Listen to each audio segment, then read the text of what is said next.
Warning. The information shared in these conversations and videos are intended for general knowledge and entertainment purposes only. It should not be considered as legal advice or professional guidance. Additionally, any documentation or references to specific content are solely for the purpose of discussion and understanding. It does not imply endorsement, promotion, or support of said content. The views expressed in these videos and/or conversation are those of the individuals involved and do not represent any official stance or opinion. The content you are about to experience may contain strong language, including explicit words and phrases. This language is used for artistic expression and may be integral to the storyline or character development. It is important to note that the use of such language does not endorse or promote offensive behavior. Viewer discretion is advised, and please enjoy the show responsibly. Disclaimer. Copyright disclaimer under Section 107 of the Copyright Act 1976. Allowance is made for fair use for purposes such as criticism, comment, news reporting, teaching, scholarship, education, and research. The Canadian Copyright Act, Section 29, allows an individual to use copyright-protected materials when creating a new work such as a mashup and to post the new work online on a site like YouTube. Fair dealing provision for specific purposes like research, private study, education, parody, satire, criticism, review, and news reporting.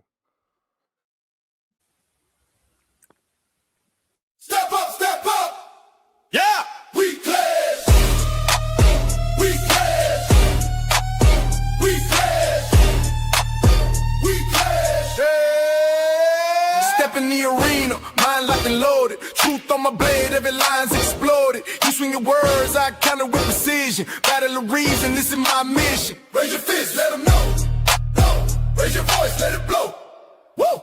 We clash our swords of reason, cut through like no retreat. Yeah. No fear, no chain, no treason. Woo. We clash our swords of reason. Woo. We clash our swords of reason, cut through like no retreat. Yeah. No fear, no chain, no treason. Woo. We clash our swords of reason. Woo. Step back, I'm a scholar and a fighter. Every claim you throw, I strike tighter. Logic and power, I never fold. In the war of words, I'm solid gold. Raise your fist, let them know. Whoa. Raise your voice, let it blow. Woo. We clash our swords of reason. Cut through like no retreating. Yeah. No fear, no chain, no treason. Woo. We clash our swords of reason.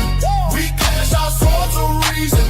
Cut through like no retreating. Yeah. No fear, no chain, no treason. Woo. We clash our swords of reason.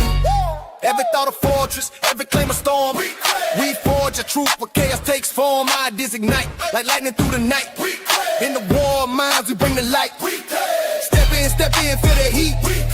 Truth is my weapon, never beat. Raise them high, break the ceiling. With a fire, with a feeling. We clash our swords of reason. Cut through like no retreating. No fear, no chain, no treason. We clash our swords of reason. We clash our swords of reason. Cut through like no retreating. No fear, no chain, no treason. We clash our swords of reason. We clash our swords of reason. Cut through like no retreating. No fear, no chain, no treason. We clash our swords of reason. Welcome, everybody, to Swords of Reason right here on the Speakeazy show, Mondays, Tuesdays, and Wednesdays, and this is where logic meets passion. If you're new here, the format is simple. Each debater gets 10 minutes for their opening statements, followed by a 5-minute uninterrupted rebuttal. After that, we enter the arena for a full hour of back and forth debate. This is where the arguments can clash and the iron can sharpen the iron. And then finally, each side delivers a 5-minute closing statement to lock in their case. And when that's done, we move into a 30-minute Q&A.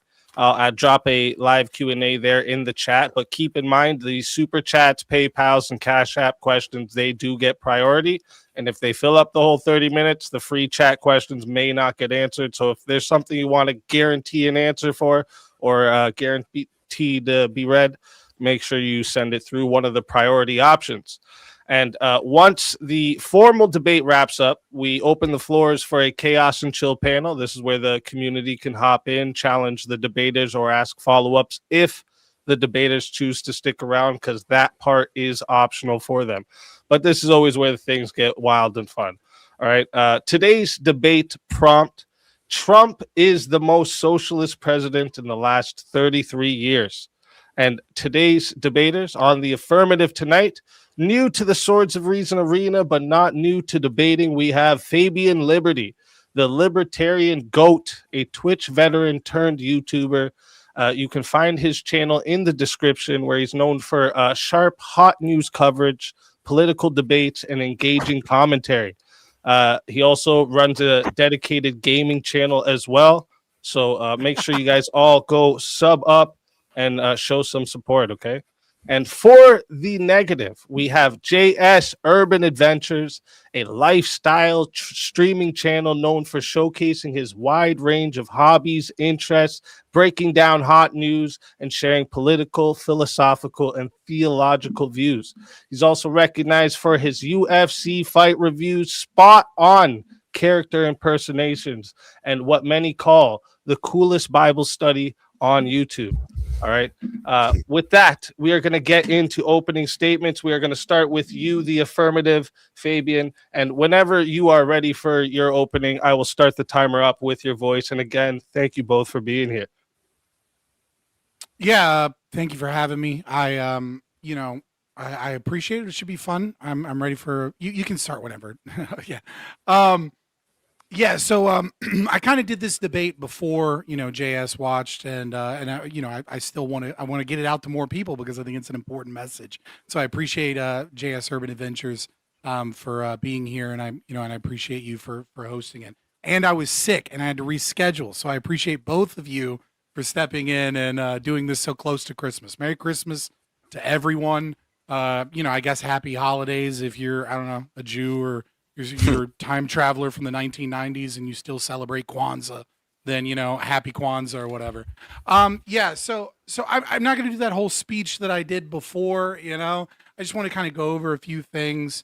I think the inspiration behind this topic really started with the fact that Donald Trump came out in a tweet and was just absolutely glazing FDR as one of the greatest presidents, despite being, FDR being one of the worst presidents and an extreme socialist. And he was saying, just like him coming in with the 30-year mortgage, I'm going to get behind the 50-year mortgage, which was essentially him saying that he wanted to make sure that all of you guys were in eternal generational debt, and that, home prices could continue to rise to the point where you would never be able to meaningfully own a home in this country. And that's the dream, glazing and sucking the dick of, former socialists that ruined this country, and talking about he's just like them and he wants even more socialism. I think the most important place to start with this conversation is to define what I mean when I say socialism. Because socialism has a lot of definitions historically. It means a lot of different things to a lot of different people. Hopefully we can agree to my definition. If not, maybe we can have some back and forth about that. What I would say socialism is when the state engages in attempting to fix market externalities or to fix problems under the belief that the state can fix the inherent contradictions of capitalism. It is when you believe that capitalism is contradictory, that it cannot provide certain things, or that it's failing to provide certain things, and that the government can step in and fix those things, against what the market wishes and against the liberty of the individuals in that belief. Obviously, socialism originally was against the monarchy, then it was taken up by Marx, but, Marx never really gave a clear definition, but Engels kind of did. In this, historical movement of Marxist dialectics, there's no policy positions that are defined, by socialism, either by Engels or Marx. They actually say that nationalism is anti-socialist, but then they support nationalism in Ireland and Poland. And the reason they do that is because it's against capitalism. It's moving towards the kind of the communist utopia.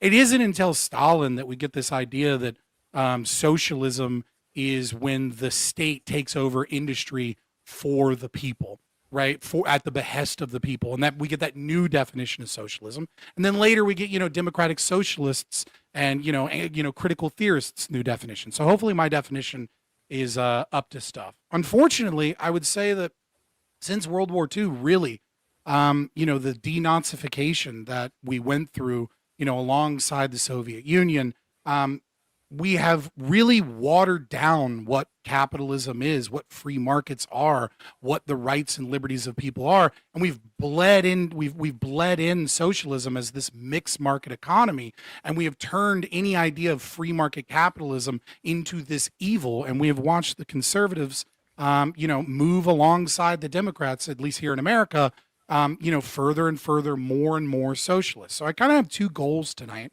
Obviously, the first one is to, establish the prompt, which is that Trump is the most socialist in the way that I'm defining socialism and what I think is meaningfully socialist, if you're reading Marx and Engels and Marxist theory. But my second goal is to break this brainwashing that the right wing has, that socialism means lefty, and therefore if my guy, whoever he is against abortion and says some base things about immigration or whatever it may be, that he's not a socialist because those other people are the real socialists. So I just want to go through some of the things. I'm sure we'll get into a back and forth, in the open, I don't want to get too much, but we'll just go through some of the things as to why I think Donald Trump is the most socialist president. So some of the policies and prescriptions that Donald Trump has put forward. Obviously, tariffs are a massive tax on people, a massive intervention in the market, a massive anti-capitalist measure, and he has done it to a degree and increased taxes more than any other president in the last 33 years. His immigration policy has been deeply socialist. It is this belief that the state can come and instead of fixing welfare and fixing all of the reasons that we have all of these people here that we don't want here, instead what he's going to do is he's going to deport a bunch of people. But don't worry, we're going to increase H-1B visas for those people that need them. And don't worry, we're absolutely going to get rid of all the brown people that you don't like. But at the same time, we're going to make sure the hospitality industry and agricultural industry, get the kickbacks that they need because, those corporations that are my friends, we got to make sure they're protected. Obviously, in his first administration, he had steel tariffs and started wars on that, which I think is kind of a portion of that. The farming subsidies that he's blaming foreign intervention or blaming, them reacting to his tariffs that have increased by billions and billions of dollars. The CARES Act and PPP loans and the COVID relief funds. Obviously, one of the major reasons you're spending so much money at the grocery store is it's Trump's fault. And it's the massive inflation that he had by his extreme socialist policy of, allowing states to lock people down and then attempting to fix that and even incentivize the lockdowns by giving out funds to different businesses, to his friends and the crony friends, as well as giving out checks that have done so many other things. I think obviously Project Warp Speed being a big one. I'll just kind of, spit through some of these last ones. We can go into more detail. Obviously, he supported the CHIPS Act, 10% of Intel. I can't think of anything closer to Stalin than just taking over Intel completely. This is a move towards socialism that we haven't seen from any administration in my lifetime, nationalizing industry. The export controls on NVIDIA and AMD, the Nippon Steel merger and acquisition of U.S. Steel, where he got the federal government to have veto control over Nippon Steel Corporation so that we can protect American interests. This is a form of national, kind of right-wing form of socialism. Obviously, you have threatening of price controls of Walmart and Amazon, the massive expansion of the debt ceiling under the big, beautiful bill, buy American executive orders and hire American executive orders, privileging certain companies through government contracts, the 2016 carrier deal, where he tried to keep businesses in America by promising special, state regulations and special tax incentives to corporations because, he's going to fix the market incentives here. 2017, Tax Cuts and Jobs Act of 2017 certainly has some socialist policies with the opportunity zones, antitrust actions against Google when he sued Google, and then of course massive subsidies towards coal industry and gas industry, whilst getting rid of the subsidies, which I think is a good thing for EV, wind, and solar. And these are just some of the insane socialist policies of Donald Trump. I'll finish by simply saying this, that, my opponent is in an unenviable position of having to defend Donald Trump, right as Donald Trump is protecting all of the pedophiles and doing everything he can to lie about the Epstein situation. And I respect him doing that. And I think that there is a lot of argument of socialist policies from other presidents, right? It's absolutely true that Obama was, very socialist in many of his policies, and so was Biden, and to an even bigger degree than Obama was in many ways. But if you are going to bring up those policies, I think I would challenge you to prove that Donald Trump did anything meaningful to undo those policies. Because if you say that a policy is put forward by another president, and then he comes after that president and he doesn't do anything meaningful with his power to get rid of those policies, then those policies are Donald Trump's policies too.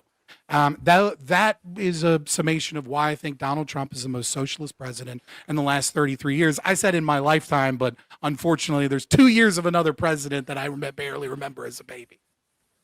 Thank you. I see my 30 seconds. All right. Thank you for that. Sorry. Thank you for that opening statement, Fabian. And with that, we're going to hand the mic over to JS. And JS, whenever you are ready for your opening statement, I will start the timer up with your voice. All right. Thank you, Fabian, for showing up here so close to Christmas. Merry Christmas, Adam, everybody. So I found this topic odd when I first heard it, but after listening to my opponent argue it and doing some light research, I discovered that I guess I do have to defend President Trump from claims that he is the most socialist president in our lifetime.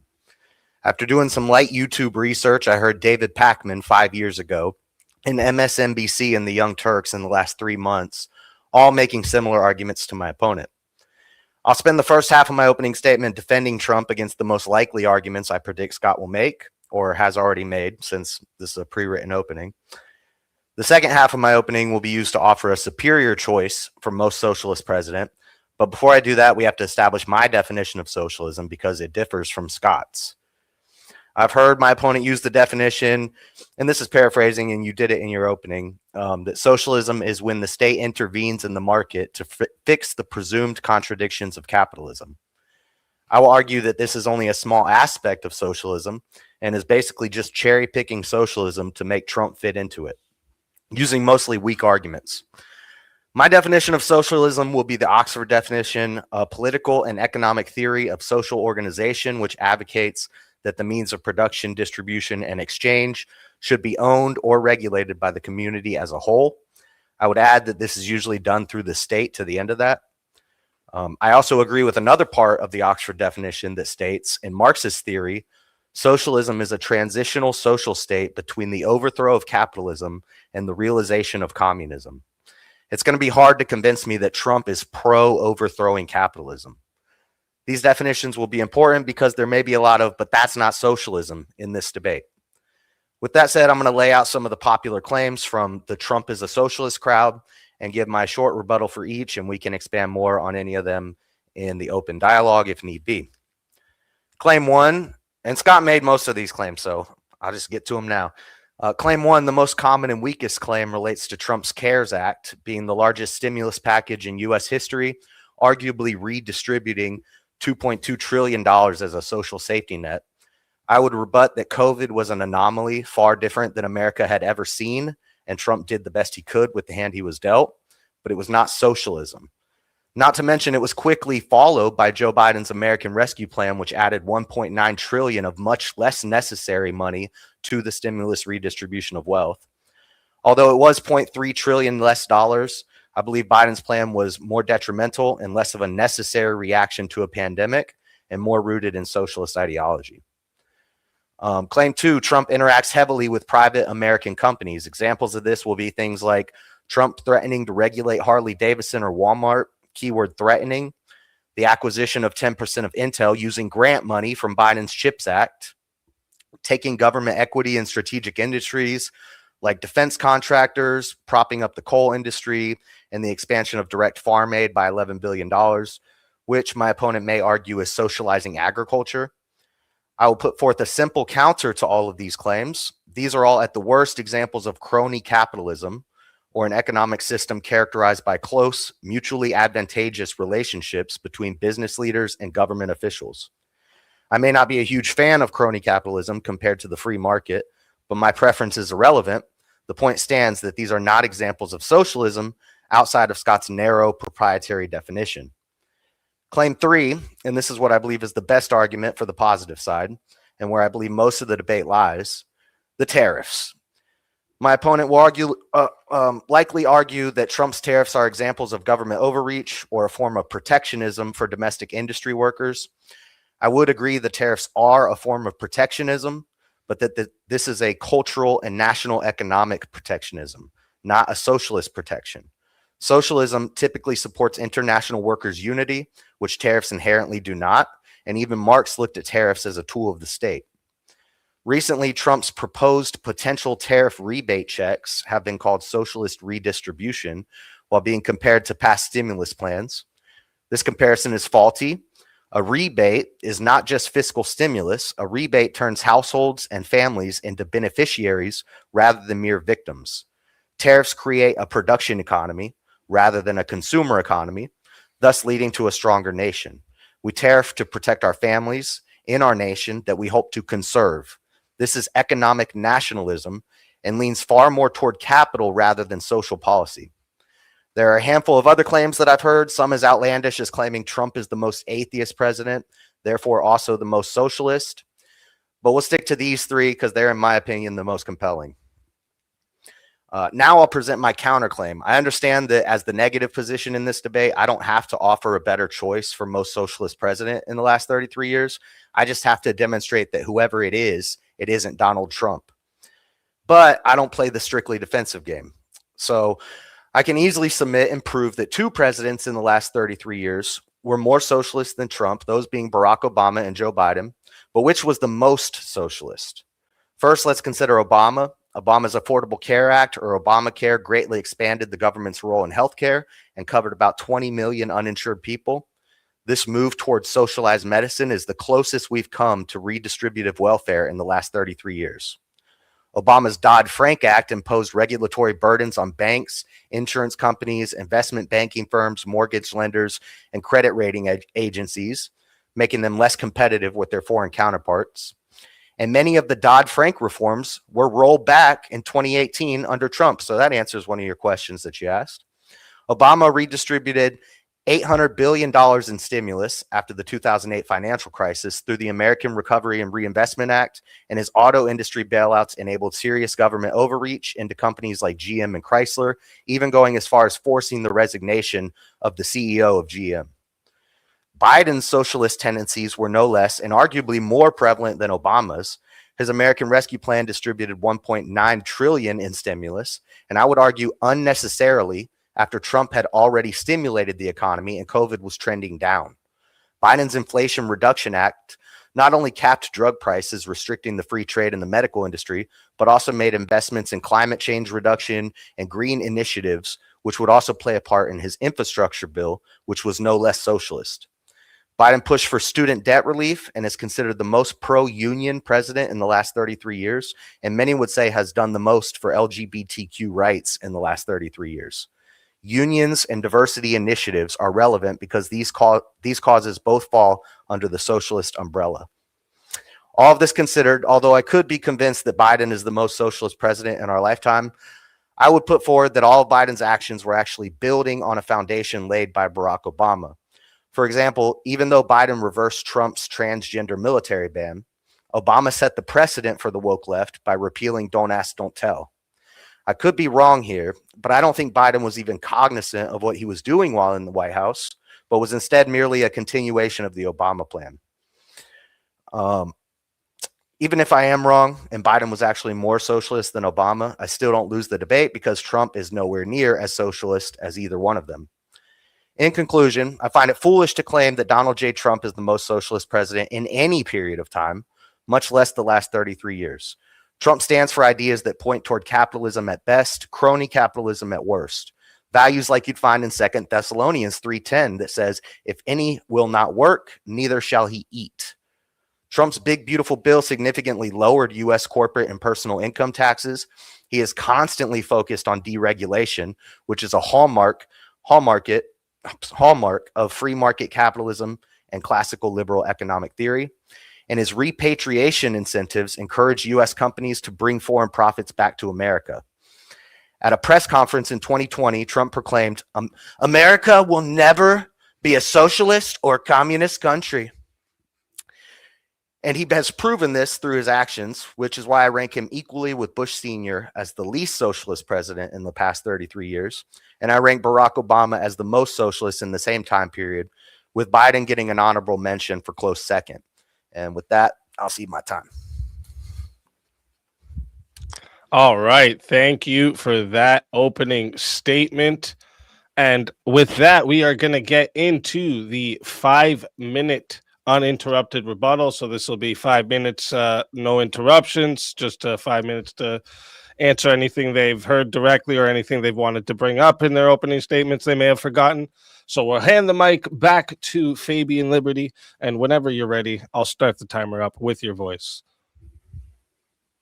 Yeah, no, I appreciate it. Thank you. Merry Christmas again. Yeah, so a couple things. You mentioned, in the very beginning, David Pakman and other left-wing people claiming him as a socialist. I think that's mostly tongue-in-cheek. I think you know that as well. I feel like that's a bit of a cheap shot to try and tie me like I might be some kind of lefty or something. I am more against socialism than anybody. So let's get into the definition of socialism. Even by the definitions that you give, there's a little caveat there from Oxford, which is or regulated, right? So when the state wishes to regulate capitalism by usage of market externalities, that's covered even in your definition. Yeah, the only thing that's not covered under my definition, which is more broad, not per se proprietary, as you claimed, is that it is not a quote unquote political or economic theory movement, right? That is being defined in that way. And I think I gave a good reason as to why socialism has meant many different things and had many different definitions, and explained why Marx was for things that even things that he was against. And that is because of that inherent belief that we're moving towards, communism. But I mean, this is also, if you look at, the Frankfurt School and many of those people that you would obviously say are socialists, right? They're the founders of critical theory and all the woke left stuff that you're talking about now.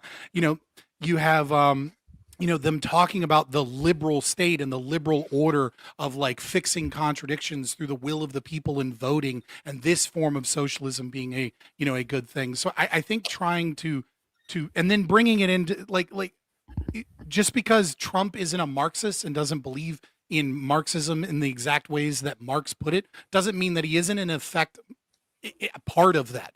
That doesn't mean that his ideas aren't stemming from the same place, which is that the state needs to step in and fix the things that capitalism can't do, and that the state is justified in getting away from the free market to solve those externalities for the will of the people. I do think it was funny that you brought up the Bible quote, those who do not work shall not eat, because that was in Lenin's opening speech as well, as his argument for communism, that those that do not work shall not eat.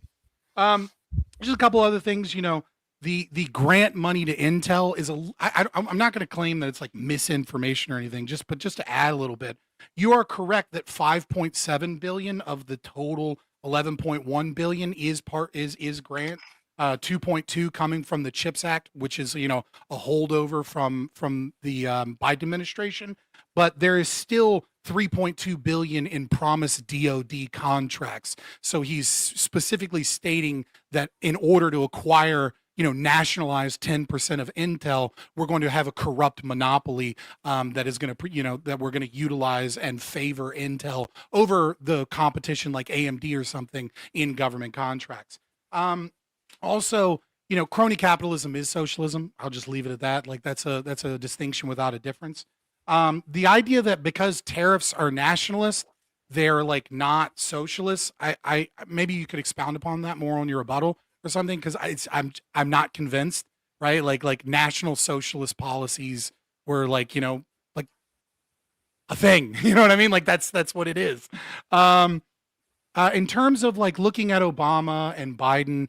You did say some of the things were rolled back by Dodd. Some of the Dodd-Frank things were rolled back. And I agree, right? Like Trump certainly has come in and said there's some inefficiencies in the way that the state handles regulations. But he's not coming from a place of we need to unleash the market. We need capitalism. He's trying to clean up or make it his version of socialism more efficient. And we can see this even in the one example that you gave, that he actually rolled back some of Dodd-Frank, which is that he maintained the Consumer Financial Protection Bureau, the Financial Stability Council. He raised the where the regulations cut in from 50 million to 250 million in assets, but he didn't get rid of any of the regulations. He just exempted some of the smaller startup banks and things of that nature, because he still thinks that Dodd-Frank was a good idea. He still thinks that those regulations, those socialist regulations, are good and we need socialism. He just thinks that it wasn't quite efficient enough. And he kept in, his administration kept in all of the derivatives trading regulations and the credit rating bureau regulations. So the meat of what was Dodd-Frank was maintained by Donald Trump. So if that makes Obama socialist, then that makes Trump socialist too. All right. Thank you for that rebuttal. And with that, we're going to hand the mic back over to JS for your 5-minute uninterrupted rebuttal. And whenever you're ready, I'll start the timer up with your voice. All right. So you said that in this opening, and you said it in the opening at the DebateCon event, that Trump said FDR was the greatest president. What was your quote? I wrote it down on this other page, but I think I said great president. Okay, well, you said he called him the greatest president ever, and he never said that. I tried to find that. He said he was a great president. He said he was intelligent. He complimented his 4-term presidency, and he compares the way that FDR dealt with the Great Depression to what he had to deal with COVID. So he's making comparisons, and he's saying, yeah, he was a smart guy. He was a great president. But he never said he was the great. Like, I think you're kind of over exaggerating the glazing that's happening, unless there's some more recent tweet that I have my seen. Written. I have my. I'm sorry. I interrupted. My bad. Yeah, well, you can. I don't know. Show it to me or whatever after. But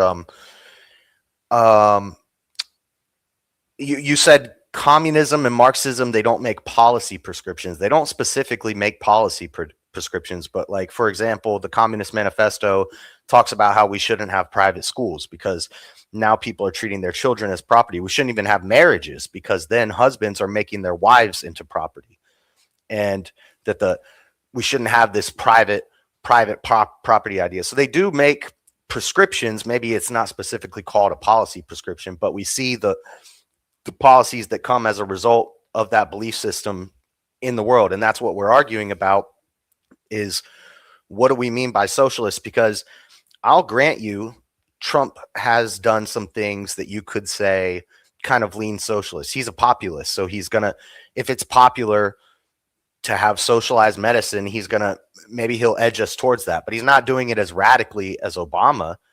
And then you brought up warp speed in both openings, the one that I heard you do before and this one.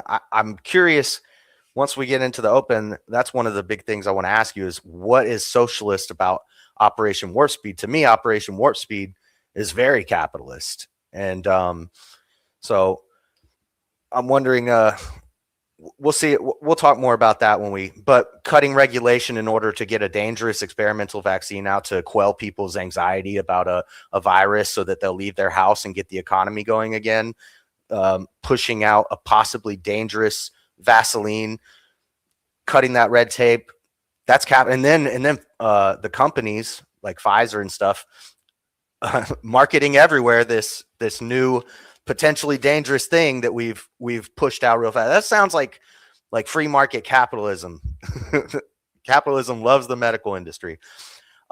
Tariffs can be socialist, but they're not always socialist. So I'm saying that economic nationalism and protectionism of American industry and not letting our work be outsourced to other companies and doing things to stop that from happening is it's a form of capital. It's a national capital more so than a national socialism. He's not restricting the way that it's punishing our neighbors rather than restricting us. So it's an economic nationalism and a protectionism, but not necessarily socialism. And then I don't know a lot about the Nippon Steel thing, so maybe you'd have to tell me more about that. And the CHIPS Act, I could have been wrong on my numbers there when you were going over the numbers just now. But the way I understood it, he used a big chunk of the money from the CHIPS Act and from grants to pay for that. So the $5 billion that you said is left over or whatever, they're going to profit that every year after 2 years. So that's an investment into a company using grant money for a program that we made to help American companies produce more chips. They took some of the money from that program, invested it into an American company to make more chips. I just don't see how this is socialist. And crony capitalism, to say crony capitalism is socialism, that's kind of a cop out. Like, it's called crony capitalism. Like it's a capitalist idea. It's not so much for the society's benefit. In fact, it often wreaks havoc on societies. It leans more towards Lenin's highest stage of imperialism, the highest stage of capital, where basically we tend towards oligopolies and monopolies and things like that. But anyway, I'm out of time. All right. Thank you for that rebuttal. Great rebuttals from both sides. Before we move into the open floor, just want to talk to the audience real quick. If you are watching right now, make sure you hit the like button, subscribe to the channel, subscribe to tonight's debaters. Okay, their links are in the description. And we host all kinds of debates here on Swords of Reason, politics, culture, ethics, internet, random topics, video games, anything where reasoning and passion can collide.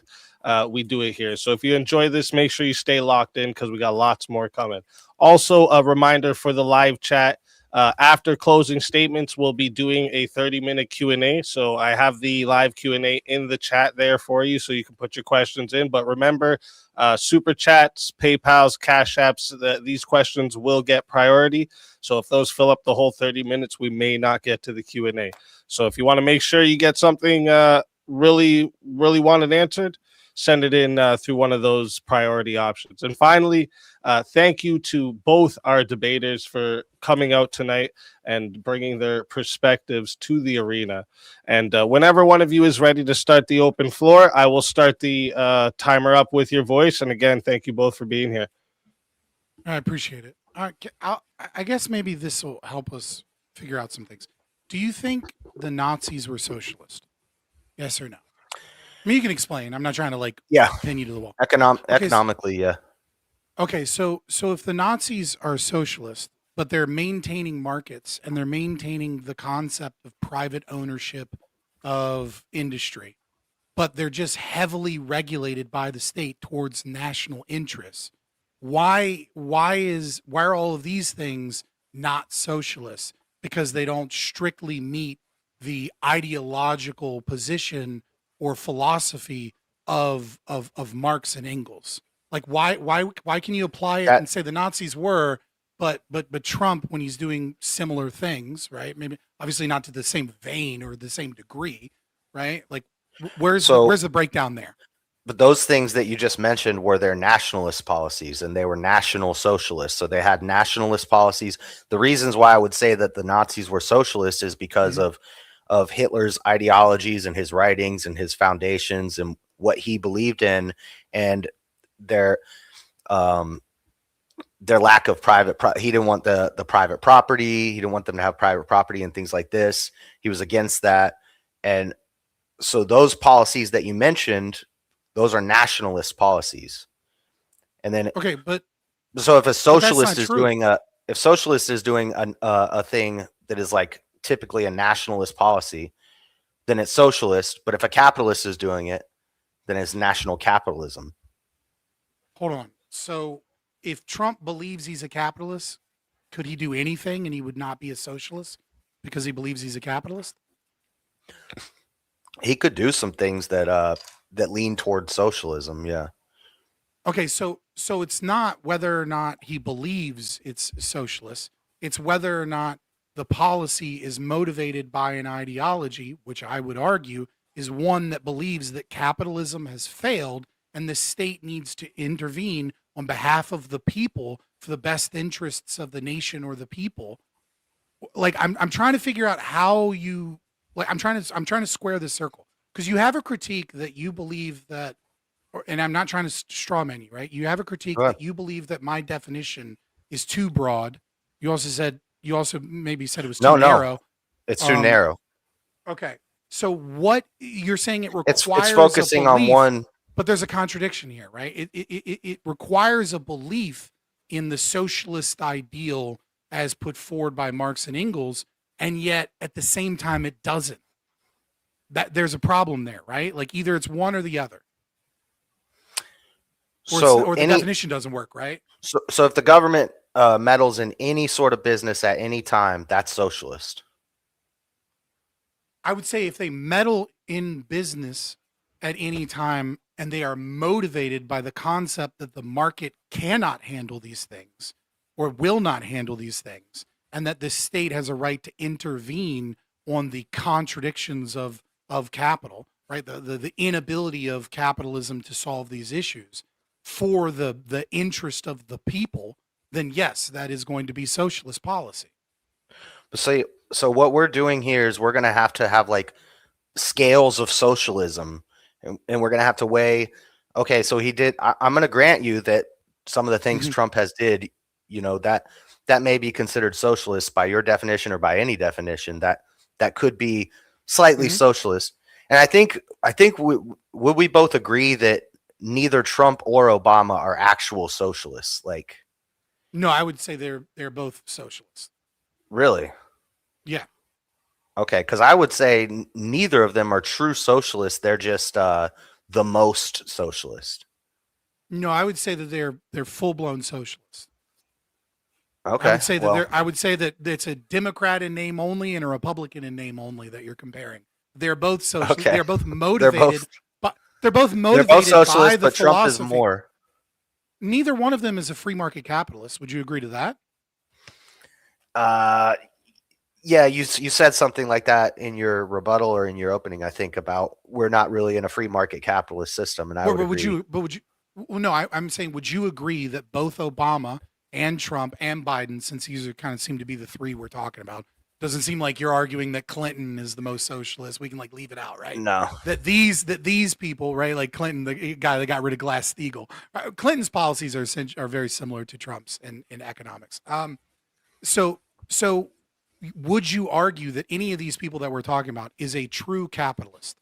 That they believe that the government should I think Trump is a capitalist, yeah. But he may not be a free market capitalist.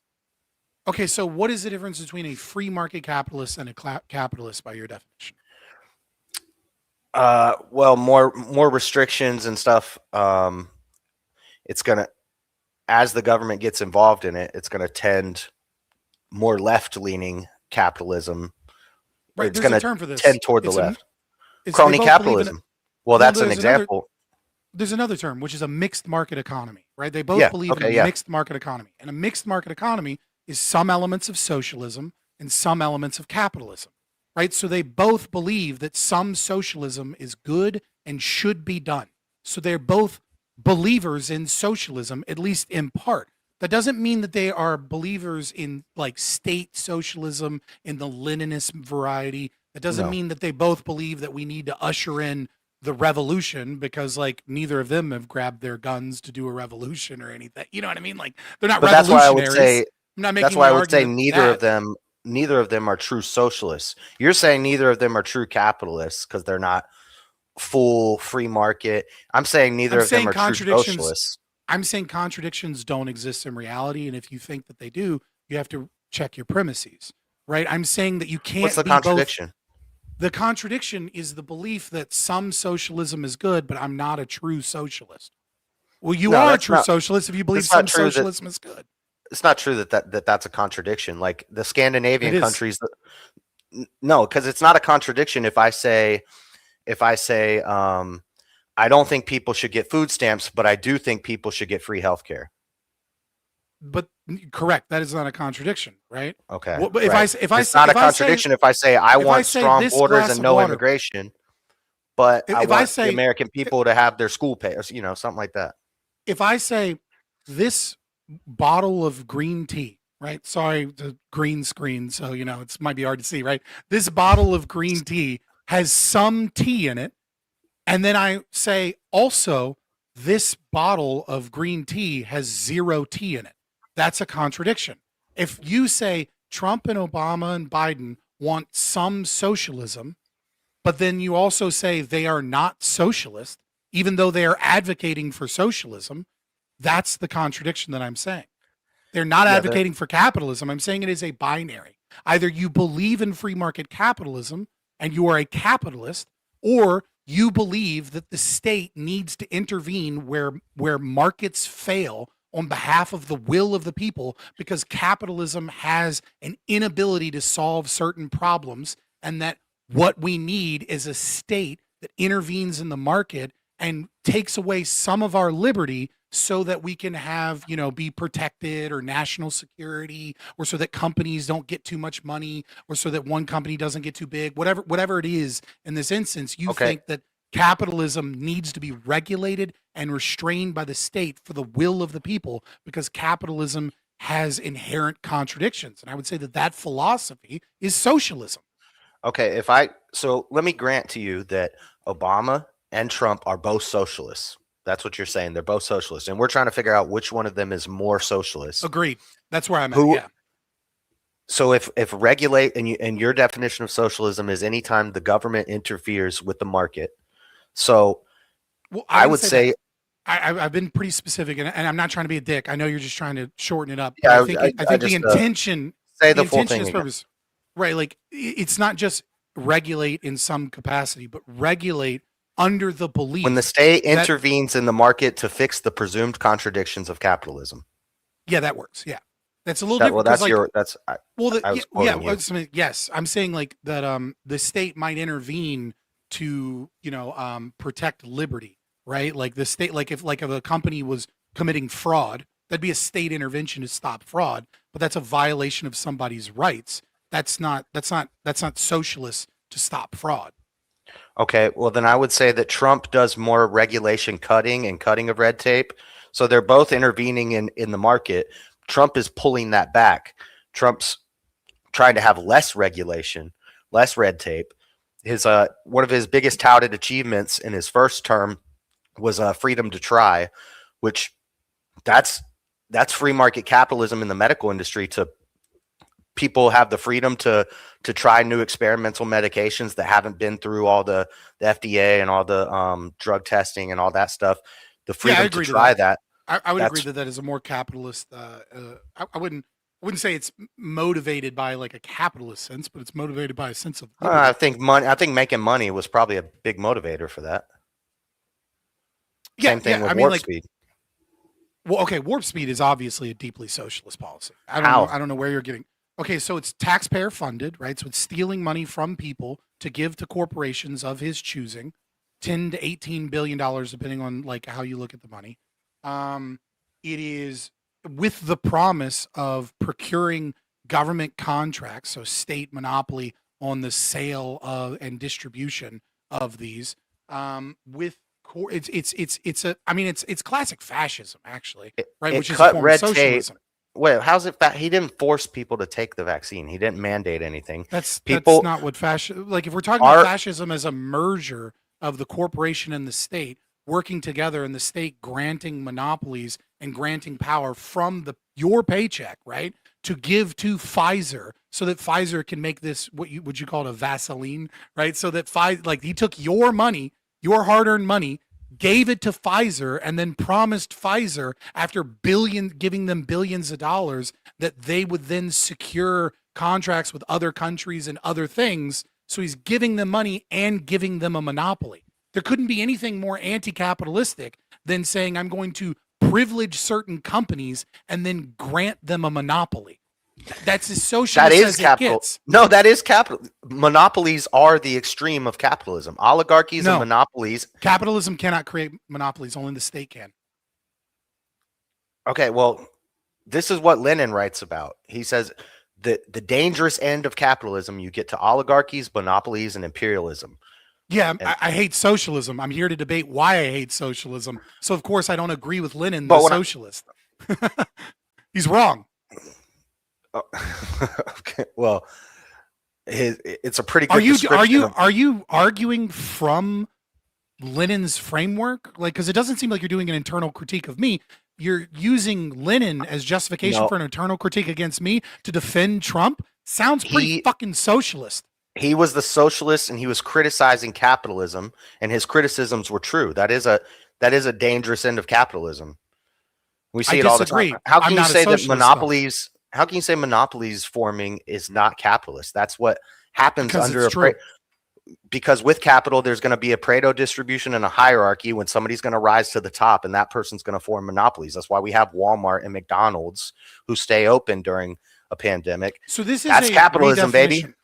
So this is a complete redefinition and misunderstanding of what a monopoly is. So historically, a monopoly starts with wealth of nations, right? And that's where he describes one type of monopoly, which is a natural monopoly, right? And the natural monopoly, I also think, is a bit of a myth, but not in the way that Adam Smith is using it. The way that he is using it is that, and he explicitly states that it is the state that creates the monopoly by giving the privilege of one company to be able to operate in the market against other companies. Now, there's another type of monopoly, a natural monopoly. Like, let's say, I'm in Colorado, right?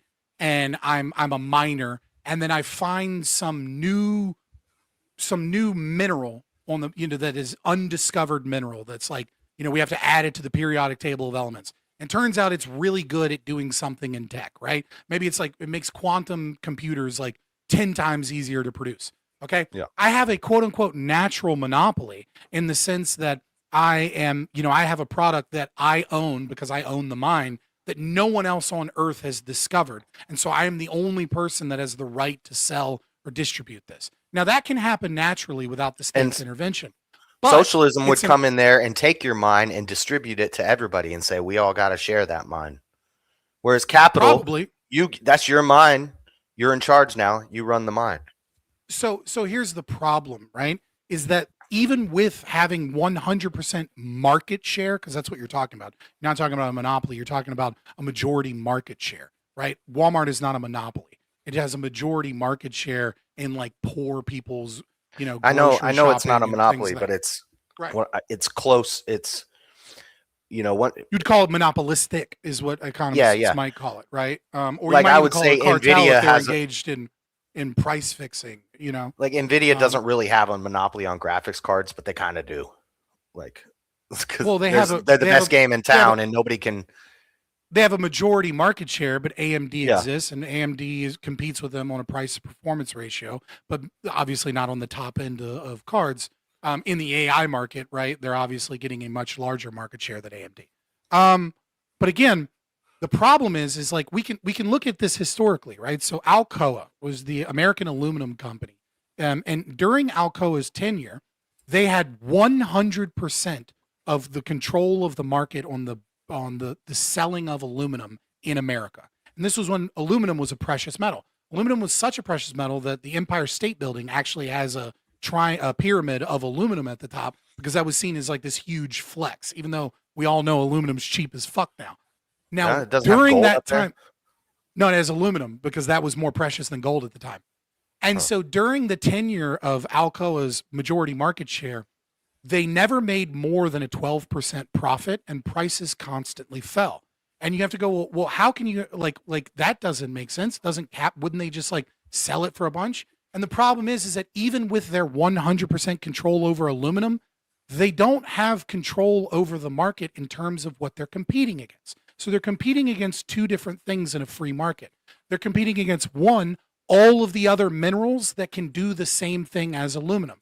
When aluminum was a precious metal, you wouldn't make pots and pans out of aluminum. You wouldn't make aluminum foil to go over your food to put in the fridge. There's a ton of things that other things are competing against aluminum, despite even them having 100% control of aluminum. The second thing that they're competing against is other capitalists.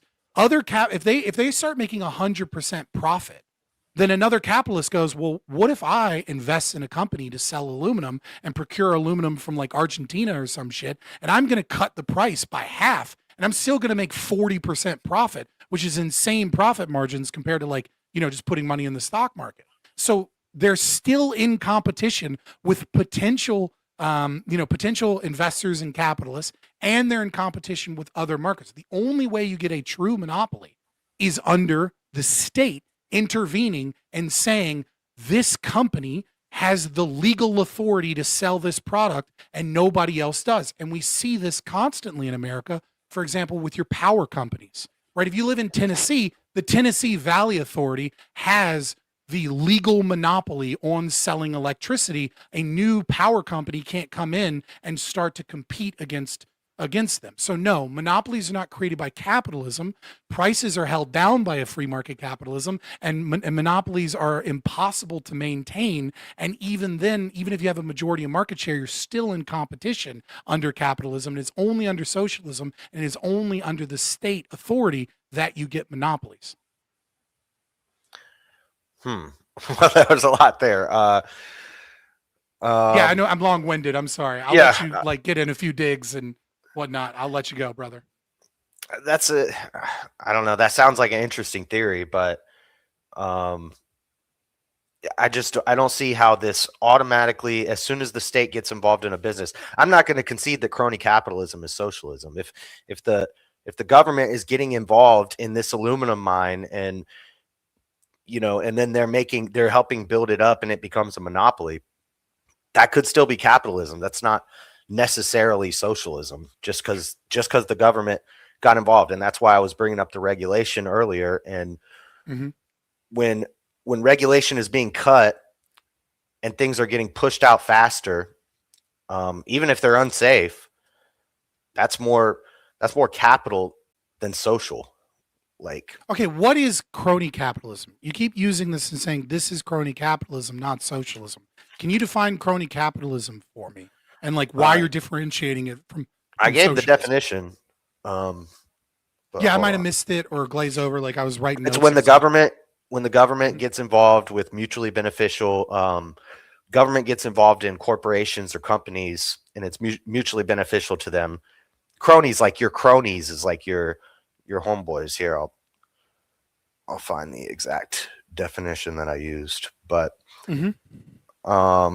an economic system characterized by close, mutually advantageous relationships between business leaders and government officials. So the merger of the corporation and the state, and isn't that just fascism? Isn't that just kind of another word for fascism? Okay, well, fascism's not socialism. But you already said that Nazism is, so why is fascism not socialism? Well, Mussolini was a fascist. I don't even... And where did fascism come from? Anarcho-syndicalism, which is a form of socialism. And every single fascist leader and author in classical fascism in Italy was either a former member of the Socialist Party or claimed that they were socialists at a certain point, and then they adopted more nationalist policies to go along with their socialism to create fascism. So, why is fascism not socialism, but Nazism is socialism? What's the big distinction here? I didn't say Nazism is socialism. I said you did Nazis were probably socialists. The things are not mutually exclusive. These are separate things. You can be two things at once. You can be a national socialist or a fascist capitalist. So is Nazism, is National Socialism a form of socialism? That ideology, is it socialist? Is it a form of socialism? Okay, if you want to call it that, then sure, it's a form of socialism. But I don't know. Yeah. I think it's social. It's also a form of nationalism. Yeah, I don't disagree that it's socialism with different characteristics.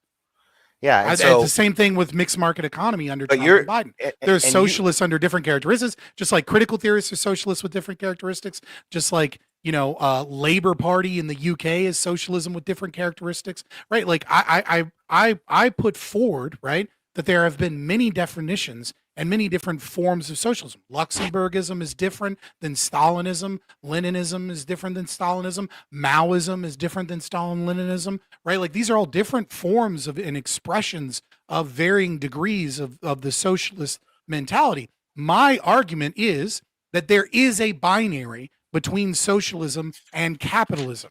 And that if you believe that the state is a necessary and justified means of intervening in the market because capitalism fails, and therefore capitalism It hasn't alone failed. cannot be the economic policy. Well, if you're intervening Well, and regulating to okay, fix no, a no, you're- problem that you're calling a market externality, then you're claiming that capitalism. No, this is fine. Yeah. So what Obama did with his $800 billion bailout for the auto industry, when he got involved in the auto market, because in the Frank Dodd thing with the banks and the loaners, Mhm. they screwed up. Those companies screwed up. They should have been free to fail. That's not Agreed. comparable. That's not comparable to Trump sending out stimulus checks because people aren't going to work and our whole system is collapsing. That wasn't a fault of capitalism. That wasn't a fault of an attack by China. They attacked us. Okay. People were losing their minds. Let's, maybe they attacked us. Maybe we were funding the Wuhan Institute of Virology fucking too. Maybe we attacked us along with them attacking us. Well, regardless, Biden and Obama were. setting the origin of the virus aside, whether or not the chocolate virus came from Hershey, Pennsylvania, was the fault of Hershey or not, right? Setting that aside, right? There's two problems here. Number one, the idea that an emergency justifies market interventions. Stimulus? Stimulus would be one of the many market interventions that Donald Trump engaged in. What, if anything, if anything justifies it, that justifies it. Not some auto companies going under. Right. But this is out of arbitrary, business. right? So for example, there's an emergency happening in Africa where there are starving kids. Therefore, we need to spend more money on US aid. Right. I No. can make anything an emergency, right? Like people's lives are constantly at risk. If you're using an emergency as justification for stealing people's money and redistributing that money, and that's socialism, right? Like you're saying the market can't fix this. The state must come in and use its authority to fix the problem that capitalism can't solve. I didn't get any money stolen from me that I don't already like. It's not like I paid extra taxes that year. I just got checks. You absolutely did. And the way that you paid extra taxes is that there's two ways that the government can, if the government is spending money, you're being taxed one way or the other. Just because they didn't raise your taxes, if money printer go burr and we go into this situation where we now spend more money on interest payments on our debt than we do towards the entire defense budget, which is like more than like the next 22 nations combined, right? If that's how much money we're spending because of debt and inflation is occurring because we've pumped money into the money supply, then you have been taxed. And the way that you've been taxed is that the fiat currency that was used to put that money out there, the chicken comes home to roost. That is why we got massive inflation in the early years of the Biden administration. Biden didn't do anything to fucking fix it because he's a socialist too. And that's why, the price of eggs and the price of everything goes up is the inflation caused by shutting Plus down they the were killing economy all the and chickens. spending trillions of dollars. I mean, yes, they were absolutely killing chickens, but that's the fault. That's the fault of socialism too, right? Both Well, that under was the Trump Biden. administration and Biden. No, that was Biden. And This is So- mostly a state-based policy and things that are set up in the CDC, where if you are a farmer and you get a zoonotic virus, right? So a virus like a bird flu that can move from like an avian to a human, what you have two options. Either option A, if you're a big corporation, you can pay the CDC and you can pay inspectors to come in and go through a whole bunch of red tape and socialist bureaucracy, and then you can only kill a portion of your Trump population. cuts. Or you can cull like the entire area, and then you get a check from the US taxpayers for the chickens that you were forced to cull, which causes inflation of the money supply because of the taxation that's taken out of the market, and causes inflation of the price of eggs because more chickens are Okay, killed. but this And was all both under Trump Biden. and Biden. No, was under it got- Trump and Biden. It popped off under Biden. That bird flu thing was going around, and I don't even know about that. But Right, but the that- policies in place were not Okay. gotten rid of by Trump, right? And there was still issues with the price of eggs to a certain degree in the end of the end of the Trump administration. You're correct that most of that occurred during the Biden administration, but the policies that were in place, I think, from like Clinton or like Bush Sr., and Trump didn't get rid of them. well, it's probably something he had never even dealt with, a bird flu where you got to cull all the chickens. He probably just hadn't it hadn't been brought Yeah, to his I mean, attention like, because I it mean, didn't happen. that's fair. But But then, like, it but then it's magically not a happens knock when against. Biden's in office. It's not a knock against Biden. Trump didn't get rid of it. Biden didn't get rid of it. And guess what? Trump's been a president for almost a year now, and he still hasn't gotten rid of that thing that he's now aware of is a problem. Okay, well, maybe he should. But so I'll give you COVID. COVID was a giant shit show, and we had never dealt with anything like this, and people were afraid to go outside. Our economy was collapsing. People weren't going to go back to work. They were scared. They needed something to placate them. Trump gets Operation Warp Speed, gets the vaccine out, and then he does some stimulus. He says, I'm going to put some money in your pocket. Maybe it wasn't the best decisions, but I see why he did it. Mm-hmm. I don't see why when Biden gets in, we keep it going, and then we do the American Recovery Plan and we send another 1 trillion out. Like that first 2.2 trillion might have been enough just to keep us balanced. It's the same but then when justification, right? when you drop another 2 trillion on top of it, no, it doubles it. I mean, it's the same justification, but it's double the impact. I agree. Listen. I'm not going to sit here and defend fucking Biden, right? I'm not David. Well, you Packard, have right? to, because But I'm no, I posing don't. that Biden is more socialist than Trump. I don't have to defend Biden as You have to defend that he's less socialist than Trump. It's crazy. Yeah, I'm not defending Biden though, right? Like obviously. So here's a problem, right? So I think it actually has the opposite effect, and I think that you're engaged in the same thinking that the Trump administration was engaged in, which is coming at it from a socialist mindset. You're saying that an emergency has occurred. People need this money. We need to, like, this is, there's this big problem. The market can't fix this. Capitalism can't fix this. So what we're going to do is we're going to borrow against future generations, and we're going to borrow against Gen Z. We're going to fuck over Gen Z even more, and we're going to make it even harder for Gen Z and young millennials to be able to survive in this economy by giving out the money now to fix this emergency problem. When in reality, what I think it does is it incentivizes the lockdowns. It absolutely incentivizes lockdowns. The PPP loans and the promise of wealth redistribution made it so that people were more comfortable not calling their boss and going, hey man, I got to pay my fucking rent. Like, we need to open back up, like figure out whatever we need to do, get some HEPA filters, do whatever we got to do. But like, I can't be sitting at home for 6 months not working, man. And the same thing is true of all of these businesses that took out these PPP loans, and a lot of fucking politicians and wealthy people, maybe you call that crony capitalism, I call it socialism, right? That took advantage of these situations. Is that I would say that that it's unequivocally just absolutely true that when you promise aid and you promise money towards people, that you incentivize them to be more likely to not re-enter the job market, and for businesses to stay closed longer. You borrow against future generations by causing inflation, and that this deeply socialist policy is harming us right now every time you go to the fucking grocery store. Yeah, and that's why this is so the CARES Act and the COVID stuff. Mm-hmm. If this is one I kind of have to concede, yeah, there's some socialist stuff there. There were some mistakes there. Even if I don't convince you tonight that Trump is the most socialist president, if I can just convince you and a portion of the audience that many of these policies are socialist policies and they're harming us, I will consider this, even if I lose this debate, I will consider that a win, because that is so much more important to me, is that people recognize that socialism is bad and that Trump can do socialism too, and he's doing a lot of it. Yeah. Yeah, and I'll give you that, because again, he's a populist, and he's gonna do things that, might lean towards socialism, and especially when there's a pandemic going on. And that's why I'm saying that the COVID stuff is an anomaly. It's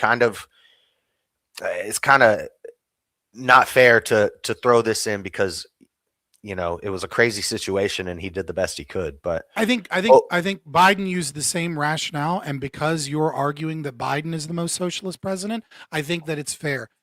I disagree with your assertion of emergency, because I think philosophically anything can be made into an emergency and can be rationale that. But I think specifically because Biden did it too and gave the same reasoning, albeit it was later and you make the argument that it was less of an emergency, but he gives the same argument, and he does Yeah, it to a so if my slightly house less is on degree. fire and I call 911 and they're like, is this emergency? I'm not going to say, well, philosophically, anything could be an emergency. We know what emergency is. It's like, so Yeah, I'll give you that, but again, it's an emergency if is it an emergency if your child is starving to death? yeah, Okay, what if you're in Africa? yeah, sure. It's still an emergency. Well, then Is it therefore, our job to then therefore, fi- therefore, U.S. aid is fixing an emergency. But it's a national, I'm talking about national emergencies. I'm talking about the home. I'm talking about this nation is our home. And it's not like we sent, So it has to be a nationalist-based emergency. Okay, so let's change Yeah. the analogy to a nationalist-based emergency. America first, baby. Is it an emergency if your child is starving? Yes or no? Yeah. What if you live in the projects in the inner city and you can't find a job? Is it still an emergency if your child is starving? Well, first off, children aren't starving in America. They're fat. Let's say the child is starving. There's children starve in America. It's still lesser degree than in other countries, but children starve. Absolutely, there's- children starve. Nah, there's food insecurity, which means they don't know where the next meal is coming from. But that's because there's so many places that give free meals. They always have a place to go get a meal. And that's not always socialism. Sometimes that's charity. I agree. Charity is great, but if children Yeah. are okay, so let's say you're a good parent, right? And you're not letting your child starve, and you're gonna find a way to get to the church to get food, but you have food insecurity. Is food insecurity an emergency? Kid is not getting enough calories to be able to learn in school. They have hunger pangs. Okay. Is that an emergency? Okay. Do you want me to use a different word? I'm talking about a national grilling you. pandemic. Yeah, I know, but Right, but I'm saying you could make the argument very easily that temporary assistance for needy families, right, is absolutely an emergency because of food insecurity, because there are children Yeah. that are going to grow up to be That's our fine. nation's leader. Is that And I would socialism? say- Is that a I would socialist say- policy? Is wealth redistribution socialist? well, is people starving a socialist policy? No, is temporary assistance for needy families a socialist policy? Yes or no? It depends if it's the government doing it and they're taking it out of my tax dollars. Yeah, That's TANF. socialist. TANF. Yeah. Right. So Yeah. TANF is an emergency. So we have to have socialism because it's an emergency.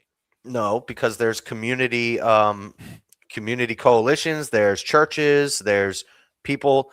I agree. If Trump wasn't a socialist, he would abolish TANF, he would abolish Social Security, he would abolish all of these welfare programs. Instead of trying to blame immigrants as the major reason why welfare is a problem, he would recognize that we have $1.4 They are a trillion major being reason. spent on welfare, and then if we simply redistributed that wealth without any government oversight whatsoever, other than just writing out a check to the 19.8 million people that are defined as poor in this country, they would each get $70,000 a year. That's according to a recent Washington Post article, because there's so much fraud and bullshit and fucking red tape and nonsense within these socialist programs. But if he wasn't a socialist, he'd get rid of these programs and he'd allow churches, he'd allow us all to have more money, and we'd be able to fucking donate more to charity and help these kids. Trump took a bigger step towards that than any other president has done. By doing Doge and trying to reduce government spending and clear out a lot of this fluff and a lot of the fraud in the government. To what degree has Doge cut government spending? Whether or not it was effective, he's the only one that took a step to actually do something about it. And he made, I would say he made some progress in it. That program already existed and was created by the Obama administration. He renamed Doge? it, made it. Yes, Doge was a program created under Obama. He just renamed whatever. They weren't doing shit. it. Neither has Doge. Doge did stuff. Hold on, I'll give you this. I don't want to. We're working on the Department of Education. We shut down USAID. Well, we didn't shut it down because Trump. No, got but we stopped got in the courts and things. We're like not that. But funding he gay did some attempts. Sesame Street in Guatemala anymore. So Yeah, I mean that's how the State Department does counter insurgency and counterintelligence, is they fund academic institutions and NGOs in other countries to overthrow dictators and shit. That's what they did in Ukraine. Well, I don't think our government should be destabilizing Guatemalan children with. I agree. I don't think our government should be talking about going to war with Venezuela any day either. But Trump thinks that's okay because fentanyl or something. Yep. killing 100,000 people a year. It's a weapon of mass destruction. Is that a national emergency? Yeah, and it's not socialist to bomb a drug boat. So it's not. So what would we do? So we can go to war with other nations because they're selling drugs? If they're smuggling drugs into America and they're right off our coast, they're outside of our gates. Yeah. All right. So going to war. It's like the Cuban Missile Crisis. If Cuba's got nukes right on our border, yeah, we're going to do something about it. Hold on. You're not. What? Are we defending the Cuban Missile Crisis that we should have nuked Cuba? Is that what you're saying? I mean, well, we handled it. Oh, man, thank God. I never thought I'd say this, but thank God for JFK. For fucking being a voice of reason. Luckily, jsurbanadventures wasn't in charge because we would have had a World War III. Listen, so I want to move on because you had another critique, right? You're critiquing my argument, right? I made the initial argument that I think one of the biggest kind of obvious leaps towards socialism is the nationalization of industry, right? I mean, that's kind of textbook socialism. Doesn't really get more socialist than, saying the government is going to own percentages and have control over the industry for the interests of the people. Would you agree or disagree? No, I think this is protectivism and it's economic nationalism. Okay, so what makes it economic nationalism and protection? We're focusing on the economy of our nation rather than, so that's with the tariffs and the coal mines and the Intel thing. We're boosting up our nation's economy, which protects our families. It protects our American jobs. It protects our communities through the profit, through the capital that we gain through these things. And so it's protectivism, but it's not unionization and socialized protectivism. It's conservative protectivism, preserving our capital, our family, our nation. And that's not socialist. Preserving our money, our people, our nation. And what we're doing is we're saying the free market has failed us. So we need the state to step in and stop capitalism and protect it for the will of our people. And so that we can, have more manufacturing and more industry. I'm having a really hard time, again, squaring this circle. It seems like you're just talking about socialism, but then you're saying because right-wingers are doing it, it's magically not socialism because they use a different word. It feels like a word concept. No, I'm saying if this is the scale instead of socialism. If socialism's here and free market capitalism is here, I'm saying we're more like here. We're slightly to the left of total free market capitalism, which is the mixed market economy, the crony capitalism that I'm talking about, where the government is boosting up certain businesses. But socialism. So this comes from a profound misunderstanding of socialism. Socialism doesn't sit anywhere in that landscape, right? Policies That's not can true. be. It's absolutely true. On any political compass that you look at, socialism lies slightly to the right of communism and slightly to the left of the center line. The political compass is nonsense, right? No, the political compass test might be nonsense, but the political compass is pretty sound. What Marxist literature have you read? I've read. I'm not trying to be like, ooh, you don't read. I'm just trying to figure out. I've read the Communist Manifesto and I've read some of Das Kapital. Okay, that's fair. I feel like everybody should have read Communist Manifesto. And Das Kapital, it's like, what part is it? Right, it contradicts itself in part 1. I don't know. It's been years. So what I would suggest to anyone trying to understand socialism is there's a much easier read, right? Which is Engels' Socialism, Scientific and Utopic, right? And if you read this, you can, and especially in the first half where he goes over the historical narrative, right? You'll understand why you're looking at socialism as if it's a set of government policies.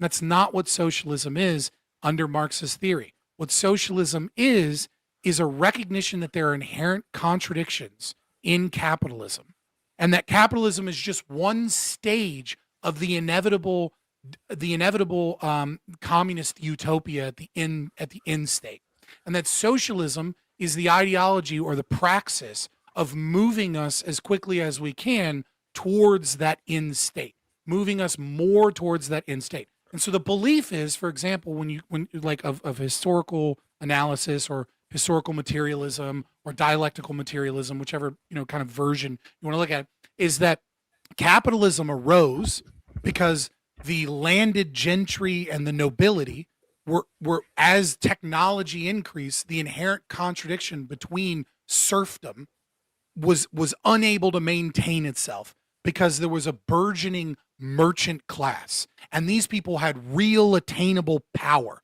and so their existence was going to have to cause a new system to occur.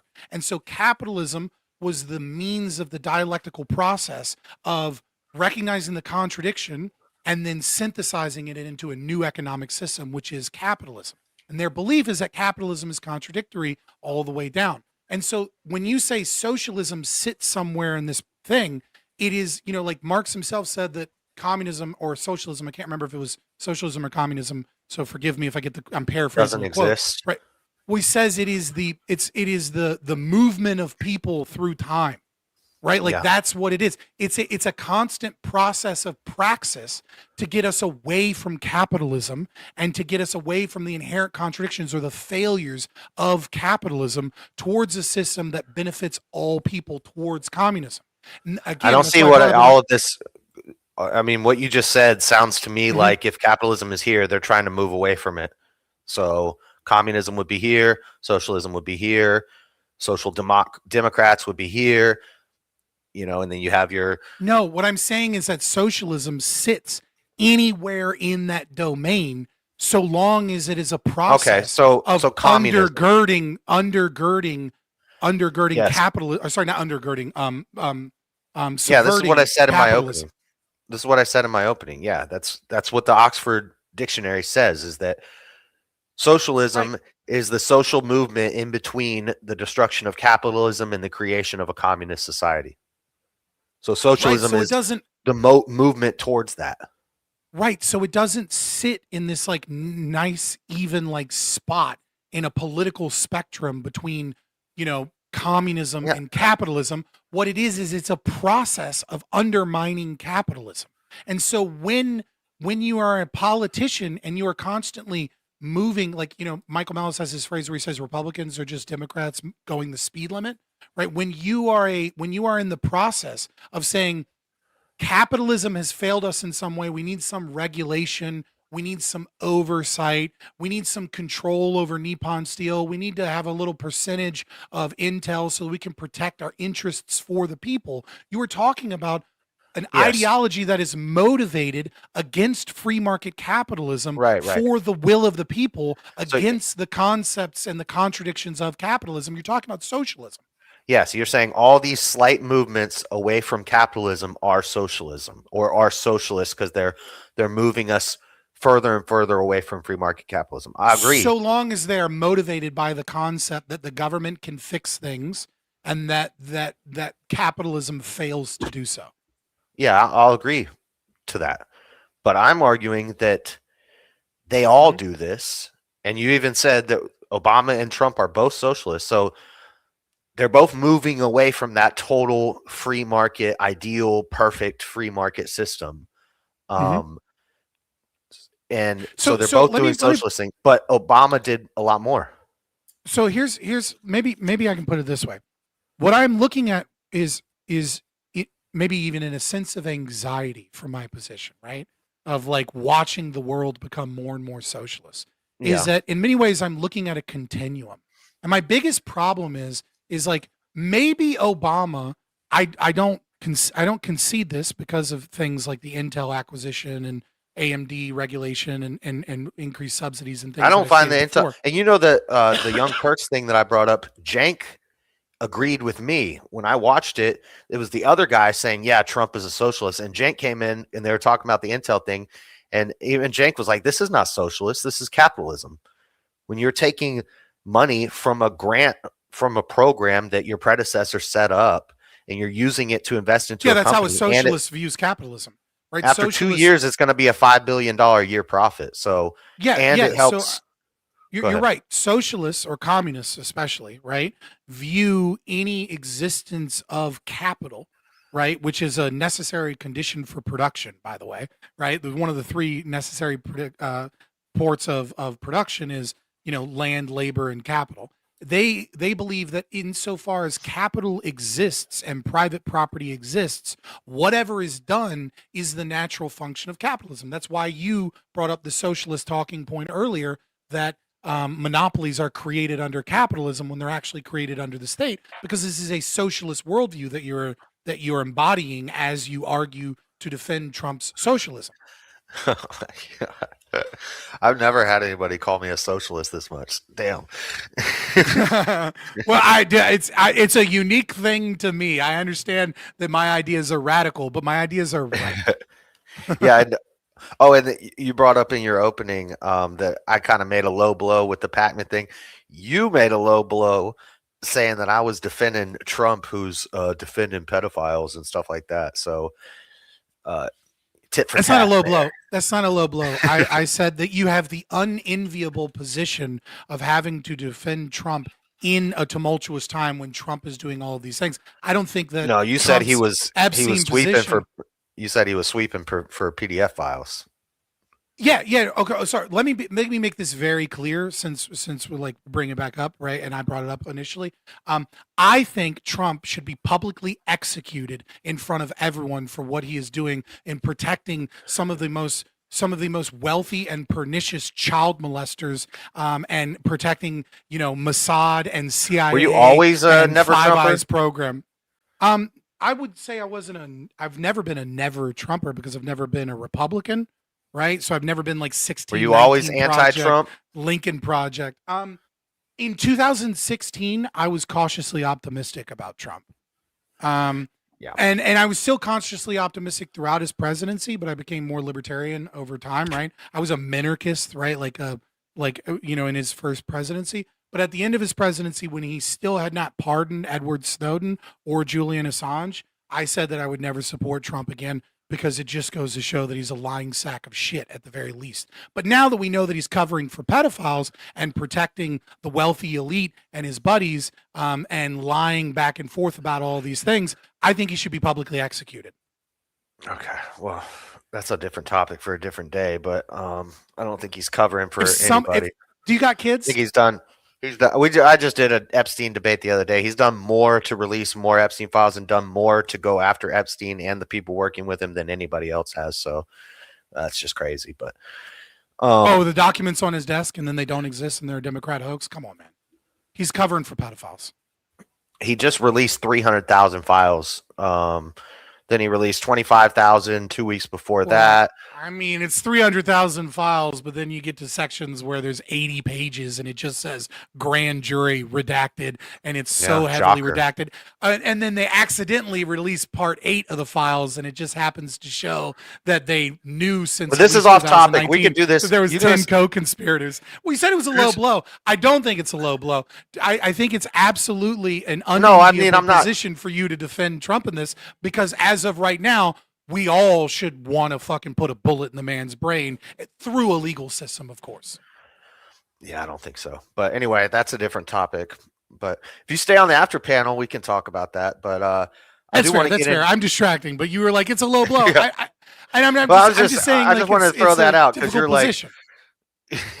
You said you kind of tried to throw me in with Pacman and the Young Turks and MSNBC. They're using all the same talking points you're using. That's all I'm saying. I would bet all of the money in my bank arguments. account that we are not using the same talking points. All right, we're getting a little meta here. Let's rein it back into the topic. Yeah, that's fair. That's fair. Let's go back to Intel. Let's go back to Intel. Intel? Yeah, you were making the claim that Intel. I want to get to the big beautiful bill.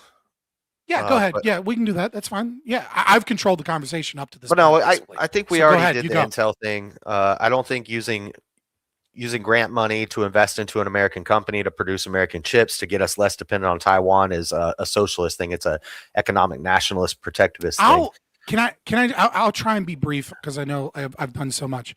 Very briefly, the biggest problem, even if all of the money came from Biden, and it is taxpayer money we're talking about, $11 billion in taxpayer money, right? To nationalize it for our own interests. Even if I give you all that and that's somehow not socialist, you have to recognize that Intel being given billions of dollars in exclusive contracts with the DoD gives them a massive competitive advantage against other people. And when we look at how Intel has been failing and has been making shit chips in comparison to what AMD has been doing in the CPU market, I think that there's something really fucked up about us swooping in to save them as a company and give them a bunch of crony capitalists or socialist monopoly contracts that give them an advantage in the market and allow their stock to rise, because we know now they're too big to fail. So AMD,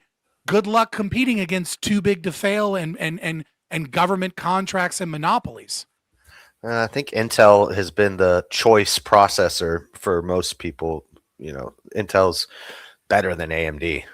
But well, not Xbox. When I have an AMD, Netflix doesn't think so. PlayStation doesn't think so. A lot of server companies doesn't think so. Price to performance ratio that they don't match AMD. They will over and over and over again. They've been crushing Intel because Intel has refused to innovate. But I guess you don't have to innovate when Trump bails you out. Yeah, well, they're going to be at the top of the game now. Anyway. Pumping out chips for Sam Altman and OpenAI. I mean, Palantir's got to have all of your medical data, right? Big Beautiful Bill, Chapter 1, no tax on tips, no overtime, tax cuts for small business owners. Chapter 4, my favorite, the most antisocial chapter in the Big Beautiful Bill, work requirements for food stamps and Medicaid, effectively getting rid of ABODs so we don't have able-bodied zero dependents hanging around. That's anti-socialist. That's capitalist saying, if you don't work, you don't eat. You're going to go to work and you're going to prove you're working and we'll help you out a little bit. And you're not going to be able to stay on this forever.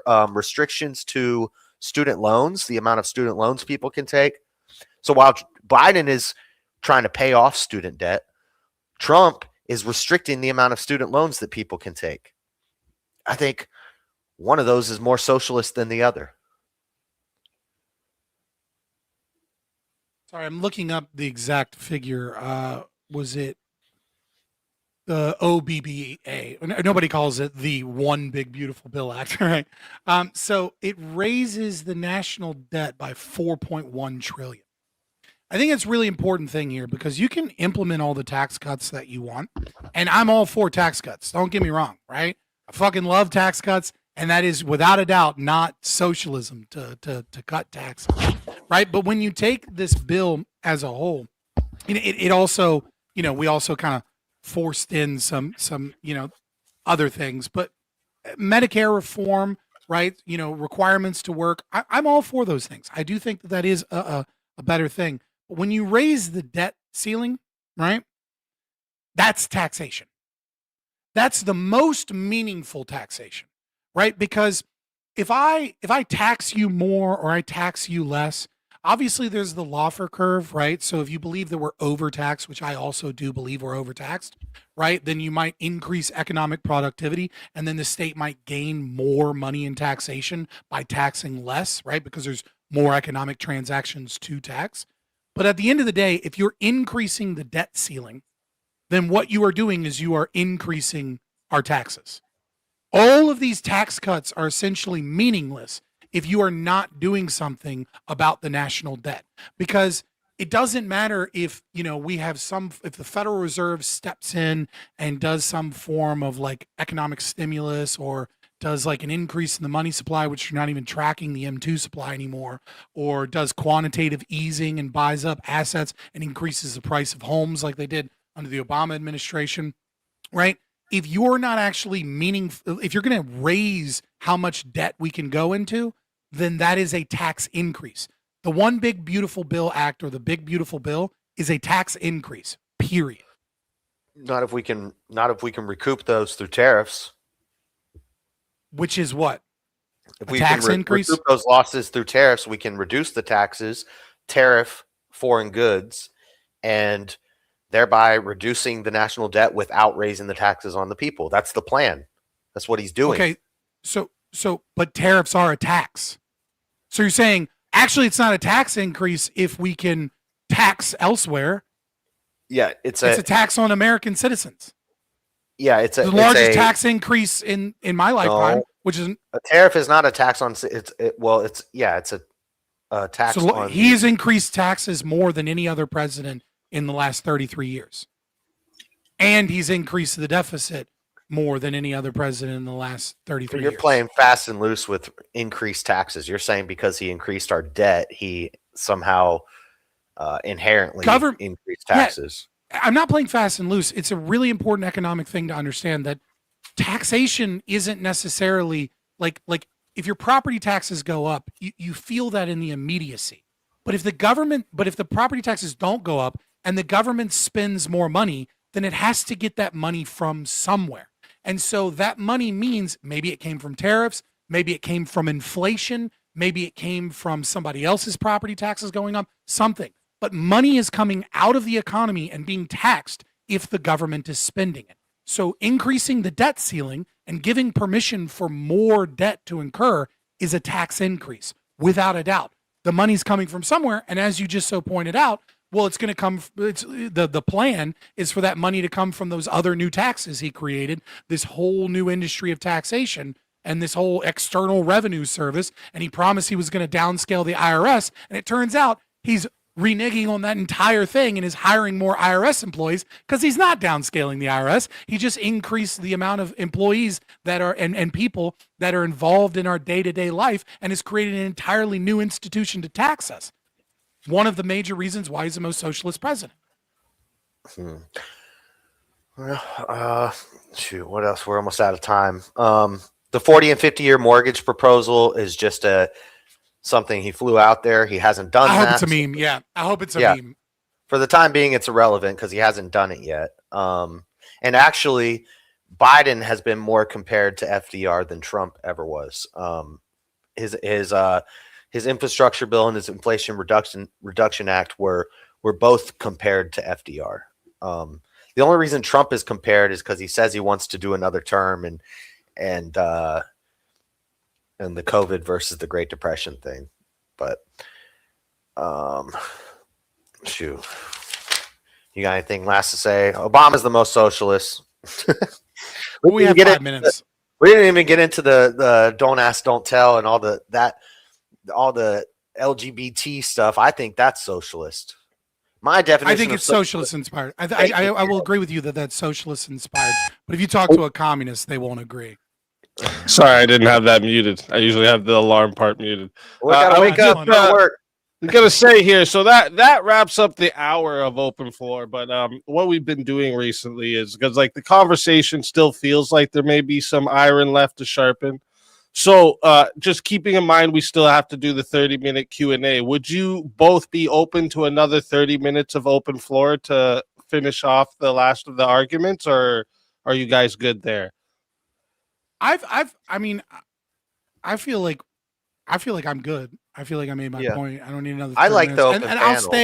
I'll stay for the Q&A. So. Well, I mean, I'm still going to stay for the Q&A and a little bit of the open panel because I'm not doing anything Christmas Eve or Christmas, so I can go late. Okay, no problem then, no problem. So that'll wrap up the back and forth and excellent exchange from both sides tonight. We're now going to enter into the closing statements.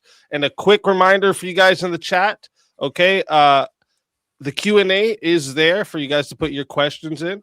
And if you got a question for either debater, make sure you drop them in now so that when we get to the Q&A, we can ask them. But remember, the Super Chats, PayPal, and Cashapp questions will take priority. So if those fill up the 30 minutes, not all of the Q&A questions or if any can get to them.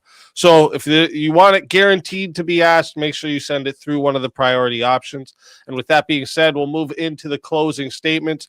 And we're going to start with you, Fabian. That way JS will have the last word because I like one to have the last and one to have the first. So let me get the correct timer up here for you first.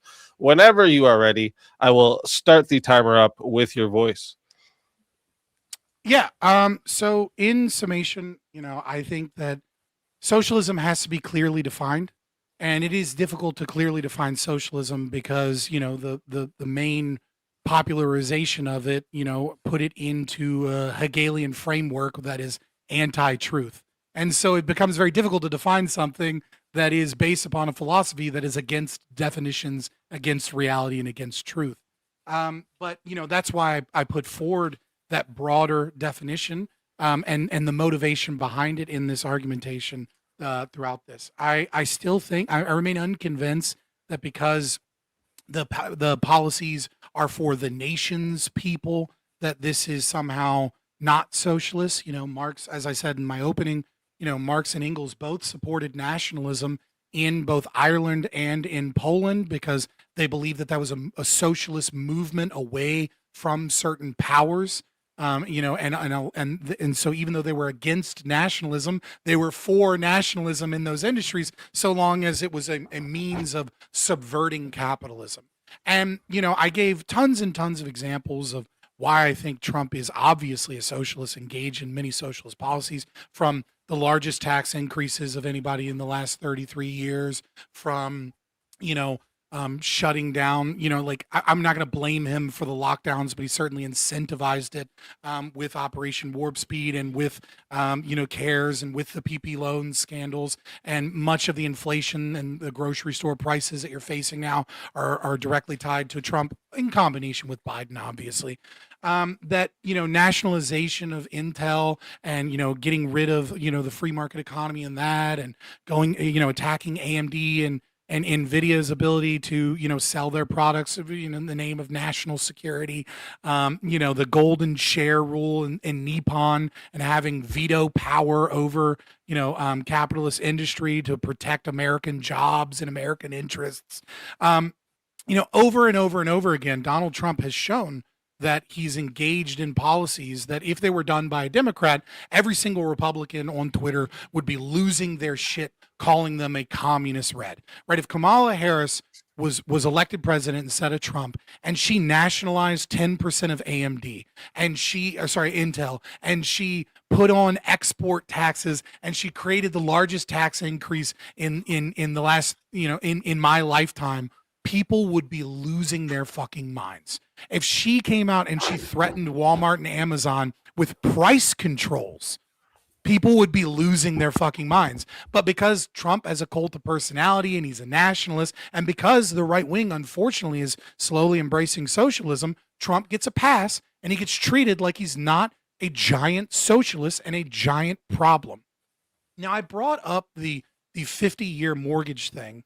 And it is a meme, right? It's not a policy that he's done. I gave you a fuck ton of policies that he's done that I think show actual socialism in action. But the reason that I think it's important is to look at the mindset of the individual that is proposing these policies. Is the individual thinking that the government can solve problems when the market fails, and that the free market is incapable of solving certain problems? Or is the individual engaged in some regulation to try and free the market or stop fraud or things of that nature? And I think that tweet, or sorry, that Truth Social post, where he, compares himself to the great FDR and glazes how FDR was a great American president, and talks about how he instituted the 30-year mortgage, which is one of the major reasons that we have such a horrific housing market that is fucking over millennials and Gen Z from being able to own a home, is because of government-backed protection on the ability to protect their ability to loan out homes over a 30-year mortgage, and says, hey, I'll do the 50-year mortgage. Isn't that a great idea? And you realize that the average first-time home buyer right now just went to 40, and under a 50-year mortgage, that would mean that you'd be done paying off your mortgage when you're 90 years old.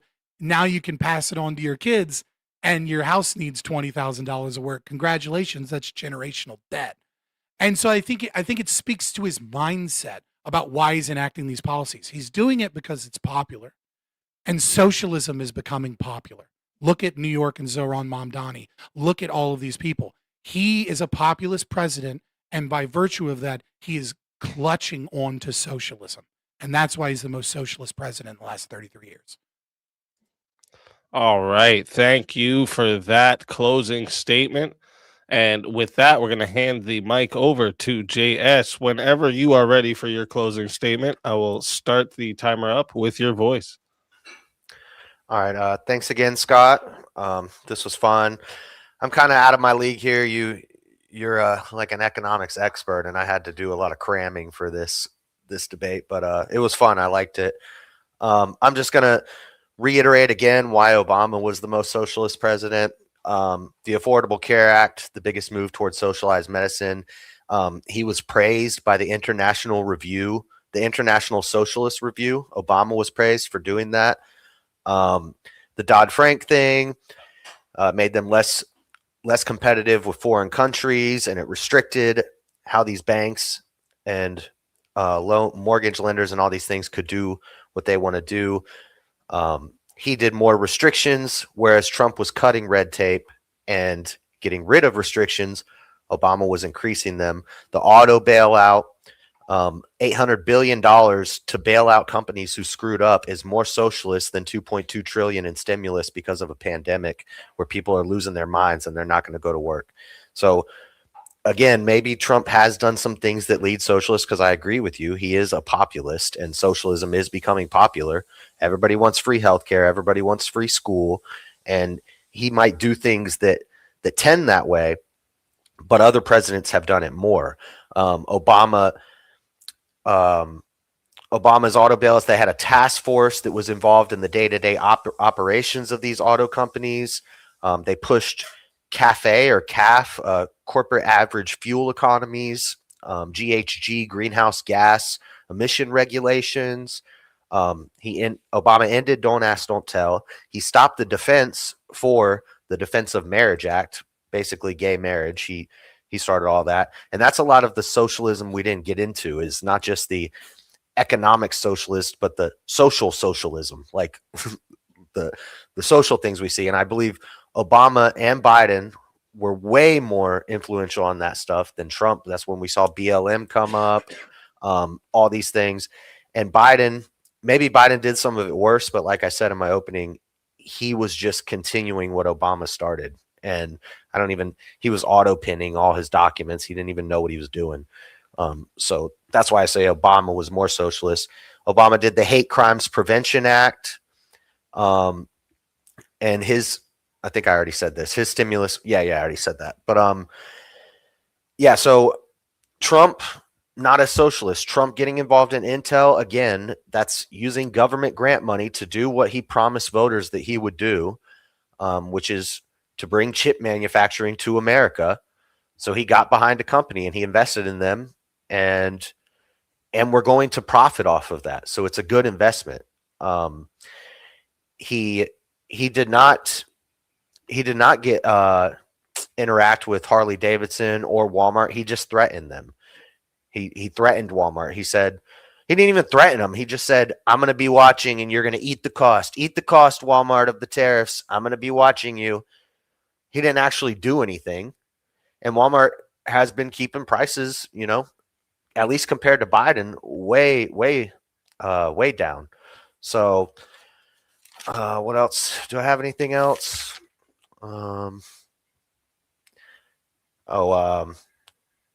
Cash for clunkers, weaponization of the IRS to attack conservative organizations. Those are two more socialist things that Obama did. I think as many examples you gave of why Trump was socialist that we could quarrel over, is that socialist or is that nationalist? Is it economic nationalism? Is it socialist? And we could argue about all these things, but if we're weighing the scales of socialism, Obama did things that were clearly more socialist and more blatantly socialist, even as far as openly calling himself a democratic socialist. So, that's why I believe Obama is the more socialist. You didn't change my mind, but you know your stuff more than I do. So, it was I had fun, but that's all I got. All right. Thank you for that closing statement. And that will conclude the closing statements. Great work from both debaters tonight. Again, if you're enjoying what you're seeing, make sure you like the stream, subscribe to the channel, and so you don't miss any of the debates we host here on Swords of Reason. Like I said, we do all kinds of matchups. It could be political, cultural, social, internet beefs, trending topics, video games. Okay, literally anything that a conversation is worth clashing over, we bring it into the arena.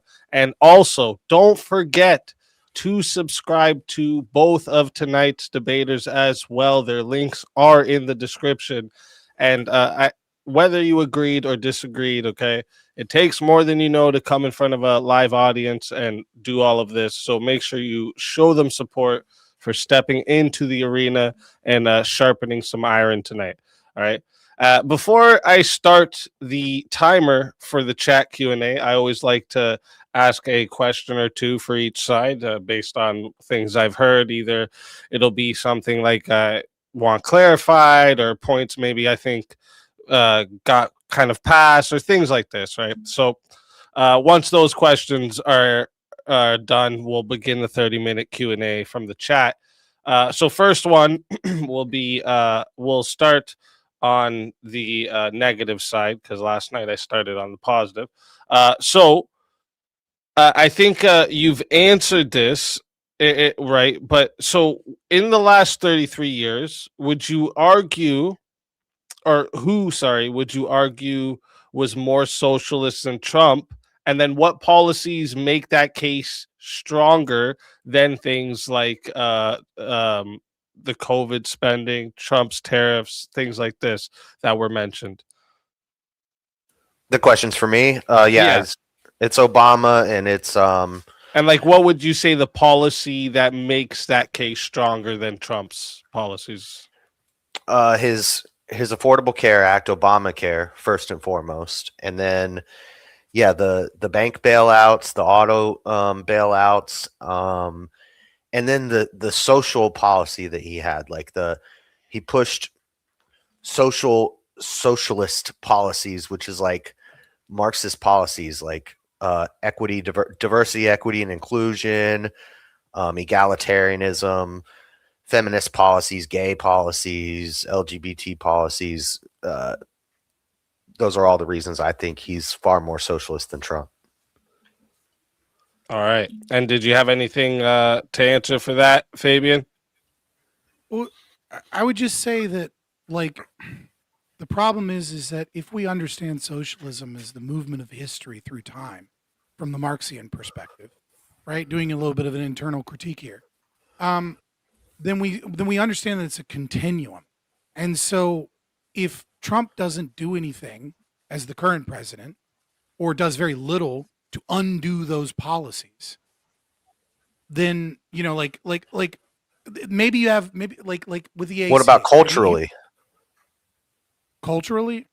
What if he's culturally moving us away from those policies? Like, people, you see Gen Z, they're just more based. Like, culturally, Trump is moving us away towards that soft, woke, socialist. Socialist Democrat. We got to save everybody. He's culturally, he's steering us away from that.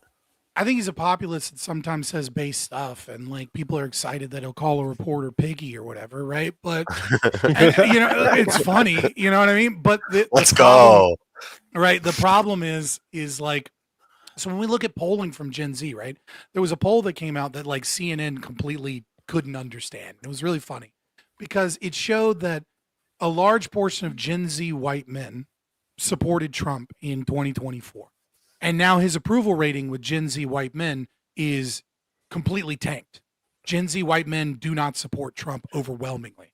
And like, they're like, see, they're back on our side. And it's like, no, they're all groypers now, man. Yeah, they're going farther Hitler. right. Like they're not supporting Trump because they're more radical. Well, they're more culturally right wing, but they're more socialist than Trump as well in many ways, right? Like Nick Fuentes is a hardcore socialist. Yeah, right? Like you talk to any white nationalist, they're hardcore socialists. But Nick Fuentes doesn't like Trump because he's not socialist enough. He was going to vote for Kamala. Right. He also he also likes he can't stand JD Vance because of his brown wife or some shit, and thinks Newsom, who's like one of the most like who's the purveyor of all the things he hates, is somehow good because he's a white Chad or something, right? So Gen Z is a little cooked in that. So I mean, like, the cultural shift is occurring. I don't know to what degree Trump is doing that. What I would say is if you really wanted to strengthen your argument again in another debate, is the first thing you should have mentioned was his pushback against diversity, equity, and inclusion, his executive orders against diversity, equity, inclusion, and getting rid of the EEO mandates on those things and freeing up the market to be able to engage in hiring practices not supported by the state. Setting that aside, I'm only saying that because the debate's over. We're in a Q&A portion. Right. Well, I mentioned Obama saying, and Biden doing those types of things, and I didn't mention Trump's pushback on them. I should have. You're right. That's something he actually curtailed, right? So in that domain, you absolutely have an argument. But I would say when you talk about like Dodd-Frank, right? It's like he did a couple of meaningless things to make like the cap on like the new regulations on asset management from 50 million to 250 million, right? Like he kept all of the elements of Dodd-Frank. So it's like, how can we say like Obama's so fucking socialist for that when Trump maintains it?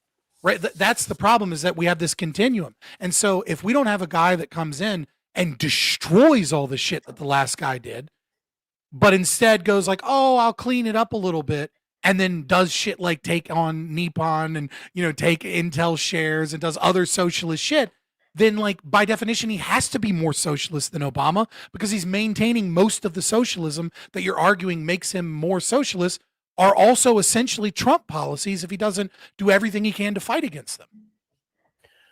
Yeah.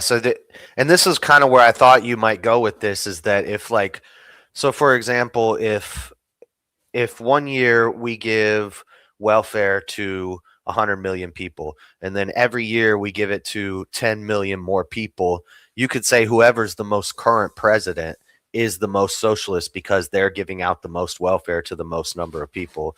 Right, instead of cutting it. Right. You know what I mean? Like it's like, and to be fair, Trump did in the big beautiful bill cut some of those things and tries to clean it up. But I mean it's when that comes with 4.1 trillion and raising the debt, it's like, dude, I don't even believe in the debt. That's funny money. I don't even believe it. Well, let me go into my next question for JS here. My next question for you, JS, is so even if Trump's intent is nationalist or populist rather than socialist, like even if that's his intent, how do you respond to the claims that the outcomes of his policies, it still expands government controls in ways that would be consistent with socialism? Because, so socialism would be if the people collectively utilize the state to take over businesses. If the state just says, I'm taking over this business, I don't see that as socialist. That's like anti-social. That's like against the people. It actually, it boosts up the company owners. That's what the crony capitalism. It boosts up the corporation owners. It boosts up the politicians. Doesn't do anything for the people socially. And so you're saying it's not true socialism because it didn't work out the way the socialists wanted it? Well, it doesn't. You're saying that's not true socialism? I mean, like you admitted that Nazis were socialists, and the thing you're describing is absolutely what the Nazis did. But and Hitler, the Nazis are a weird exception. They're it's kind of like they're third positionists. They're a form of socialism. You're trying to get me to say, are they a form of socialism? And it's like, I don't know, because they're actually kind of their own thing. But what I'm saying is the people did not vote for Trump to take over Intel or to buy 10% of Intel, right? He just did that. If the people collectivized and said, we're going to use the state to make everything, to redistribute everything. You made the exact opposite argument in the debate, right? You said that Trump was doing it at the behest of the people because he was voted in to protect national security and get more chip manufacturing Tariffs. here. I was talking about tariffs. Well, You were talking about the CHIPS Act no, I'm saying and it the continuation. benefits. Okay, yeah, whatever. It benefits You know the what I mean? people. Like you said that Trump did that for the people under national protection. He and that's did why it you're to saying help it's the a nationalist people. policy. Yeah, it's socialism. It was the All right, will of the people. So we'll go to my questions The for you, people. Fabian. So first question would be, so this was one of the things I kind of just want repeated, and then this like kind of a two-part question. So like, how are you defining socialism for the debate? Mhm. And then why does Trump fit that definition more than like presidents who expanded like a welfare program or healthcare or government regulation? Like, Yeah. why does Trump fit it more than them? Yeah. So there's this. I did a stream with this guy Nicola.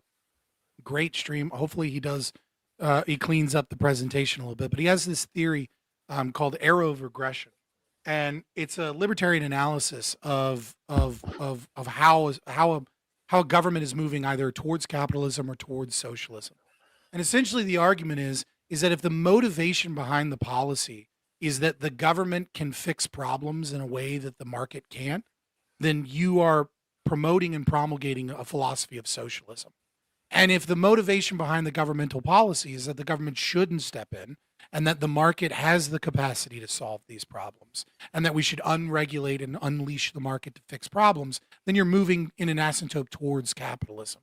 And so my definition of socialism is where the state intervenes as part of that movement of history through time, as defined by Engels and Marx, to interrupt or to fix the inherent contradictions of capitalism as laid out by socialist theory.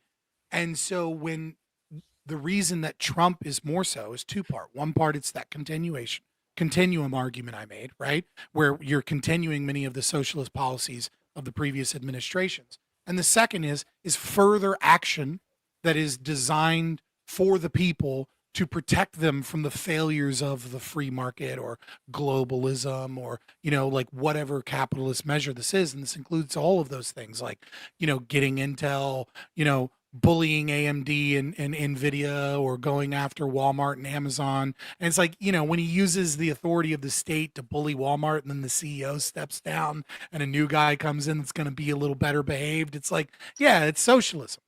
And because it's motivated by that belief that the government will fix this and that the market or the free market can't fix this. And we shouldn't unshackle the market. Instead, we need more regulation. We need more control for the benefit of the people.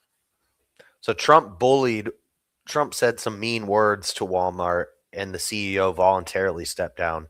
Biden implemented power over GM and Chrysler and forced the CEO to resign. So that's where you have two similar events.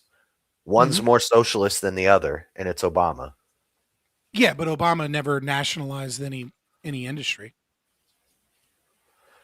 I mean, it's like in this tit for tat. I'll give you that. Like what he did. We have to the do the cash tit for tat. Well, no. Like I agree with you, right? Like, but at the same time, there are other things that Trump has done that Obama didn't do, right? I've made my argument enough, I think. Yeah. And all right, yeah. And my next question for you, Fabian, would be which specific Trump policy do you believe most clearly qualifies as socialist? And then it's kind of a two-part here. How does it go beyond any like similar action taken by Bush or Obama or Biden? Yeah, I think you can probably guess my answer, right? I'm really harping on the Intel. Yeah, remember, I'm asking these questions because I even if I know, like, based off what you guys said tonight, I like to get these questions out for the chat to maybe hear it again, people who came in late, stuff like that. And this goes in a section I'm going to be doing in video form called the Blades Edge, where it's just my questions to you guys. So it's kind of Hell yeah, so you say enough. Intel is promote everybody and get some good questions answered, it's hard to define like what is worse. You know what I mean? Like that's definitely a difficult thing to define because I don't look at it per se as an asymptote, right? Like I'm not looking at it as like, oh, Trump's 2.2 trillion is way worse because it's, you know, zero point 0.3 trillion more than what Biden did, right? You know what I mean? Like I'm looking at it more from a philosophical position, which is what goes into a new domain of the state, of the acceptability of the state to intervene in the market. And I think that the golden share of Nippon when a Japanese company purchases US Steel and saying, well, if you want to purchase this company and you don't want to be busted up by our antitrust laws and practices, then the government gets a right to vote on your board. That, and, you know, going in and using taxpayer money and monopoly contracts to purchase 10% of a giant, player in the tech industry.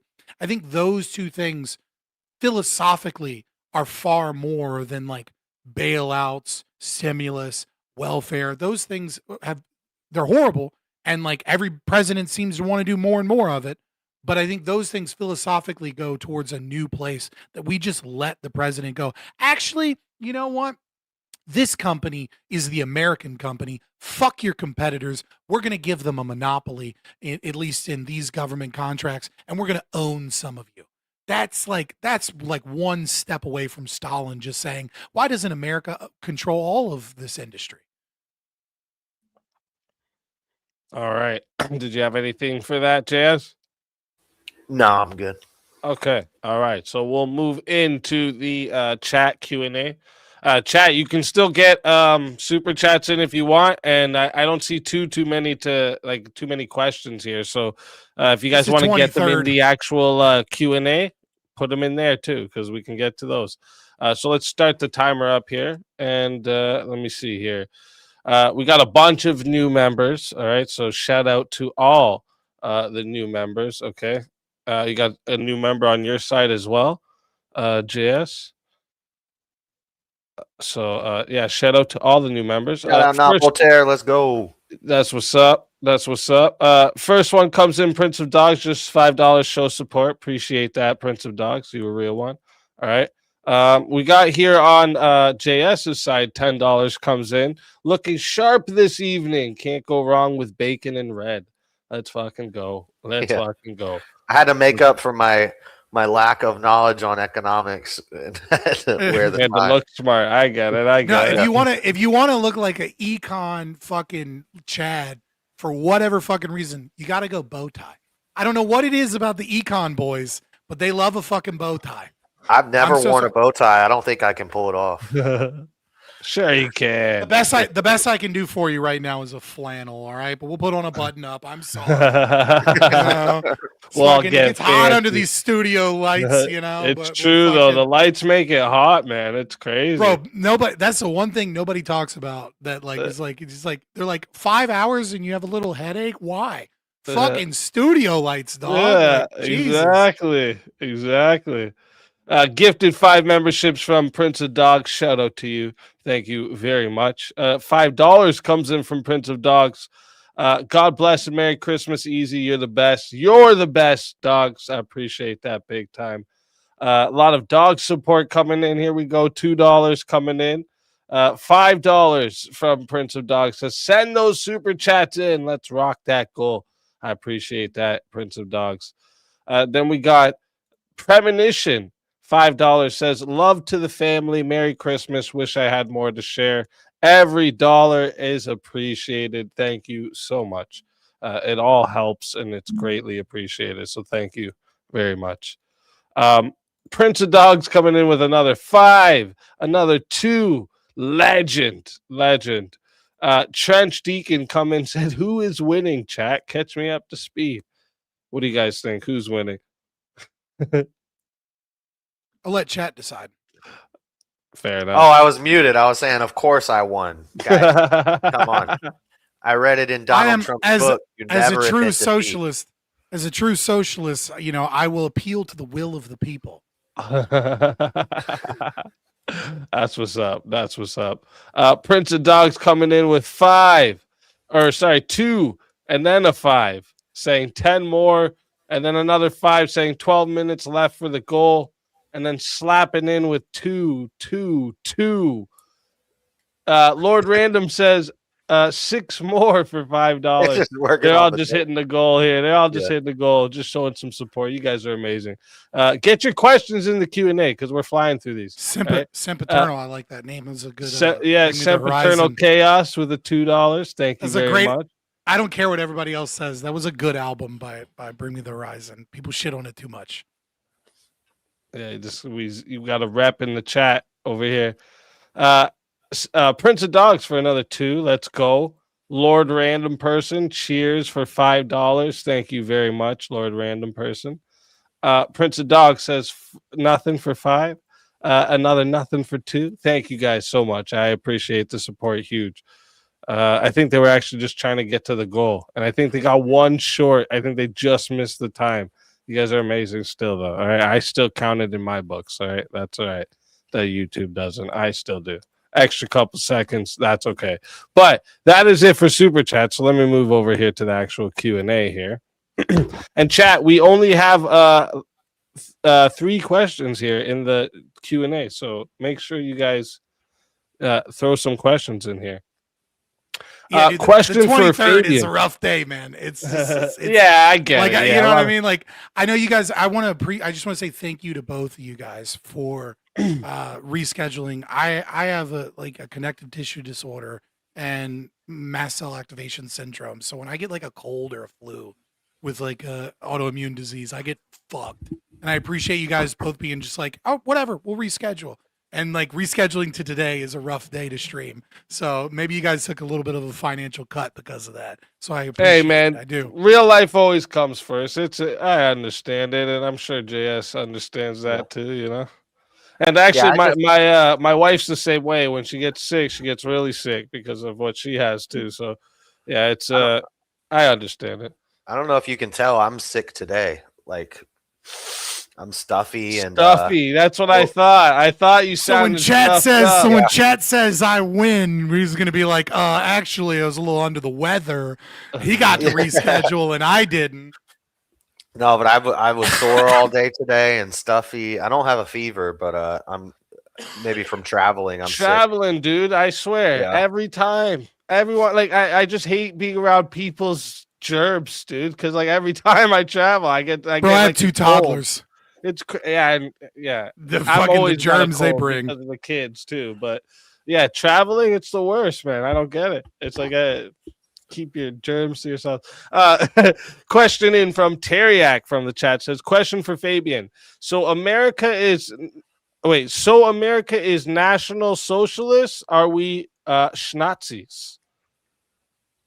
I think I wouldn't call America ideologically fascist. Right? Like I just wouldn't. I don't think there are too many politicians that are fascist, right? But I do think you have to understand that there is a underlying philosophy that has been invaded from the West, and I would say, since Marx, but I brought this up very briefly, ironically from denazification, right? I think denazification has been one of the most harmful things in politics in world history. And that's going to sound crazy when I'm saying I hate Nazis. Denazification is bad because this was a form of, it's one of the reasons why you see so much more socialism in Europe is because we worked with the Soviet Union in, de-radicalizing Europe and kind of like, in congruence with the Soviet Union in the early days of the end of World War II. And many of those compromises were welfare state policies and things of that nature. And, the kind of the tactics of the Fabian Society, of which I get my name from, ironically, of this incremental push towards socialism.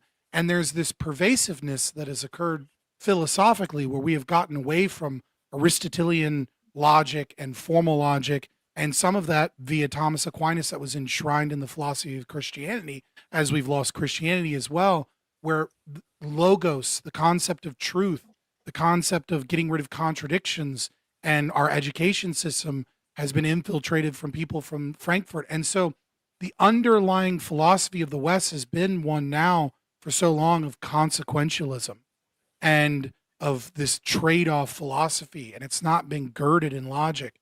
And so that has seen a slow movement of the left and the right towards socialist ideals and socialist philosophy, and utilizing anti-capitalist means of engaging with every quote unquote emergency, over time, and has left us with the Federal Reserve, has left us with, Reagan, who gets praised, but he created the immigration system we're currently in, and he expanded Social Security, and Reagan did all of these socialist policies, but he's and it's just this slow march because of the philosophy. So no, I don't think. Is that why you kept it to 33 years? Because if you did lifetime, it would count Reagan. I think there are a lot of presidents that are more that are more socialist, even with the continuum aspect. Woodrow Wilson, Franklin Delano Roosevelt, Reagan, Abraham LBJ. Lincoln, LBJ. Like, I think all of these are contenders for sure. Obviously the continuum thing that I'm talking about and the preservation of it kind of tricks it into Trump having to be that. But at the same time, I kept it to 33 years, but really I just meant in my lifetime, right? Because I didn't want to talk about shit that was so old that's like too much historical knowledge is required. Yeah, I'm 38, so I would have got like one extra president than you. Yeah, well, I'm 35, so like I would have gotten like 2 years, whatever, and then he changed it to 33, and I was like, all right, whatever. A third of a century. I did 33 because it's my lifetime, so I was like, I'll just go. But you guys can't be too much older than me, so I'll go off my lifetime. so TLDR, and I'm only being long-winded because there's not to give people more opportunity to get in. Yeah, no worries. Is no, I don't think we're fascist, but I think the underlying philosophy that led to fascism and led to communism, that is, Hegelianism and a rejection of Aristotelian philosophy, is one that is also undergirds the philosophy of the current day, and that is a severe problem, and that if left unchecked, it leads there. All right. Next one comes in from the Panelverse. Says, why is easy a fraud of a man and thus a goof? This sounds like middle school insults mashed together by a toddler. I don't know what you even said here. You're asking why someone's a fraud. I'll add to it and say this. Red flag for anybody. And Panelverse has been in my chat most of the night, and I'm going to talk shit anyways. Red flag for anybody. If you hear the word weird, you hear the word whiny, you hear the word goofy, you hear these adjectives, just know that you're dealing with someone that isn't presenting an argument. They're engaging in the female tactic of reputation management. They're attempting to find words that destroy your reputation in lieu of a logical argument. Facts. Yeah, if you got receipts, buddy, you can bring them, all right? But we don't debate static over here. Just clips other people's stuff. Yeah, and, monetizes off of clipping other people's channels. Yeah, doesn't have any good takes of his own. Yeah. Bitch, don't talk about that. I went to check your channel, and like half your shorts are fucking Crucible clips, bitch. Who, me? My shorts. No, fucking JSUrban. I do clip shorts. No, I wouldn't say half of them. I'd say there's more JLP, but lately I've been trying to do shorts of my own content, but that's just my shorts. More juicy. I just did like a quick inspection to be like, oh, what's this guy? Because everybody just looks at my shorts. Figure out. I don't even think YouTube should have shorts. Vertical integration. That's another debate to have, huh? We got Seahawk Daddy says Scott's point about Intel was good and fits perfectly with the dictionary definition of socialism. Can JS give an example of another president gaining ownership in an industry? Another president gaining ownership in an industry. So that Trump does not have ownership in Intel. Well, he has 10% of the company. He's not even the. Can I give an example of another president having 10% of a company? No, but I'm sure there's lots of presidents who. Yeah, Richard Nixon. Yeah, I'm Richard sure Nixon there's is the presidents answer, that have right? had So stock in companies. worse, Rail Passenger Service Act under Richard Nixon created Amtrak by consolidating railway companies. Okay. And Amtrak is still partially owned by Congress and controlled by the U.S. government today, which is why our train service sucks so bad, because it's socialist instead of being, unleashed to the market. But Richard Nixon isn't in the last 33 years, so Right. Yeah, that exactly. Yeah. Lost Avarice. Shout out to Avarice. Sends in $10 and says, "Yeah, what Fabian said. Lack of urban adventures for real, my dude. Hi, I'm Avarice." Greed is good, brother. Greed is good. Greed is the highest moral value of man. When shorts started, I would just clip stuff and put it on my shorts. So yeah, there is a lot of stolen short content on my channel. But I'm just teasing you, man. 'Cause I know. You were talking shit on something. I was like, wait a minute, you do that too, motherfucker. No, that's his whole channel. And plus he was talking. Yeah, shit to on be you, fair, so. that's literally the dude's whole channel. Like he just clips debates from other people, and puts them up. It's wild. And it's like literally just copy and paste. Like Hey, it's not like, Speakeazy, you're talking to an ANCAP. Fuck IP. Clip my shit and ship it, brother. All right, that just gets me in front of more. you know what? Listen. I actually argue about copyright and shit too. I actually argue against it too.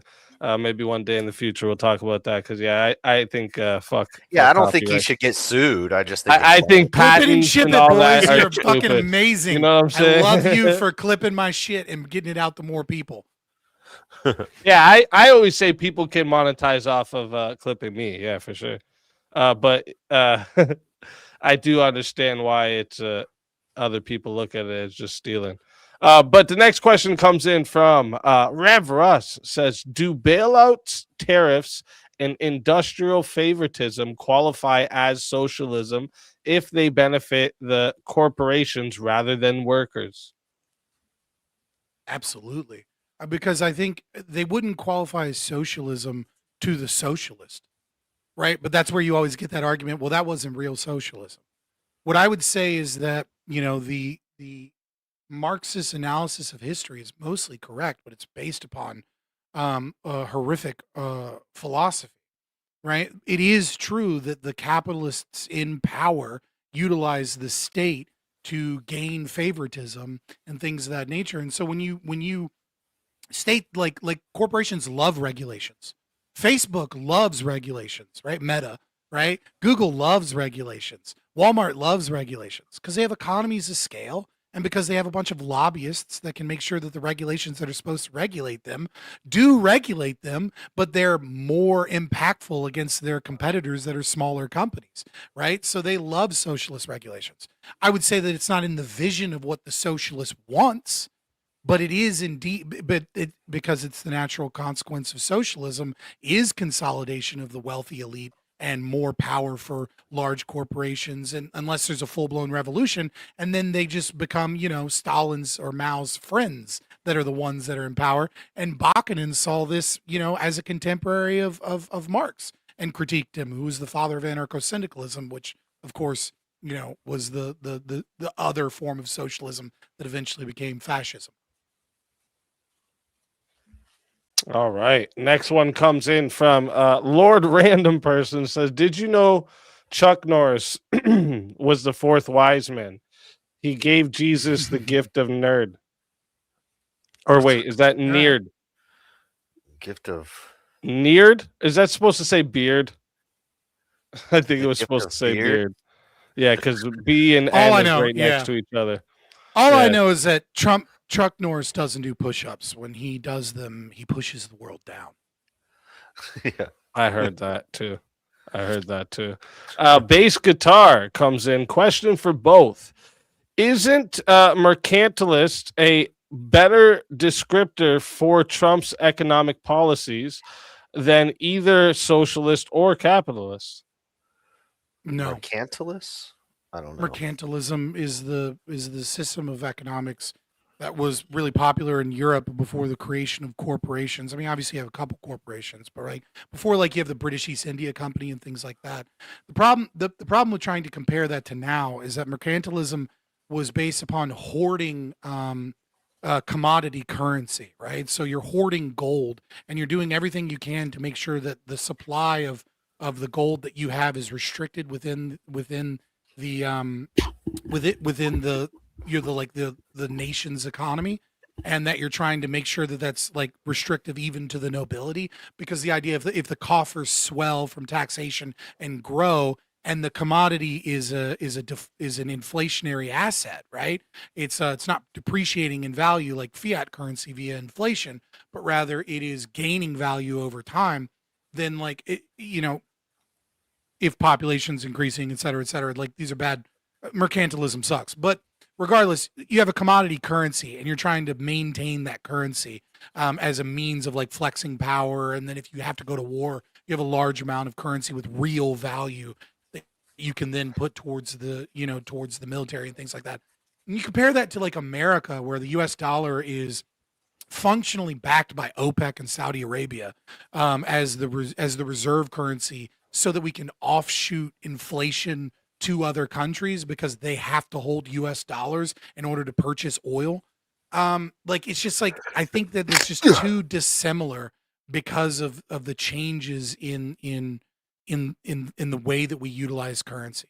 Maybe if America went over to like Bitcoin or something, like a synthetic commodity currency, like then maybe you could say it's like similar to that. But I just think the difference in currency is too drastic for it to say it's closer to that than a form of socialism, especially because of the philosophy behind mercantilism is similar but very different. I don't know. Yeah, I know nothing to add to that. I've heard of mercantile. Is it mercantilism or mercantilism? I think that's how you say it. Mercantilism.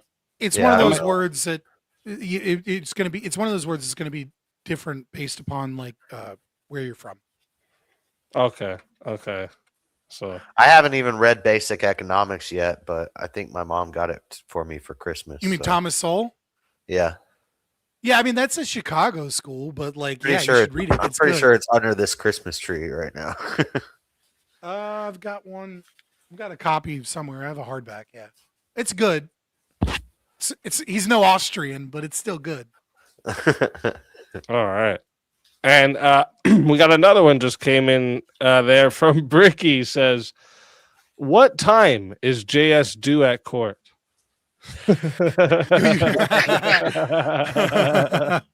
Yo, you do look like somebody that got Your a Honor. drug charge and showed up to court in the nicest outfit they have. Yeah. That's what's Yeah. up. Sleeves rolled up. All right. So, I mean, if we don't have no more questions in from the chat here, we can wrap up the Q&A. Does anyone in the chat want to get a last question? We got 9 minutes here. If, the Q&A there is, a little low, guys. You guys can get the free questions in now. You got 9 minutes. Get a question in. Yeah, man. I don't have much super chats tonight either, but like I knew it was going to be a thing like the day before. Well, if Christmas you Eve. have I was some, like, you can guys go are ahead and traveling. read them. You can go ahead and read your super chats. I don't think I have any questions in mind. It's here's some money, enjoying the show, memberships. Someone asked me if I'm going to cover the Epstein files leaks. Yeah, there's no like direct questions for if anybody wants to do so. Hit it up now, boys. Yeah, that's what's up. We got here. Myrotech says to both debaters, do you agree that fascism is more of a tool to get to authoritarianism and tyranny as opposed to an economic or political system? Wait, say it one more time. I missed the first couple words. Do you agree that fascism is more of a tool to get to authoritarianism or and tyranny as opposed to an economic political system? I think those are two separate axes. So like the anarchy, he said it's bullshit, but I like the political compass with the 4 quadrants and the There's one axis, which is authoritarianism, and then anarchy at the bottom, and then there's an economic axis. So I think authoritarianism is not even on the same scale as economics. If that makes I sense. disagree. So I would say that it's better understood from the dialectical perspective of socialism, because it's a socialist movement, right? And so what I would say is that what occurs, you can look at it like every time that we've had fascism, what has occurred? Well, you've had socialist revolutions, revolutionaries antagonizing the state because of emergency conditions, right? Weimar Republic, or Catalonia in Spain, or obviously in economic issues in Italy. And so what occurs is there's a growing sense of socialist ideals within the population, and then there is the synthesis, right? And I think the third positionism or fascism is a synthesis of those two ideas, which is, instead of having a communist revolution, what we will do is we will adopt elements of the economic socialism, and then we will put in right wing, you could say right wing, values, especially within the social domain, and we will synthesize these two things into a political philosophy that moves us closer towards socialism from the Marxian perspective, or protects the wealthy and the people at the top from a full-blown revolution from like maybe another perspective. And so like you see this with the election cycle leading up to the Reichstag and everything within Nazi Germany, right? Is like you have the brown shirts. They're a legitimate threat. And if the left wing had formed a coalition, Nazi Germany probably would have been a full-blown left-wing communist state. But instead, you have a coalition of the right adopting elements of socialism, calling themselves socialists, bringing in former socialists with a socialist philosophy, but it's pro-family, it's pro, like they bring in Ein Volk, right? Blood and soil. So it adopts this right-wing kind of facade in the terms of, its cultural values. Right-wing socialism. Well, yeah, it's right-wing socialism, without a doubt. This is what triggered me that you said at right, but I mean, it's economically very socialist. You say you need to get rid of contradictions, but then you talk about right-wing socialism. Like right-wing socialism, 100%. That's a contradiction. Socialism is on the left; it's left-wing. I agree that it is a philosophy of the left, but insofar as we define right-wing philosophy. Right, I don't think there is a definition in that, and by that domain, economic. Would you agree you could be an authoritarian communist or an authoritarian capitalist? You can't be an authoritarian capitalist. That's a contradiction, for sure. You can't be an authoritarian capitalist. Can you be an anarcho-capitalist and an anarcho-communist? You could have communist values and live in a commune under an anarcho-capitalist framework. You cannot be an anarcho-communist. No. So So anarcho-capitalism and authoritarian communism, those two things make sense. But authoritarian capitalism and anarcho-communism, those two things are contradictory. That's not consistent. It is consistent. You're treating the political compass as if it's like de facto always true. To create the concept of the contradiction. So the problem is that capitalism, the more capitalist you are, means the more you are against government intervention into the market. If you are a pure capitalist, then you are for the abolishment of the state. I could have an oligopoly or a technocracy. I could have a technocracy or an oligopoly where the richest person is the person who runs the government. And they could be very authoritarian. Why? That would be authoritarian capitalism. Because you are against the liberty of people to be able to make choices. What's capital got to do with liberty? That's socialist. No. Capitalism is an economic. Capitalism is an economic philosophy in how we distribute capital has resources. Nothing to do with liberty. It has to do with making money. Okay, you lose your liberty to make money. You are okay. So here's the thing: is fraud capitalism?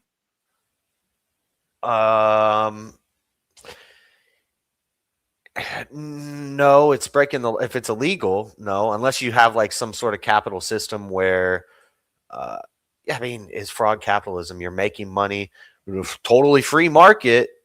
Well, You know, it's not free market, right? Because fraud would be a violation of private property rights. Private property rights are a cornerstone of capitalism. You cannot have capitalism without private property. If you have private property, insofar as you maximize private property and maximize capitalism, these are synonyms, right? Maximizing capitalism means maximizing private property rights, and so authoritarianism would be violating private property rights, because the fundamental private property of which that establishes all private property is the concept of self-ownership, or at the very least bodily autonomy that establishes private property. So in every single way that you intervene in the market and you violate people's private property rights or their liberty, you are being anti-capitalist. yeah, I don't agree with this. All right, so we got another question here. It comes in from Josh Vet. Sorry.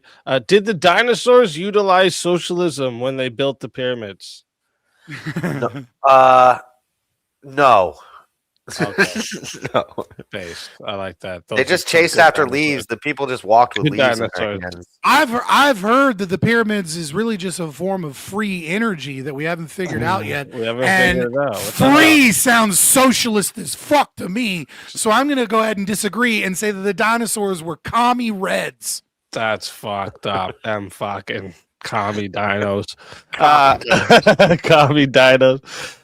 Next couple questions are kind of just joke questions. I was gonna see if there was one that's a serious one, because we got Kokomo says, "Why are you gay?"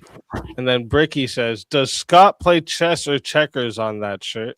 That's a pretty good one. Or Seahawk says, "Scott, do you think Trump knows he's a socialist?" This is a good question to end on. Do you think he knows he's a socialist? I think Trump is philosophically illiterate. Okay, there we go. IQ experts say he has an IQ of 155. Don't besmirch Trump. He's a very smart man. First of all, my IQ is close, but not that high, and there's no fucking way in hell Trump has a higher IQ than me.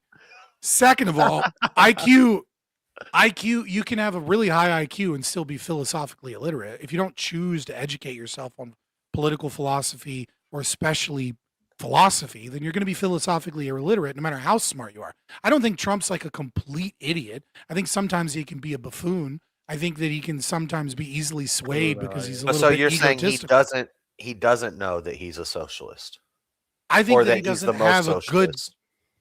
Or So no, one of the things you said earlier he is a socialist. I would absolutely defend the concept that Trump doesn't know he's a socialist. And the reason I would say that is one of his mentors was Roy Cohn. And Roy Cohn was the lawyer for Joseph McCarthy during during McCarthyism, when they were trying to get rid of commie reds in the State Department. It was and Roy Cohn was an avid anti-socialist to an extreme degree. And so I think Trump is a consequentialist that really doesn't have a good, strong basis for what's going on, other than a weather vane of what people want and what he thinks will work. So he's a pragmatist philosophically. Whatever works is what's good.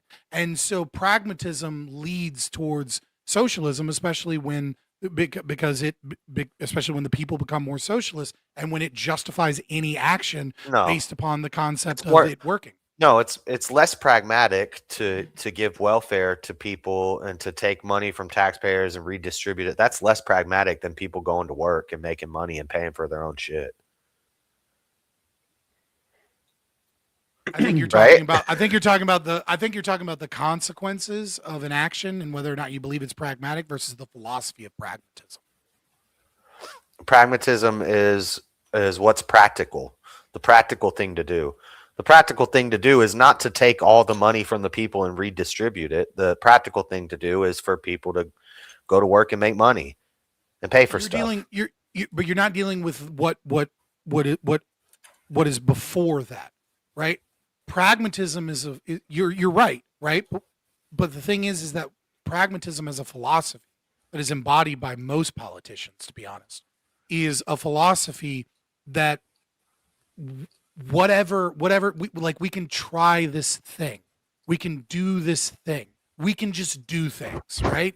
And the concept is that there is no philosophical principle, like the non-aggression principle being one. Or if you're a Christian and you have a principle that says thou shalt not steal, right? God commands you not to steal. So you should never steal, which means you should be against taxation, but set that aside. Right? Like pragmatism says we can just do things, right? And if the consequences are good, then they're good. And if the consequences are bad, well, then we messed up some way along the way. So we'll just keep testing it.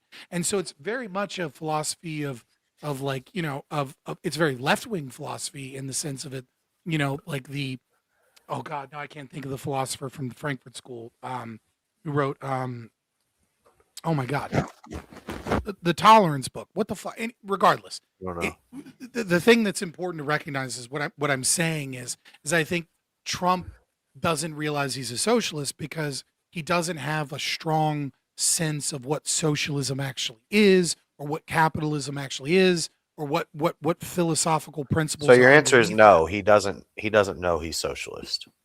I said that. To be clear, he said. To be clear, he says no because he's retarded. It's okay. I'll say it short. That's not what I said. I'm just kidding. I have one question. I'm saying the fact that his mentor was Roy Cohn shows that there's no fucking way he would engage in all of these things, because his mentor is an anti-socialist to an extreme degree, but his actions and his philosophy don't match that.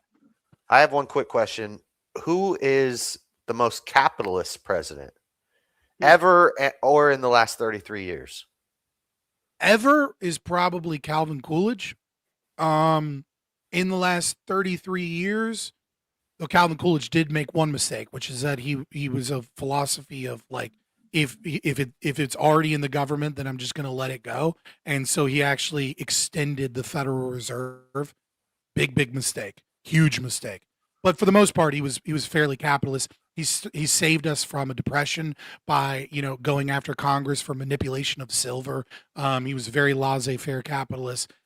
He let the market and businesses fail when people were arguing that they needed subsidies and bailouts and things. And he said, no, like that'll destroy the market. We need to let it fail. And that's why we didn't have the Great Depression, unlike FDR that said, oh, it's an emergency, so we need to spend money. And that's why the Great Depression was so bad and lasted so long. In the last 33 years, God, they're all. I will say who's the least socialist might be the right answer, not who's the most capitalist. And I would say probably Bill Clinton. Bill Clinton, less than Bush Sr.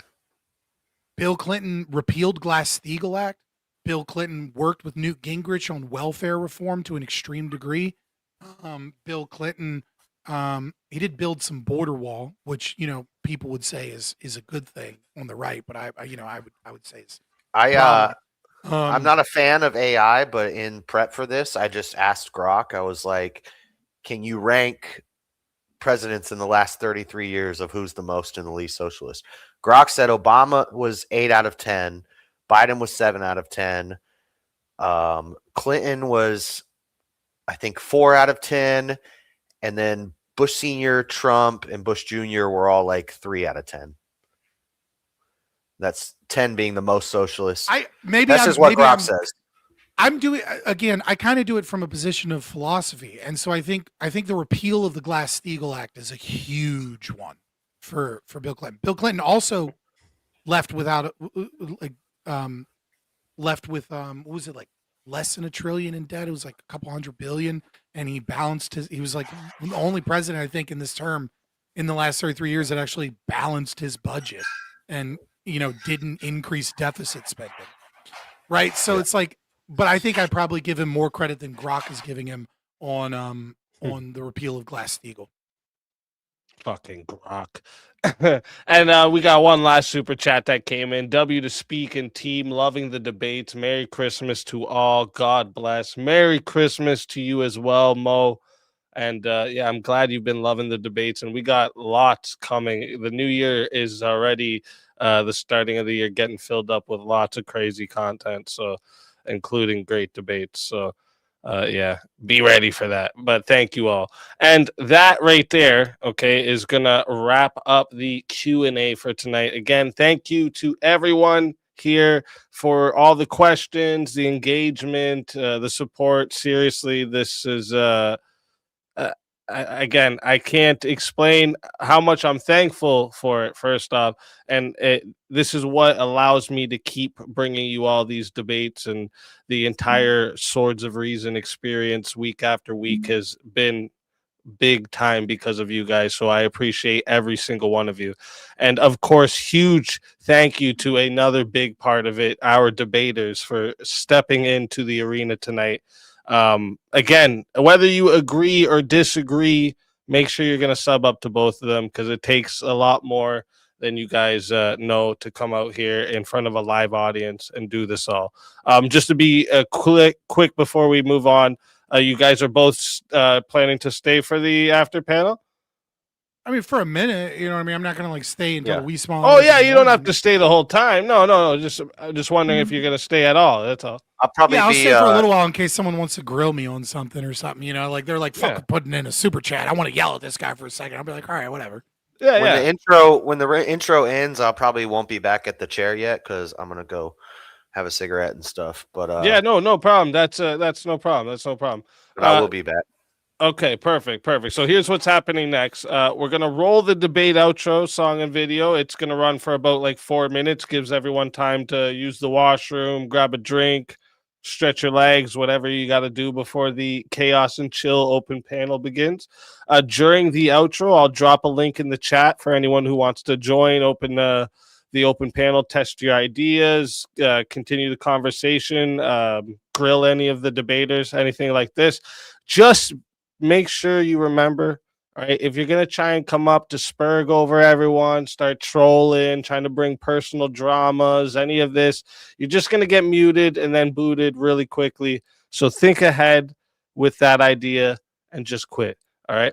And before we want to run the outro, one last reminder, make sure you subscribe to both the debaters. Their links are in the description. And if you're enjoying these debates, hit subscribe on the Speakeazy channel as well, so you don't miss any of the upcoming Swords of Reasons. We have Mondays, Tuesdays, and Wednesdays. This is where logic meets passion. All right, we're going to roll the outro here, and we'll see you all in just a few minutes.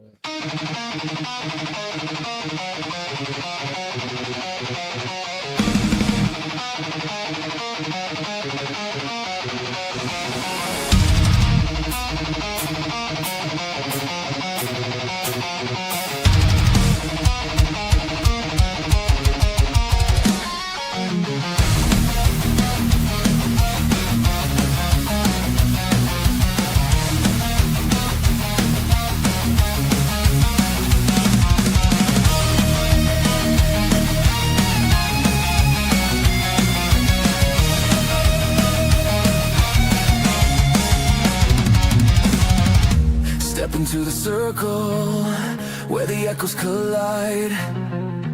Truth through the static, no place to hide. Iron tongue, sharpened fire in our breath. We dance with conviction on the edge of death. Your words are bullets, mine are storms. Ideas forged where lightning forms. No retreat, no treason. We clash our swords of reason. Cut through lies with steel precision. No faith, no fear, just raw collision. We clash our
clash our swords of reason in the storm of thought collision.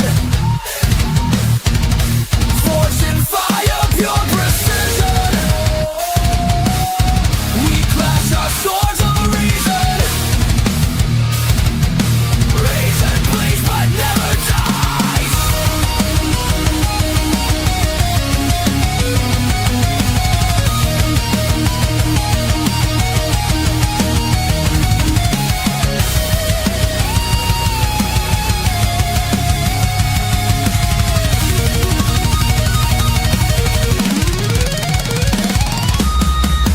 No surrender, no retreat.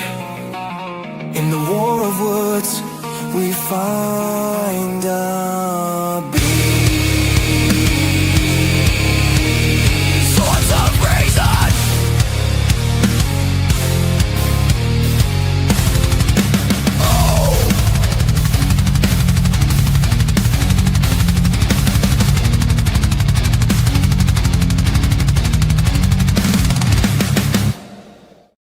No, it's not. And we're back. Hey. Let's go. Welcome in, everybody. Hey, how's it going? I have a question. What is it about AI music generation that just fucking loves Black Tide? Like, why is it all a modern take on 80s power metal? Every time Well, you make a rock it's- song, it's like, in truth to lies. That's actually like that's specific. So the one I use is actually really good because you can get like super specific on how you want the beat to be. So yeah, that one definitely probably it sounds similar to what you're saying. But if you ever want to try out, it's called I Love Song .ai. It's the one I use, and a lot of people seem to use like Sunos and these other ones. Yeah, Suno does that a lot, where it's like a lot of power metal-y shit. Yeah, but this one isn't where like you write in for it to write you the song. You got to write the lyrics in, and then you prompt the beat, and then it makes the song for you. So like, and when you do the prompting for the beat, you can do the beats per minute. You can literally tell it anything, and it'll do exactly what you say. Suno does that too. You just Yeah, you so can- that's you can good, put in yeah. lyrics, yeah. Hey, And you can Bricky, even make you bald-headed instrumentals fuck, on where you there at? too. Bricky's There you hiding. are. Oh boy, here we There go. he is. But let me see. I seen it was. I'm just trying to figure out what Avarice- the audio is getting that for us. Avarice those came words? in, and then I think it was bass guitar came in next. So if any of you guys have a question, I do, Yes. but he's not here yet. So, do you have a question for Poindexter? Yeah. I gotta. Okay. Oh, now I know who you are, Evers. You're the first person on the internet that I recognize you by your face instead of Poindexter. because I actually met you. I was like, cool, Greed's good, whatever. And I didn't know who the logo was, but now it clicked. I needed the face. It clicked. What's Someone up, went brother? to debate con, is that's what it sounds like. Yeah, Yeah. I was the giant one. the giant one. Well, Well, actually, I be see good, that. Fabe, be Unfortunately, I good, didn't Fabian, get to don't go, worry. but I did see the like all the pictures. There's apparently, it seems like there was a lot of giant fucking dudes there. I was like, holy shit! I fucking look small up next to all these guys. God damn. No, so I can wait. I'll let bass guitar take the stage. Yeah, go ahead, bass guitar. What you Yeah. got So, for Fabian? okay. I just want to push Fabian because I think Push we him. actually would have a good discussion on this. I really do think that Trump's policies, the best descriptor of it is mercantilism. Okay, let me lay out my Okay. argument. Okay. Yeah, go ahead. So if you think about things that Trump says, like things like tariffs make us rich, that is like a purely mercantilist view. He has never, ever, ever talked about trade as being mutually beneficial. He always is like, if they're winning, we're losing. That is a purely mercantilist view. Mercantilism is also a command economy. So all the things that you were associating, like socialism as being a command economy, all the things that you were associating with Trump's policies to socialism are more broadly attributable to being a command economy. And so that fits as well to Trump being a mercantilist. which is, in my opinion, 1,000 times dumber than socialism, because at least socialism has the hindsight of capitalism. And not that I'm a socialist. I'm capitalist 100%. You know, I mean, there can be government. I'm capitalist 100%. Let's be honest. Well, I mean, do you think Keynes a capitalist? No. You don't think? Okay. Well, so yeah. I'm an Austrian. I don't think the Chicago School of Friedman and Thomas Sowell are capitalists. Okay. Yeah, you're definitely 100% capitalist. No. I take what you're saying. I don't know that I necessarily disagree with you that it might, in a Venn diagram of like policies, right, and statements, does this match up more with mercantilism? And like, I still think mercantilism being pre-fiat currency is kind of like a big deal, though there is some fiat currency in the late mercantilism with like coin clipping and certain forms of like issuing of coinage and stuff. But I mean, but to what you're saying, like I agree with you that if we were to Venn diagram them as policies, my problem is like going down to a baser level philosophically, which is, well, I think I would agree. View of pragmatism and Can I get a thesaurus, please, for all these big fucking words? Of course you need it, you fucking ignorant. Brother, mercantilism is shit you learned in social studies in elementary school, or at least middle school, or econ, you know. But What's elementary school? Primary, I think, might be what you would call it. So, I mean, like, I would agree with you that Trump doesn't. I don't think like there's a economic ideology that's like motivating Trump. I think he's kind of retarded, but that is. But I think if we were to look at it, like you said, with a Venn diagram, I think mercantilism fits much more cleanly. And I'm just not going to fight you on that. I feel like it's an interesting insight. I also think that as a populist and as a pragmatist, he is grabbing onto ideas that sound good to a large majority of people because of whatever his motivations, being like, I just want to do what works and what's good for America. And like, so I don't think he's coming at it from a mercantilist position, though, or a socialist position, really. I think where he's coming from is just a weather vane to what people want. And as our philosophy is becoming more socialist, that's occurring. Because I don't think there's any like mercantilist economist advisor. You know what I mean? Like, well, but I mean, if you like a lot of like some of the mercantilist views were things like, you know, excess is bad. So take that and also look at what Trump says. Oh, you don't need 30 pencils. Just get 2 pencils. You don't need to buy your kid $10. Buy them 2. Right? Is that mercantilism, or is that just cope because you're trying to deal with the fact that you fucked up the economy?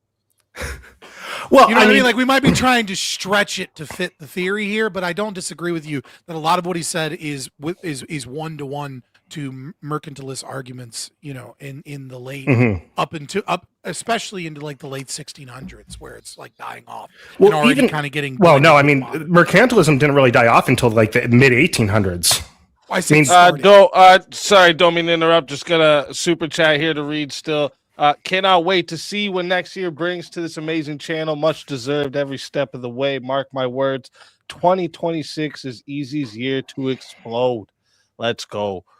You know, I am definitely going to be working hard to making a bang in 2026. I have a few big plans that I kind of wanted to do this year, but I realized I needed more time. And Mr. B member for 1 month. Let's go. I appreciate that big time. Oh, speaking of new content, speaking of new content coming, we do have, just so everyone knows, okay, first off, every second, and for anyone that wants to partake in this, pay attention. Every second and fourth Thursday of the month, we're going to be doing a show called Knower Prep Debates. Okay, so the idea here is Rob Knorr, okay, is going to be debating people. He doesn't know who the debater is going to be. He doesn't know the topic coming into the night. And he is, you, the debater on the other side, get to pick the topic as well. So you have full control. You get to prep for the debate. And Rob is going to come in completely unknown knowledge of what's going to go on, and he's going to debate. And if it happens that you guys agree on a topic, he'll either take devil's advocate or maybe find somewhere that you guys still disagree within that agreement. But this is a chance, all right, for, you know, especially any of the lefties, okay, that you want to take your shot at. You get to control the topic. You get to pick your side, all right, and Rob doesn't get to even prep for the debate, all right. So make sure you guys hit me up if you're interested in doing it. I already got the first 2 for the first month lined up here. All I ask, right? All I ask is that you guys, whoever partakes in it, doesn't promote it ahead of time, because it kind of defeats the purpose. Like, I'm not even asking Rob ahead of time if he's against these topics. Like, that's how much we're keeping Rob in the dark here for these ones. All right. This is because this is that means where Rob's don't tell really... Avarice any of your fucking topics. That's right. That's right. Don't tell Avarice shit. Yeah. But if you pay me, all right, I'll be in the back and I'll fuck him up real good with some banners and some distractions. All right. How much? How much? How much? But that is a new debate show we got coming. Me and Rob are going to collab on that. What time is it? What's the time period that it's going to happen? It's going to start at 8 p.m.s. 8 p.m. Eastern? Yeah. I don't think I can do that. Hmm? I don't think shit yourself already, haven't you? I just feel like people would give me so much shit because I'd come in like prepped on a debate and they'd be like, "Really, you did that? That's cheap." Like, no, that's the point of it. My people would be so pissed off at me if I like did something I prepped for that he didn't. Enjoy the content. Come on. I might watch some. That'll be fun to watch. You know. I was first in line, bass guitar, and my questionnaire is back. So yeah. Go for it. Yeah. So I want to go back to my original question. This is to JS Urban Adventures. Why do you name your YouTube channel Urban Adventures when all your content is obviously Crucible content and not Urban Adventures? Exactly. Great question, Avarice. Great question. This has obviously been standard. We could tell by Fabian just browsing your channel for 15 seconds, and that's all he sees for fucking my bad. Content. No. My bad. No, actually, if I may, Avarice, if I may defend JS. 5% of my shorts are Crucible clips. Okay, where the exactly. Because he was playing 4D chess, Avarice. He's playing because he knew that he was going to have this debate against Fabian. He was prepping for it in months in advance. So what he done is he put out the shorts to distract Fabian. It was all part of the plan. No, I don't even know what he was looking at because you got to scroll through to find like Crucible clips. I had a lot of Pierce Morgan. It's fucking my For You thing. So like they're more popular than your content. I'm sorry. So like when I go to your page and it gives me suggestions, that are more popular. Which is going to be big shows. You probably watch Andrew Wilson's content. The closest thing you'll find is like the closest. I've watched some of his stuff. Yeah. Well, Fabian, it's even worse than this. The closest content you'll find is like JS Suburban Adventures, not even urban. He doesn't go out to some far-flung town of like Tillamook, Oregon, or Rochester or some Rhode Island town. He goes to like Tillamook makes some good cheese, bro. All right, he goes. Let's be careful. It's one of my favorite towns. Do I get to answer the question, Avarice? He goes to his local McDonald's. It's filibustering here. This is a struggle session. Welcome to socialism, motherfucker. In pounds of beer, right? In pounds of beer. It says this is full-blown communism at this stage, bro. This is an urban adventure. That's what he said. You just got to take it, JS, man. Listen. When I started my channel, it was Urban Adventures because I was urban and it was all like always in the city. So. And that was for 2 or 3 years. Suburban? And then over the years, I've been like, should I like rebrand? Should I change the name? And everybody's like, no, just leave it.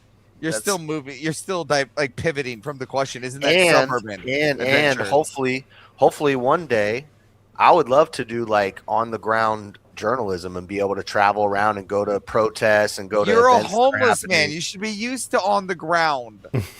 Well, I could get a van and do it. I could just get a van and travel And live around. down by the river. Yes, Chris. And live in a van down by the I could see you river. doing that. I could see you doing that. Yeah. That would be an do urban like a adventure. Bonnie Blue type of round trip in a van. Yes, definitely. Definitely. I heard van. Listen, I just wanted to come on really quick, and I wanted to ask that question. I appreciate your time. It's holidays, so I got things to do. I'll be real honest. Understandable. Yeah, I'll be real honest.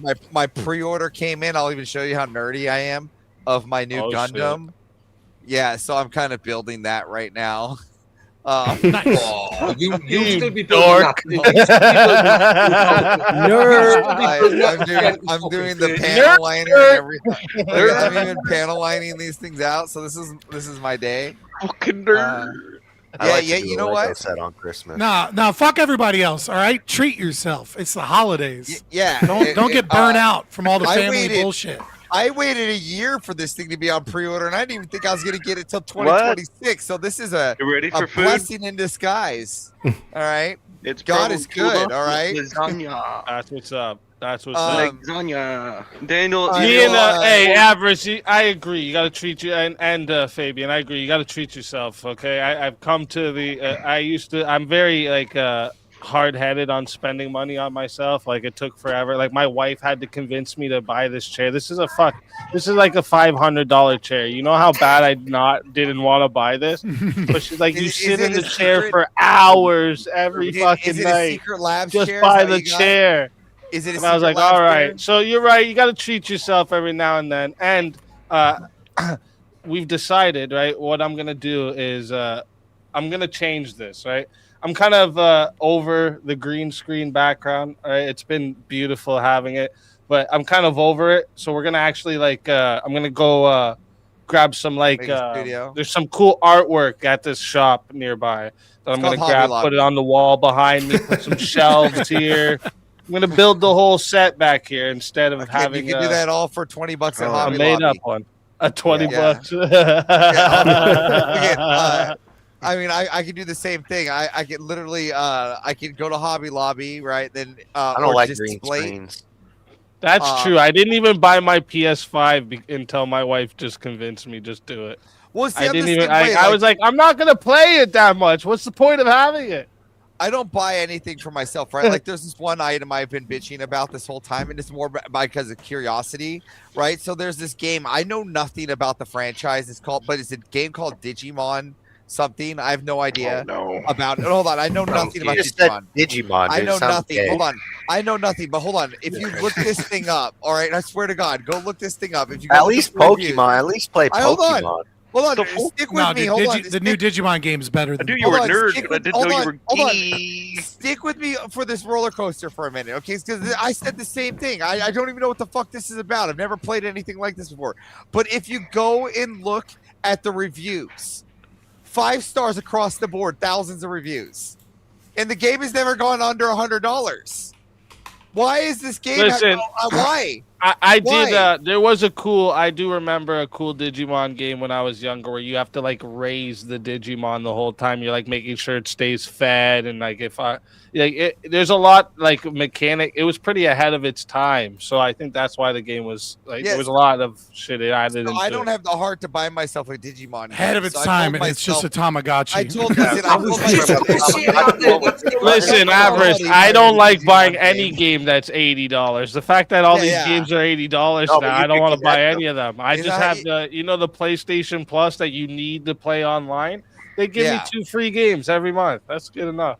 Well, I'll find the game in there, So I have like I said, I have my models, and this is going to take me all right. So, but all right, well, yeah, all right. right. Any man playing a computer game at your age, you should feel. All right, yeah, let's get back here. I think Base was still I'm gonna head going on on. out and let the next people up behind me. Good to see you. Happy Merry Christmas. Merry Christmas to you as well. God bless you, Average, my friend. You and the family. Yeah, Merry Christmas. So, everybody have a good one. Homeless guy, if you need a roof during the time of need in the cold, let me know. I got a spare room. I know it gets rough out there. That'll build it for all right, being homeless. So. All right, later, guys. Later. Avers. Take it easy, Avers. But gentlemen, if we agree that like the whole economy is based off the businessmen, all this kind of shit, shouldn't the government just get out of the way? You know what I'm saying? We go back, we make Rome great again. You know what I'm saying? Let the businessmen do their shit. Let the economies, like certain businesses fall if they fall, all this kind of shit. Bring back the Colosseum. But we can think of examples where we need regulation in the market, right? No? No. No. No. Yeah, Fabian's going to say no. Anarchist. Like, what do I you know. want? The market You're an regulates okay. better than the state. Yeah. But we're going to have to regulate currency to some level. That's the capitalist part. That's why anarcho-capitalist is dumb, is because how can you be anarchist but still have a system of capital? Maybe after all of your experience tonight, maybe not start with your whole ideology is dumb. I've been real nice, all right, brother. Well, you really think I'm dumb or I have a dumb ideology? I don't think you're dumb. I don't think you're dumb, but I think you're maybe being provocative. I think it's half like it's like a high school mentality to be anarchy anything. It's like your brain advanced, but your soul is still like, I want to rage against the machine, bro. Fuck the system. Like the anarcho-capitalism will be far more conservative, and far more discriminatory than the state. Anarchy only works if you go out in the woods by yourself and live off the land, hunt, gather. Then the anarchy works. But as soon as you introduce capital or you introduce a communal system of living, you're going to have hierarchies. You're going to have to manage these things, and that's when you get to regulation. Then authority has to step in. Well, even Adam Smith, in The Wealth of Nations. How can you have a system of capital and currency and still be anarchic? If you define it in the vein of like Kropotkin and post-left anarchism, where I don't know what that means. I'm explaining where anarchy is anti-hierarchy, then yeah, sure, it would become a contradiction. But if you are like, even what the fuck is that noise in my left ear? Well, breathing again? No, it sounds like I can hear like someone in the kitchen or something. Anyways, regardless, static, yeah. It's super distracting. So if you define it that way, sure, then then anarchism and anarcho-capital. Bro, what the fuck is that? Okay, yeah, I just heard something there too. I've done that deliberately to piss him off. I've done that deliberately. Fuck off, Brick. Yeah, that was just Brick fucking around. It might have been my chair moving. I don't know. All right. I was like, nah. Anyways, right, like, but even Noam Chomsky On Anarchy in 1972 said that like anarchy was, accepted voluntary hierarchies, or like, was against unearned hierarchies, right? So this is kind of like a new leftist redefinition of anarchism to like, and in many ways is designed to push out libertarianism from the anarchist movement, to try and say that it is anti-hierarchy. Anarcho-capitalism, whether or not you believe it meets the definition of anarchism, I know you is pro-hierarchy and is pro-authority. I know it's the just anarchist not unearned authority by the state. I understand that an anarchist thinks they can. One sec, Jess. One sec. Can I hold on? One sec, Jess. I just want to because the mic thing. Rat, can you mute Rat the Reason for a second? No, it's not Rat the Reason. Who the fuck is it? Bricky. Mute Bricky. But wait there. It's always fucking me. I've just listened back to myself, right? And I've got no echo. So if it is me, right? Just mute him for a sec, easy. Have a few buttons and you can shut the fuck up, Teriak. Yeah, just mute him for a second. Well, he can mute himself. Mute yourself for a sec. Yeah. I don't even hear it, so I don't know what everyone's hearing. I'm tripping up. It's not Bricky. No, it's not Bricky either. Wait, anyway, I know Is it mute me? Is that why I don't hear it? Yeah, mute yourself, Paige. Teriak only blames me because he doesn't like me being on ya because I take the piss out of him. Well, you're British, so and I'm Irish. I think it's JS. He's got a vibrating chair. That's what it is. It does sound like someone has a fan on in the background or something like that. I'm gonna mute myself. Oh, it's dogs or bass guitar, whoever just muted. Yeah, bass guitar. Yeah, that's who it is. Oh, okay. Maybe I was hearing it and I just didn't realize I was hearing. Now I get it. Yeah, You it's heard like it was a- white noise. Like yeah. yeah, like a Yeah. Like a yeah. hum, yeah, like a Do you have fan a or something. fan on, or maybe your gain's up a little loud? Check your gain. That could be it. Brick, fuck up. Oh, frick. See, that's why I always blame My you, you game cunt. Is that better? Thank you very much. Thank you very much. Yeah, seems better. Anyway, Is that back to the better? philosophical conversation. That's that I much better. understand. Yeah, well, now that we've totally derailed, and I don't remember what the fuck I'll just. No, I know the anarchist Yes, you're says. stone out your box, my friend. You shut didn't even up, Rick. understand the debate you were in with Scott. He took it easy on you, kid. He did. Okay, I mean, Okay, listen.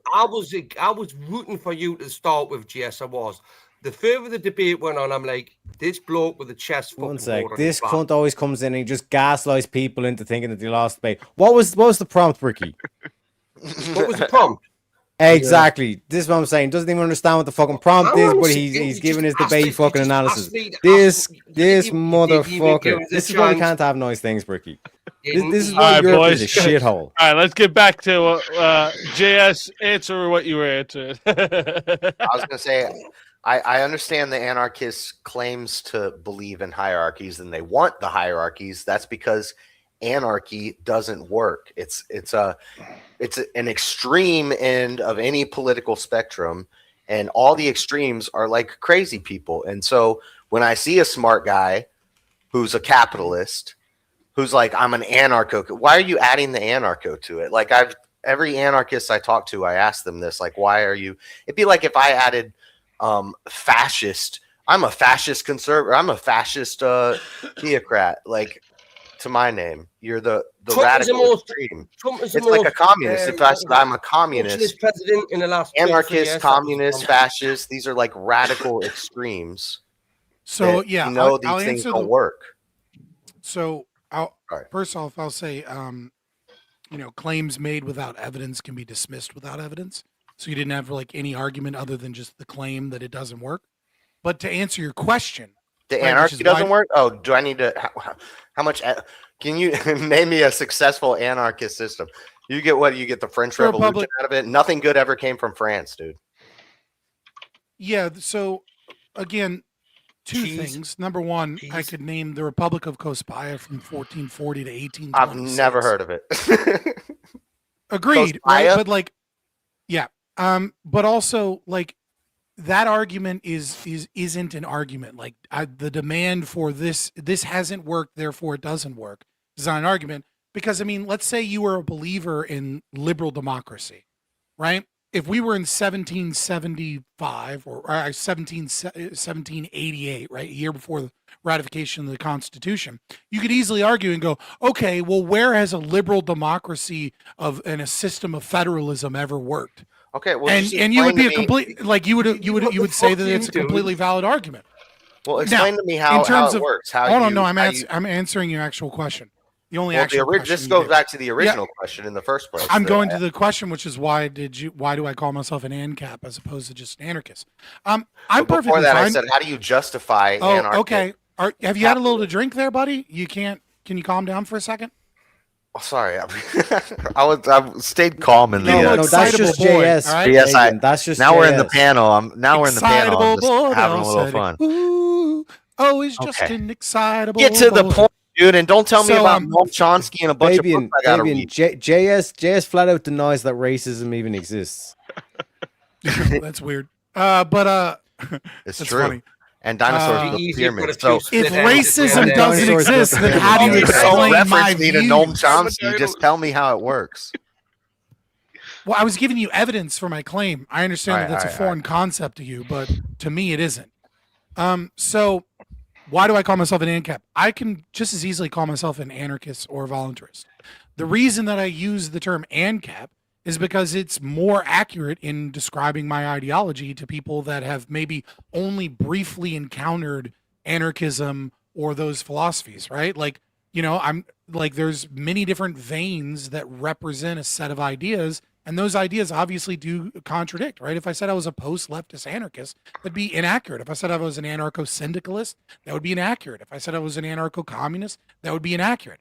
I think that my version of anarchy is the only logically consistent form of anarchy. Yeah, so I'd but be I'm perfectly happy to just say I'm an anarchist. What the fuck you say, Scott, But people I'm a don't know what dictator. that means. You listen People to don't me. know what that means. logically- They know what the only ANCAP means, logically- kinda. The only logically consistent form of anarchy is anarcho-primitivism, where you just go live off the land in the mountains, You're just get away from the making words government. up now. Right now, You're literally hold on. making words up. Shut the fuck up, Brick. I know what I'm talking about. Right now, you're on a computer, on the internet, you're paying bills, you're in the system, you're a part of the system, and you're just complaining. Like anarchy, if you're I'm really just about that complaining life. as opposed to whatever you doing. Are you just complaining on the internet? no, Shut up. I'm You chilling. like the internet. Shut I'm up, living bro. life. Everything's great. I mean, if Kamala gets elected next term, just shut I'm up. not complaining. You're using the internet, bro. I'm content. Like, come on, these are silly arguments. Like, you're just attacking to attack. Because I it's just not want to let working. everyone in the chat know. Well, actually, first off, my wife. I need more coffee. But second off, everyone in the chat. I put another super chat goal there. Okay, because of it being the holidays, we're gonna wrap up around 2 hours from now. But if you guys, I am hit not the staying super that long, chat- brother. I'm sorry. No problem. No, that's you're not I got like maybe obligated another to half stay. hour in me. Yeah, you're not obligated to stay. No problem. But chat, if you guys want me to end tonight on a hot seat, you want a hot seat tonight? We gotta hit the 20. Wait. Why does it say 20 teal? I fucked that up. Let me fix that. It's supposed to be 20 any amount. Let me end that goal. I'm gonna remove that goal. Okay, hold up, because it's supposed to be any amount, and See it what said you've done, teal. Scott and JS, with your fucking bullshit, right? You've confused. Fucked it up. Fucked it up. See what you did? Anyway, All right. Scott, I'm on Next. your side, by the way, my friend, right? Okay, Hit the goal and we'll hit a hot seat. You're still a pair of dickheads, to be honest with you. So you don't even understand what he's saying. How can you take his side? I use big words. I'll be honest, Scott. I like debating anarchists, and it's one of my favorite debates. And in this debate, me too. I love fucking debating fake ass anarchists of the left, but they're too pussy. They won't fuck. They know I'll fuck them up.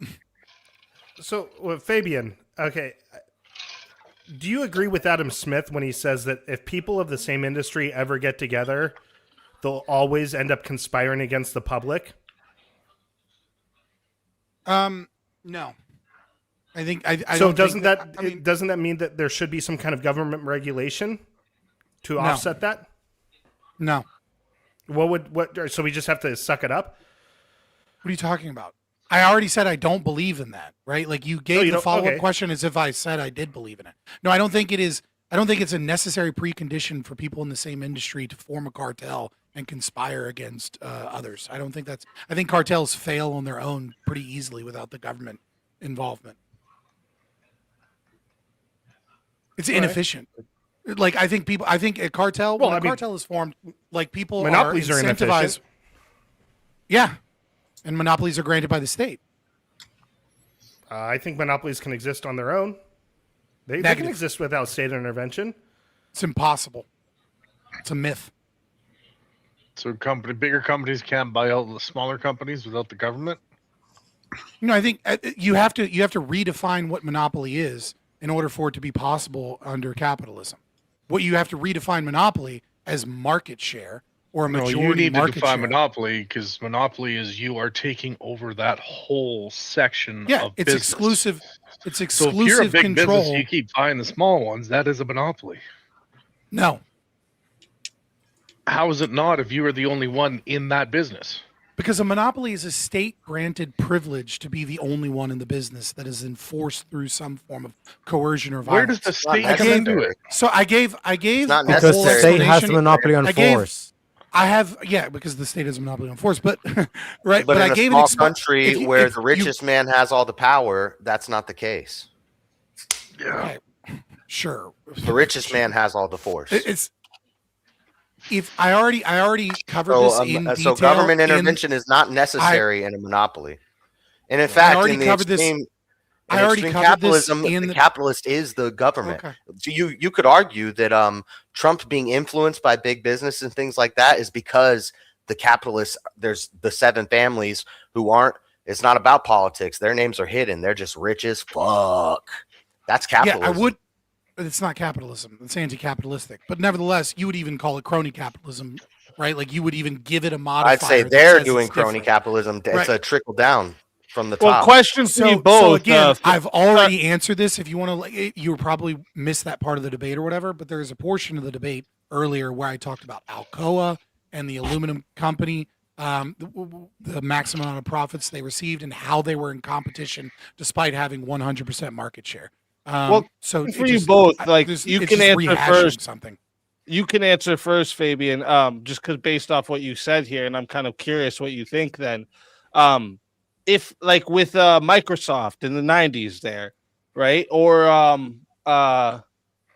like Amazon. maybe an example of a natural like Google. Like I'm trying to think of more like recent ones. I know like you could kind of like go to like AT&T and Bell system, I guess, was kind of like the dominant provider. But my question is like, these are but might not be a good example. Right? Like that's why I tried to stay away from that. So what I would say is like, would you consider Microsoft what was happening there? Like, do you think they could have naturally become a monopoly, or it was literally impossible, even the route they were headed? If you have a completely free market economy where the state is not giving exclusive control and the state is not giving, contracts to them, et cetera, and they happen to have 100% market share of a product, right? This is because they are so efficient at providing the product that no one is able to enter the market and create a superior product. This is why I went over the example of Alcoa, where they never made more than 12% profit, because you can't jack up the prices too high, because if you jack up the prices too high, then you incentivize capital investors to come in and compete against you. So prices need to constantly drop. And then even if they have 100% market share in that specific product, like I mentioned with Alcoa and aluminum, you're still in competition with other minerals, other businesses, right? Like pots and pans are made out of aluminum now, and aluminum foil is a product, right? As the prices fall, other things like steel and cast iron and other things that they don't have control over are in competition. This is the same thing happened with Standard Oil, right? Standard Oil essentially destroyed the whaling industry, because one of the things that was keeping the whaling industry afloat was whale oil. But whale oil is a lot more expensive than what Standard Oil was able to do with kerosene. So if Standard Oil had jacked up the prices of kerosene, which they owned like 90% of it at the time, at like the peak they owned of all of like 87%. Oil refine. Okay, well, yeah, close. Yeah. 87%, right? And so when they entered the market, kerosene, when they entered the market, kerosene was over $20 a barrel, and when they were being broken up, kerosene was under $5 a barrel, right? So yes, did they engage in like some shifty shit? Absolutely. One of the things that they use is they utilize the state, right? And they I don't remember if it was, I don't remember who it was, but was it market tactics alone that they used to get? That's what I'm asking, because it seemed like there you was were a saying few governmental it's forces. impossible.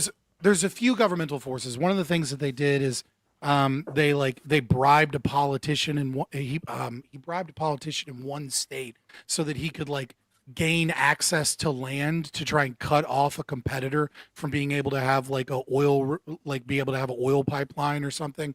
But for the most part, most of what he did is he brought in accountants, and like most people didn't use accountants in the kerosene industry, but he brought them in to meticulously count like nuts and bolts and streamline the process. And he discovered new means of developing kerosene's byproducts into other things, right? Like that's kind of the beginning of like the plastics industry, kinda, in the sense that he created new markets, right? And all of these things were done to lower price. What I'm saying is that you can get a large portion of market share, but even with 100% market share, it's not a true monopoly, because you are in competition with future investors and you're in competition with other products. It's only when the state says, hey, Tennessee Valley Authority, you have the right, granted by the state, enforceable by guns, to be the only person that is allowed to sell energy in the state of Tennessee. No other company is allowed to compete with you. That's the monopoly. That's where you have truly no competition. And a free like market, No True Scotsman, you though. have. Well, that's dictatorship. No, I just explained it. He just Yeah, explained it. Well, real quick, But I Fabian. mean, it seems like No True Scotsman. It's like there's no true socialism. There's no true anarchy. There's no true monopolies. There's no No, he just But- explained that there was a true monopoly of the literally- state. It's a state What are you enforce. talking It has to. It requires the state to All right, enforce never mind. monopoly. Well, but even in that example that you gave with the aluminum company, You talked for a long time. Maybe I'm just commenting on one thing you said. Sorry. I So- apologize. Don't- I'm yes, very I'm verbose, and I apologize. Was but it I'm just trying a to cigarette make a you good went and argument. smoked? No, Fabian, you made a coherent, solid argument. That Like could you be, addressed that all could of be the the reason. things that. That could be But- it. What? A cig of weed.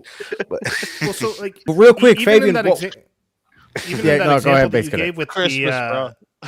even in that example that you gave with the aluminum company, like that, just because it's a monopoly doesn't mean that it's not going to have like a market price. Like there is going to be a market price, but even if it's a monopoly, it's not going to be like what should be the true market price because there's inefficiencies built into a monopoly can't accurately respond to the demand, which is going to create distortions on the market price. And that's what I mean by like the inefficiencies, and that would exist without government intervention, right? Right. We don't live in an evenly rotating economy, right? Like profit is the reward that the capitalist gets for the universal time preference, right? Someone, if I want a pizza, it's always going to be true that I want a pizza now, not a pizza in a month, right? Like the price isn't going to be the same. The capitalist says, I predict in the future people are going to want more pizzas in this town. So I'm going to build a pizza restaurant and I'm going to like invest capital because I know that in the future there's going to be that. And if I'm wrong, I fail. And if I'm right, I make money, right? What I'm saying is that even if you have a majority or complete market share of an individual product, that product is still in competition with two other things. It's in competition with other potential investors that may invest in the same product. Right. And then it's in competition with substitutions that fills the same niche. Right. Because, if it costs me $50 to make a pizza, right, then most people are probably just going to eat a cheeseburger if the cheeseburger is only like $5. Right. So I'm in competition with cheeseburgers despite the fact that I'm only making pizzas. Scott, you sound like Kamala Harris. You do. Just real quick as well, Fabian. Shit there that meant nothing. Honestly, mate, I was rooting for you before. Now you just sounded like a proper waffler. Like no one's selling not. He's actually making sense. if they're selling But, pizzas. Fabian, Pizzas and cheeseburgers are two totally different things. You do realize that, don't you? Pizza. Yeah, cheeseburger. That's the point. Is that if I have 100% of the market share of pizzas and I sell pizzas for $50, you're going to go eat a cheeseburger. Money and started selling burgers, right? Okay. No one else is selling pizzas. If someone wants a pizza, it costs me $50 to make. I'll sell it for 60 or 70. If they don't want to buy it, they don't fucking buy it. But it looks like you would buy it. Exactly, that's his point. You're literally making my point for me and saying that I'm making it. Exactly. But Fabian, So why don't I just start selling hamburgers? Exactly, that's his the point. point of my That's argument. his point, Bricky. That's his point. Hang on. This is what I'm saying. You guys are mentally deficient. You're mentally deficient, Bricky. Shut the fuck up, Fabian. What delineates? Like, why would you go for the anarcho-capitalism and not, let's say, libertarianism? Like, what's the delineation there? They're the same thing as far as I'm concerned. You said a really big word at the start. Same thing. Okay. What's capitalism? What kind of capitalism? He's talking about anarcho-capitalism. So in terms of like, I would imagine like you'd say like in terms of police. In terms, one sec, Brick. I'm explaining. In terms of police, judiciary, and military, that's the only thing the government should be doing. The rest of it should just be up to the markets. No, I'm saying we should abolish all of those. That's what I'm saying. Like in terms of libertarian, at least that'd be Milton Friedman. You just said this is what he's saying, and then he just said no. That's not what I'm saying. No, that's what, like, in terms of the question I just asked in terms of libertarian, he said it's the same thing. I'd say I'd disagree and say libertarian would say in terms of the judiciary, police, and military. Well, I would say that the libertarians you're talking about are fiat libertarians, and that they do not hold the non-aggression principle as core to the ideology, and therefore it is antithetical to libertarianism in itself. most people who call themselves a libertarian would agree with what you said. Most people that say, oh, I'm a libertarian or I lean libertarian, many of them are minarchists, right? They're not anarchists. They believe that the state should enforce contracts, police, enforcement of the border, citizenship and like a minimal state. I think that a minimal state is a contradiction, but that gets deep into the theory, right? I would just say that Rothbard was an ANCAP. He was the one that championed the term libertarianism in the American vein and took it away from de Jacques, in Europe. And that, so when we were talking about libertarianism in that vein, we should be talking about anarcho-capitalism. They are 1-to-1. I would say those people are fiat libertarians. Well, then who enforces the border? It'd be private borders. It depends who lives on the border. Yeah, so then there's no longer a state. Exactly. I'm an anarchist. Yeah, like that's what I'm saying in terms tribal of days. differentiation. Back to the tribal days. Someone comes in your fucking land, you do them in. Right? Okay. Well, no. Hey, Speakeazy. I gotta head out. I'm gonna watch a Christmas movie with the wife. Thanks for bringing me up. Hey, Fabian. Good chatting. Yep. There we go. Thanks for coming up. The camera shrunk down a little bit.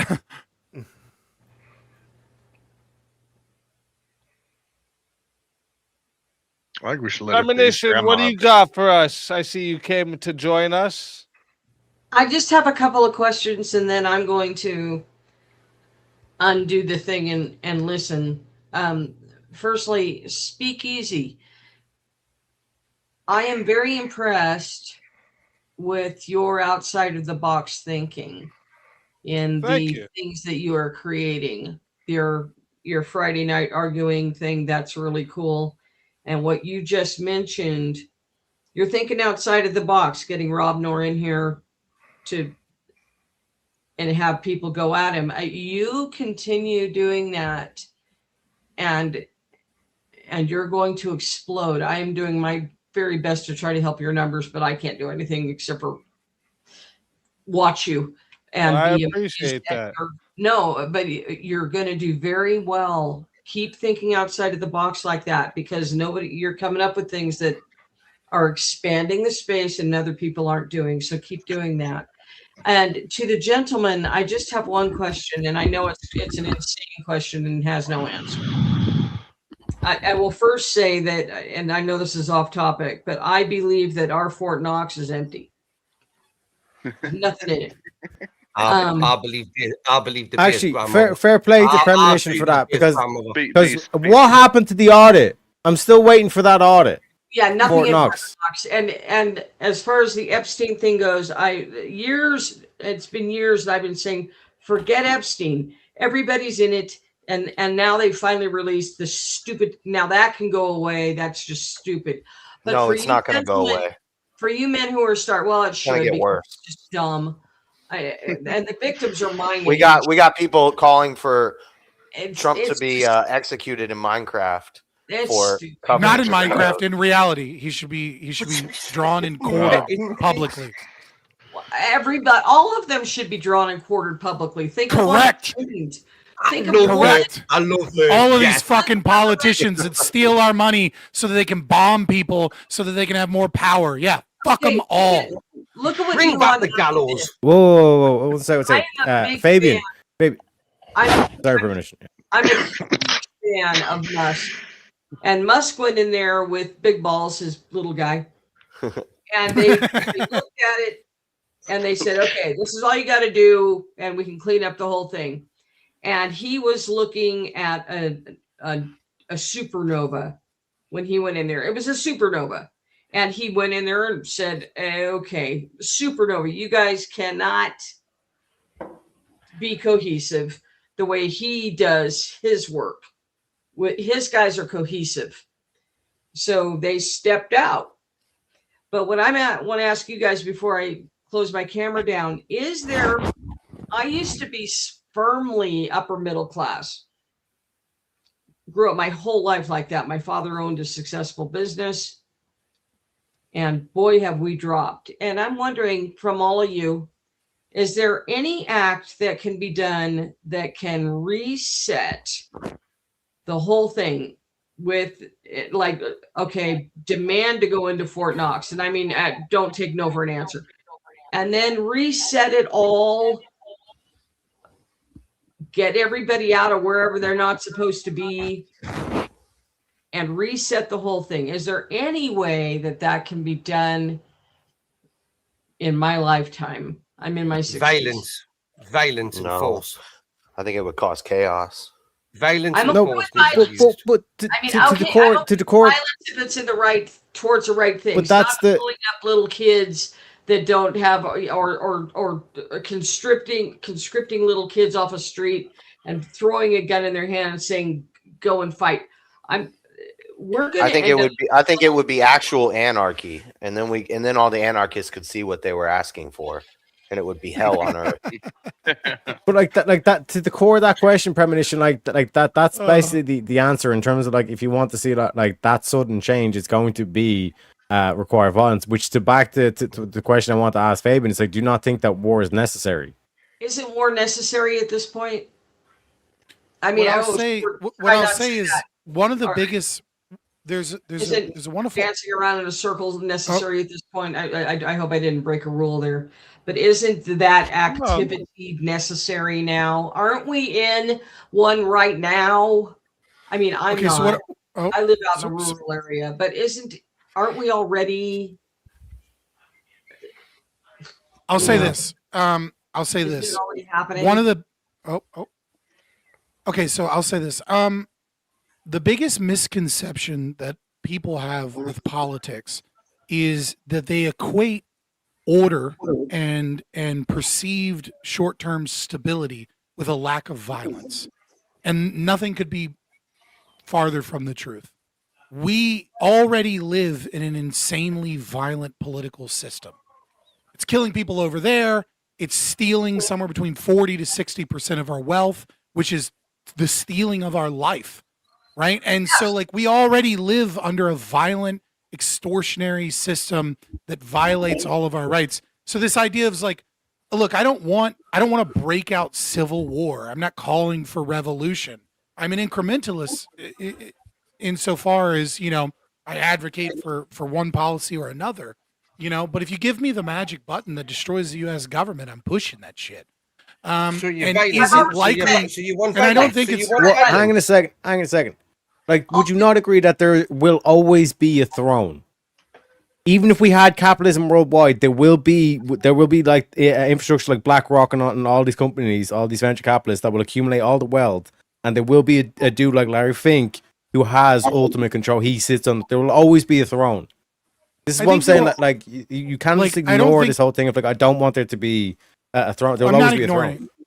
Nobody's ignoring that, right? There always has been a throne. Right. There always have been thrones in regions, but in those regions in the past, those sitting on the thrones kept under control, but tried to keep some kind of hierarchy, even if it went down to a caste system.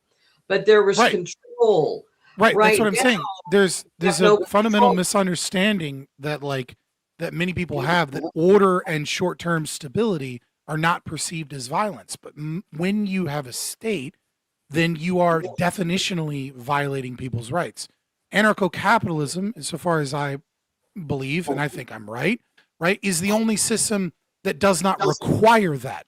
That doesn't mean that human beings will live in this utopia and won't lie, cheat, steal, accumulate resources. Warlords won't exist. But we live in a world with warlords. We live in a world with extortion. We live in a world with, as you said, thrones. Anarchy doesn't require violence. I'm okay with thrones. Anarchy doesn't.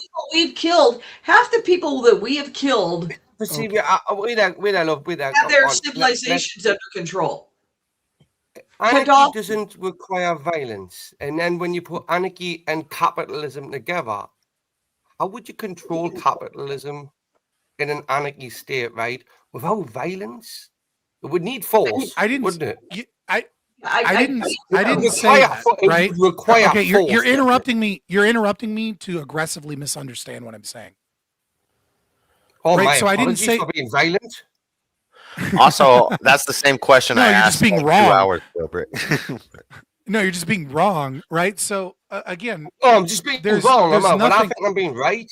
And what if I'm more violent than you? What are Bricky, you going to do? give him 2 seconds to answer, because like I said, this is the core to it.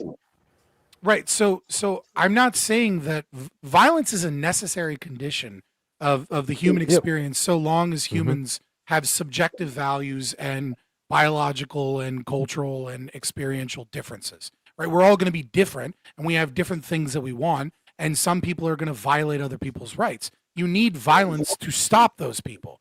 Like, libertarianism is not pacifism.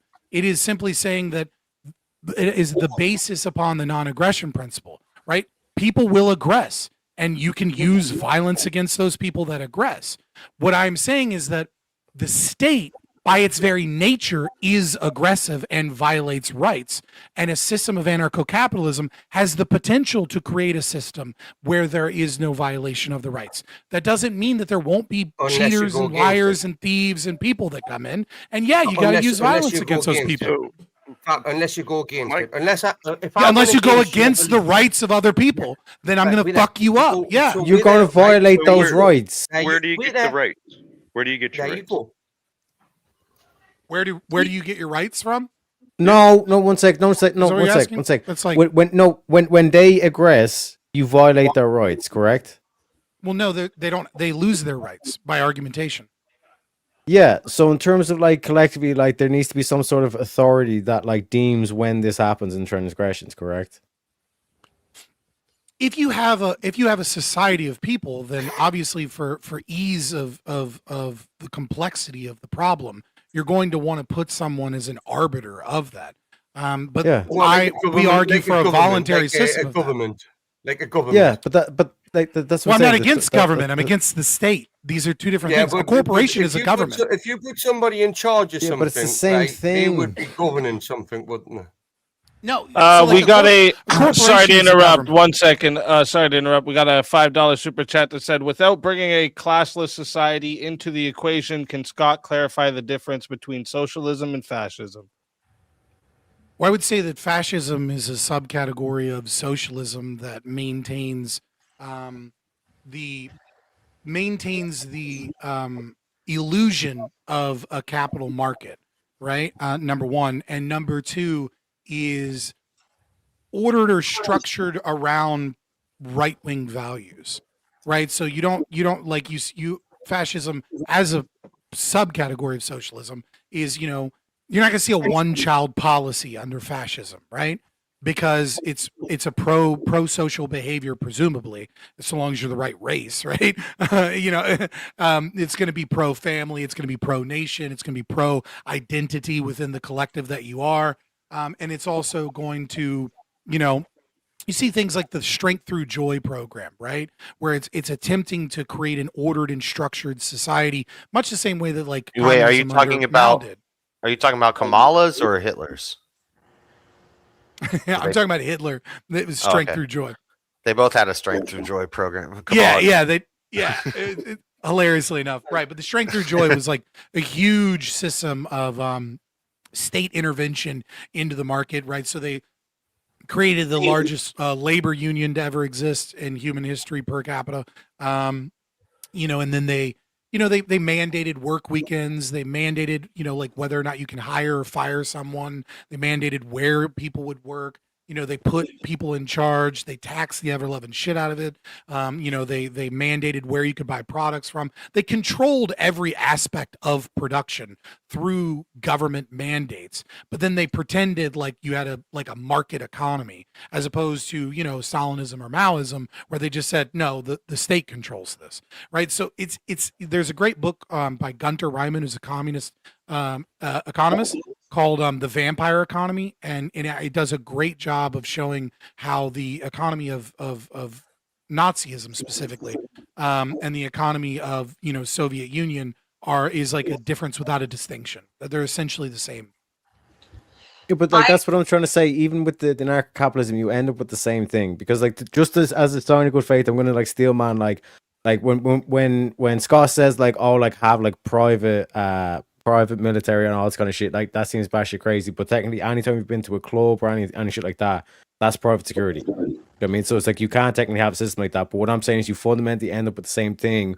But instead of like Trump, there's two distinct differences, right? So the first and foremost is that a nation state that uses its authority or power to conquer has violated the non-aggression principle and has stolen land and interrupted the market and the liberty of people. And number two, when the state justifies its actions in involuntary means based off of consequentialist rationalizations, etc., it's also doing that same thing. So a private company or private government is a purely voluntary system that hasn't violated anyone's rights. I get that, but just let me clarify, because in terms of the way that where I'm going to say you end up with the same thing is that if we were to switch to anarcho-capitalism, what would happen is BlackRock would take over. Larry Fink would basically be the president or the king, whatever role he Caesar, whatever the fuck, and all the private military companies which do all the technology for your military anyway, nothing really changes. And then when you look at the whole kind of corporatism thing. One sec, when you look at the whole corporatism thing, the whole thing of we just buy the land and then we put whatever we want in there. That's the whole thing of the Middle East conflict, because what happens is the locals say we don't want that to happen. They revolt against the thing. Then you have to send in your private military, which basically is the whole situation you have. Fascism. Well, I mean you end up with the same thing. Right. So your argument is I can tell the future and I know all of these things and I'm not going to evidence any of them. I just completely disagree with what you think will occur under anarcho-capitalism. And I just don't think the incentives are there. I know I just said I was going, but I am actually going in 2 minutes. I'm just going to say it, and you guys will probably get pissed. I like Putin. I'm sorry. I like Putin. Putin likes his people. Can I take her home, please? Can I take her home with me? Exactly. Right. Exactly, premonition. Hallelujah. Say it again for the people in the back, premonition. I like being able to have enough speech to be able to talk against Putin. Bro, without having a cop come next to me and say that I'm protesting in a group and then go get thrown in the gulag. Yeah, okay, great. Yeah, Scott, 1 sec. You're going to say that into the camera, and then also at the same time, what happened to that MIT professor that died of natural causes, aka getting shot? Look, you think that I think America? We can all talk about the KGB, but we're not allowed to talk about the other alphabet boys. I know they kill people. What? What world are you living in where I'm not critical of the government? I just did a whole fucking debate on how I called Trump a socialist and called for him to be executed. Mm-hmm. But what I'm saying is, what I'm pointing out is that when premonition says I like Putin, it's that shouldn't be a crazy thing to say, because when you look at it's a crazy thing to say, America's just as guilty as Russia. I like Trump. Yep. If you say I like Trump, I think we should kill him. Anybody who ends up in that position is going to be a mob boss. Think the leader of a mafia. You know what I mean? He likes his people. He sticks up for his people. His people like him. And he's nice to pets. He's nice to animals. All right. Well, Putin is better than Mitt Romney. All right. And something else, when they killed Gaddafi, they go in and they kill these leaders that have their civilizations under control, as I see it. They killed Gaddafi because he wanted to stopped using the US dollar and wanted to create his own currency. And so they went in there and he died in an ugly, ugly way. And then the guy that they're blaming for the Twin Towers, even though it's not sure who did that, Saddam Hussein, he stepped up there and they, but he had his country under control before. Wasn't that Osama bin Laden? I mean, he was dead before then. They were mean to their people and they have a caste system, but he had them under control. And isn't that what we want? Now we got chaos. Now we have people running all over the planet. No. Fuck that prescription. I don't want just people under control. Anarchy. Yeah, I mean, I'd take America over China or Russia. Scott, can I ask you a question? Serious question. Who would you have control? Your anarchist capitalist government? What way would your there couldn't be a control? What do you mean it? Brick, You're not asking me. I'm not asking you. With it, and who are you going to control your anarchist capitalist government? Yeah, it's kind of like saying, when did you stop beating your wife? I'm asking him. It's a leading question. He's the one advocating for it. How would this work? What would it look like? How would this work? All right, brother, schedule a fucking 10-hour conversation with me, right? But in all seriousness, when you say who would you, in all seriousness, when you say who would you have control it, it's a leading question, right? It's the same thing as saying, when did you stop beating your wife, right? Any answer to that question assumes that I beat my wife, Speakeazy. right? Like I thank you for coming up. Again, under anarcho-capitalism, I want 1,000 Liechtensteins, right? So like I want the Amish, which are the most ANCAP of anybody in the world right now, right? To be able to have their council of elders and their religious community, right? They're theocratic. Well, no, they're far more ANCAP than they are theocratic because it's they're far more theocratic. Society. It's based off. It's voluntary. There's a hierarchy within the Amish and the Mennonites, where there's a hierarchy. Is it voluntary? The priest is it voluntary? Yeah, you can leave if you want. No, theocracy doesn't force people to stay. You get banished. You can leave. You can not ever talk to your family again because you left on your I know this is difficult. I know that this is difficult for you. It's not difficult. Two things can be true. It's not difficult. The Amish and the Mennonites are theocratic. They're not anarchic. What about them is not commiserate with anarcho-capitalism? Name one thing. They're religious. It's based off of religion. That religion is their hierarchy. The priests, the men in the community. There's an order. None of that is hierarchy. Okay, well, it's yes, it's not even capitalist. Well, to a degree, they are capitalist, but they're not anarchic. Right? Okay, stop. They are 100% anarchic. I am capitalist. JS. Fabian saying everything within the Beachy Amish and Mennonite community. They're capitalists, and so are theocracies. Is voluntary. Ergo, it's voluntary, completely. Yeah. And even when you're a child, you still go on. That's the whole point of anarcho-capitalism, is to maximize voluntary transactions. Yep. If you want to live under a council of elders, they have Rumspringa. Okay, right. So even if you're born there, you still have to go out into the world. Right. It's a completely voluntary society. You don't want to become Amish, you're banished. So yes, if you don't want to live by their rules, then you are no longer allowed on their private property. Okay, it's anarcho-capitalism 1-to-1. Okay, in an anarcho-capitalism system, if I say I don't want to leave, you're going to force me out, right? Who's going to? You got a police force. You got a voluntary police. You go Tyrone. It's going to come pick me up and carry me out. Okay, so what happens if you refuse? No, you dipshit. No, what do you mean? No, it's not authoritarian. I told you several times, and you know this. I have stated that anarcho-capitalism will be more discriminatory and more conservative than any other political system we have currently. If you are a private property owner, you have exclusive control and right to forcibly remove people from your property. If I say get off of my property because you don't follow the rules here, and the rules are, you have to wear stockings, and you were like, fuck your property. I'm not wearing stockings. I get to go, okay, if you don't leave, I'm going to force you to leave. Just want to and then if you fight me back, I'll fucking kill you. You just want to burn the whole system down. No.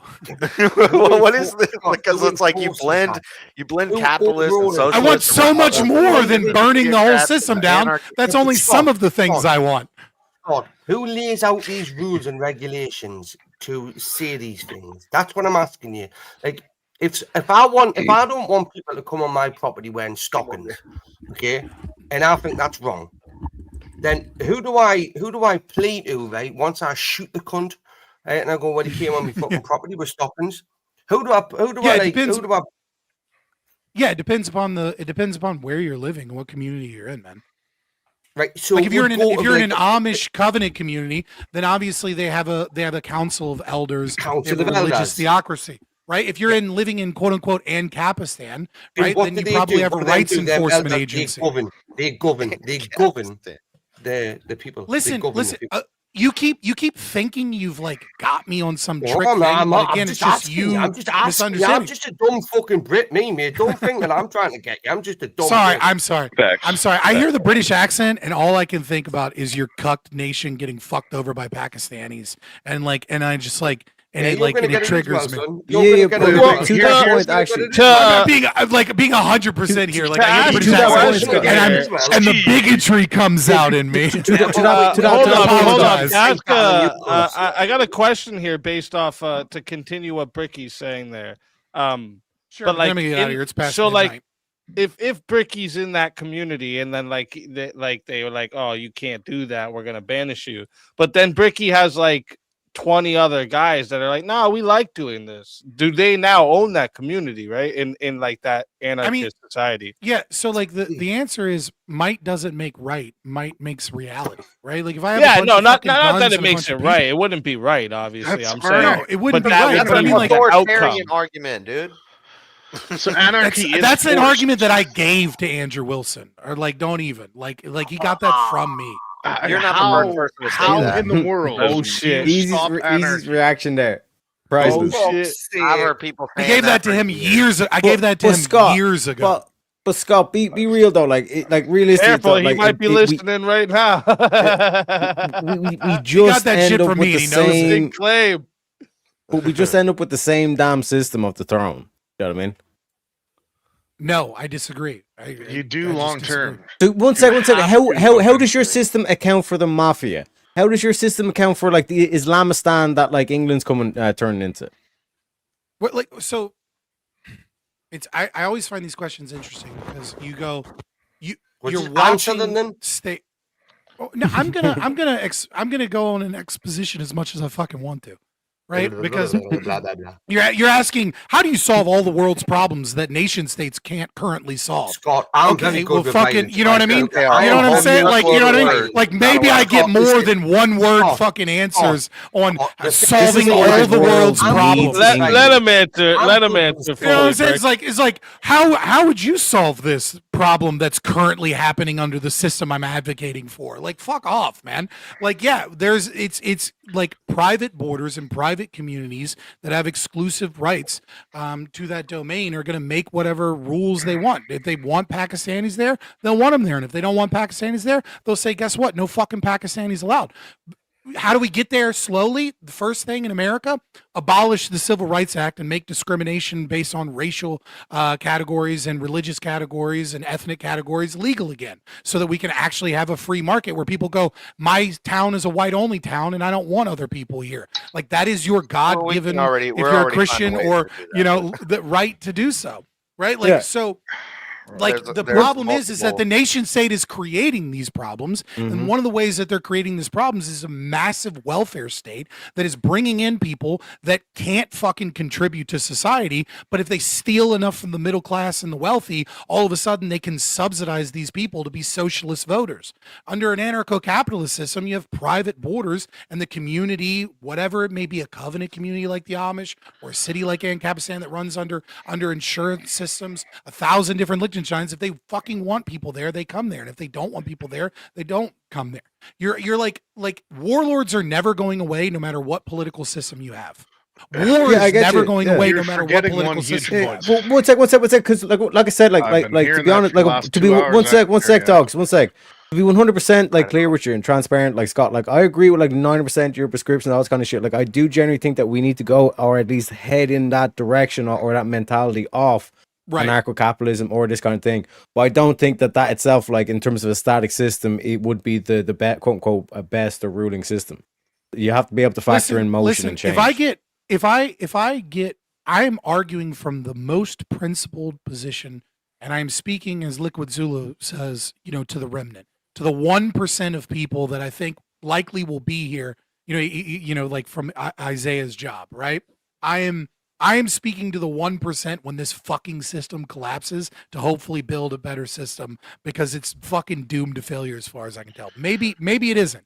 But if I do happen to get everybody, you know, me and people like me happen to push and get 90%, as you say, and we have this, you know, very, very, very minimal argument, we'll revisit these conversations then, because I think a lot of the things that seem fantastical and seem insane won't seem fantastical and insane when the capitalist market or capitalistic market is handling 90% of shit that the government is currently handling. And with that, I bid you adieu.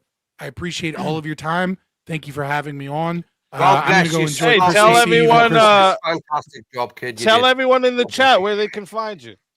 FabianLiberty. Just Google FabianLiberty. You'll find my Twitter account. You'll find my YouTube account. That's where I'm at mostly. Don't follow. What about your OnlyFans account, Scott? What about your OnlyFans? No. I think whores and degeneracy should be shamed everywhere. I think everyone with an OnlyFans account, when we find out about that, we should spit on the sidewalk so that as they're walking, they're never able to stand on clean ground ever again. And that is the level of social stigma and shame that we should give whores. Hats off to you, Scott, my friend. Hats off to you for doing what you've done tonight. Thanks again, Scott. That was fun. Thanks for coming, man. Great job. Appreciate it. Hopefully I'll see you soon. Yes, sir. And just as well, like basically like what Scott's point out, like Argentina and like Uruguay, like that's basically like where you could potentially kind of point to as in like the anarcho-capitalist mentality, and there is potential to steer that towards that. You know what I mean? But here's America the point I was trying to get across to him. So if you do this worldwide, let's say everybody moves back to their countries, you want to go to this anarchy country, who's going to divide these borders and stop the main big countries that are always violent from just taking over the whole fucking world? No, even if you didn't do it worldwide, if you just did it in one country, it still wouldn't work because you can't, because the most violent population is going to take over that whole country. And then you're back to the start of where we are now, where you're just going to form a government and you're going to do it all over again. The greatest anarcho uprising was the French Revolution, and they made changes all over the world, and it lasted, but I really can't say it's not coherent. I really can't say the problem. This is why I brought up the libertarian thing, right? The reason or the distinction, because Milton Friedman says that you need to have police, you need to have judiciary, you need to have he's not a libertarian. You need somebody. Yeah, but one sec. You need that like thing to enforce the actual border and like that whole like nation, all this kind of shit. Do you know what I mean? Those are like the fundamentals. He said there's no way to work it unless you have that, because there needs to be one distinct authority. I was that outside has the monopoly smoking when you asked him that, and it blew my mind that he said they're the same thing. He said anarcho-capitalist and libertarian. He said pretty much the same thing. I was like, what? Yeah. Well, now I look at this a whole different way. Yeah, and what you're saying right now is kind of like what I was like just asking based off what Bricky said there. It was like, so basically if Bricky does want to shoot people for having stockings on his property, and 20 more guys are like, yeah, we're going to actually back up Bricky here on this, they now own that community, right?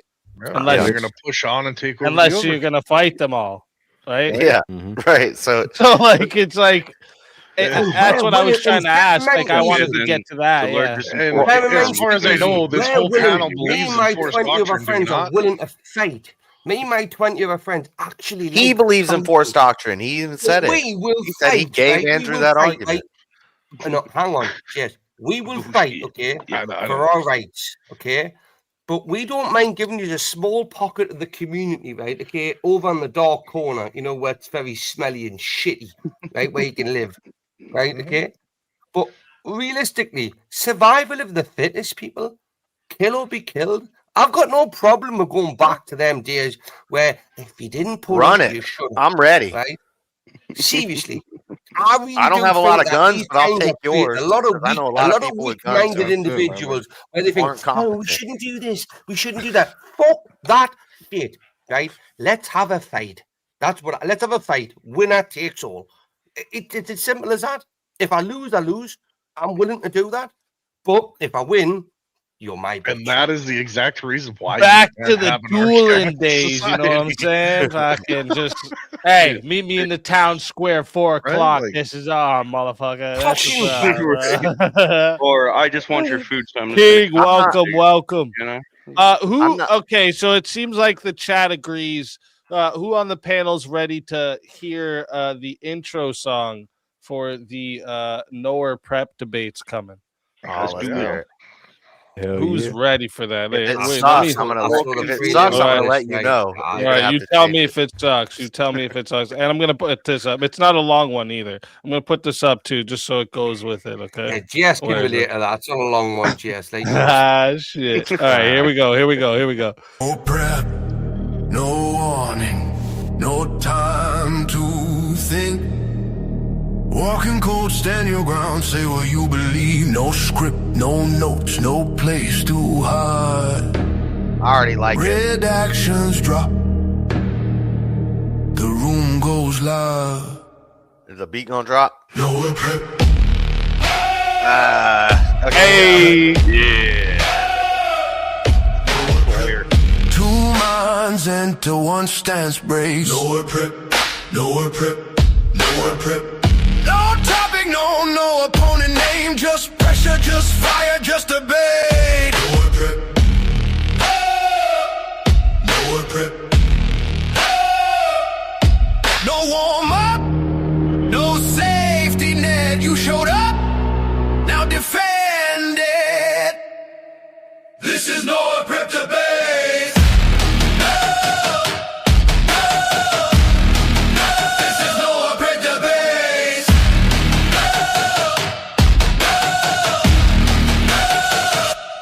No prep. Let's fucking go. That's fire. Oh, yeah. I like it. Right? That should get you amped up. It's like Imagine Dragons, and then it turns into like some college, like stomp the yard. Let's fucking go. That's what I'm saying. That's what I'm saying. That was dope. Fuck yeah. Right, I couldn't share that on the stream, so I've had to go on the phone to listen to it. Right, so I'm still behind. I'm going to mute up and finish listening to it. Right. All right. It's got to focus. It's good. It's a good one. It's good. It's one of them turn ups, you know, when that beat drops so good. Yeah, right. Starts out all nice and just then boom. No prep. Always love a good beat drop, bro. That's it. Hey, look at this. We got the super chats coming in. We might get a hot seat tonight. We got $2, another $2. Merry Christmas, not one step back. Merry Christmas to you as well, not one step back. Wrath of Reason comes in with a $2. Lord Random Person, any system can sound great until you add the human element. Very true. Very human true. Element is always the X factor in any unpredictable as fuck. And violent, naturally violent.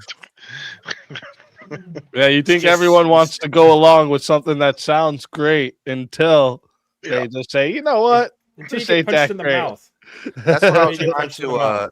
10 minutes in, all these anarchists be like, "Oh my god, stop, please!" I always draw a Jesus. diagram of the political compass, and I say, all of these edges, like the outside edges, these are like crazy people. This is radical. This is extreme. And then dead center, that's like the donut of mindlessness. Like if you're dead center, then shit, you're strong to fuck you. You're an empty. Just go. You don't have no opinions. You're just like blowing in the wind. I said most people land in this little, like this donut of normalcy, and we land in this area. But anarchy is one of those radicals, and that's why I was saying it's like communism, which is the left radical, and then super authoritarianism, like Nazis and fascists and stuff. That's the authoritarian. With capitalism, the extremes of capitalism is oligarchies and monopolies, and basically the man with the most money rules. And I don't know, he didn't controls the spice, controls the universe. Yeah, basically. That's the extreme right capitalist. Aaron, thank you very much. And Master Sparky, Merry Christmas to you as well. So when we have a rich president who's using his money and his pull, and his influence to cut that low nose up in little bitty pieces, influence countries and change the world, I see this as extreme capitalist. Like Trump likes money. Trump's about the money, and I don't know. Yeah, but wouldn't Trump be a great? But in the current system, you have to take the current system as a whole. One sec. You have to take the current system as a whole. So I declare that I won. Yeah. But you have to take the current system as a whole. When you take the current system as a whole, like you have porno, like sort of reason. You have retards like AOC and Ilhan Omar and all this kind of shit who have like real influence and sway over the system. Whereas like in his system, at least, it's coming down to the people that have sway and influence over the system are the richest people, which are the people who have the most skin in the game. So when it comes to a check, like if Easy's taking us out for a meal out and all this kind of shit, I don't want to hear shit from none of yous about like where we should go and all this kind of shit because Easy's paying. So Easy chooses. True. You left Jasmine Crockett over there. Going Well. for wings, motherfucker. I like Crazy some... shit. Here, are we not men? I'll chat here. I'll download it and load it into the StreamYard. We'll check it out. Are We Not Men wants me to see if you guys like the song. He made a song that is 4 Swords of Reason. So let's take a listen here. It's loading in right now. It's gonna be country. It'll probably be good. It's gonna be country. Yep. Yeah, he made the one about me the other day. It was absolutely fucking brilliant. It was, but it only said like 4 words. It's probably those needed. If it ain't country, it'll be close. Scott, thanks everyone, and Merry Christmas. Thank you as well, and Merry Christmas to you Scott. as well. Thank you very much. Let's hear. Let's play. Let's see what we think, guys. Let's see what we think. Yep. Country rock.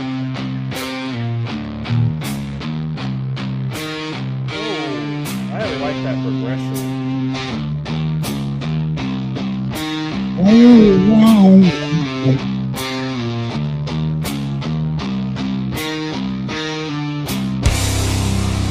Good.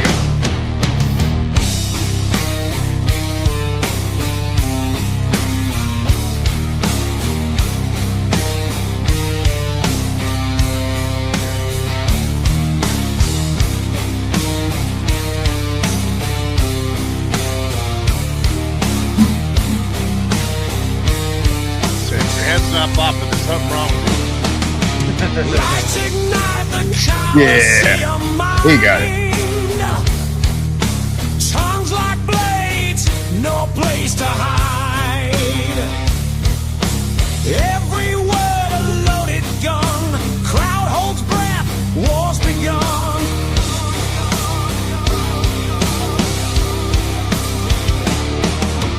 Dogma marching, banners raised, ancient truths in modern rage. Speak your gospel, bare your teeth. Faith and doubt collide beneath.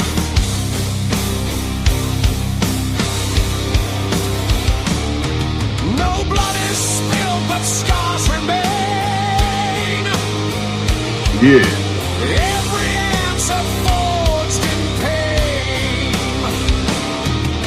If you flinch, your logic bends. Stand your ground or meet your end.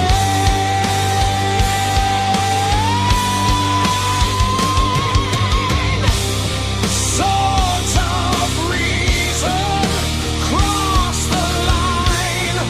Steal a thought from God's divine. Swords of reason clash and gleam. Shadow lies dissect the dream.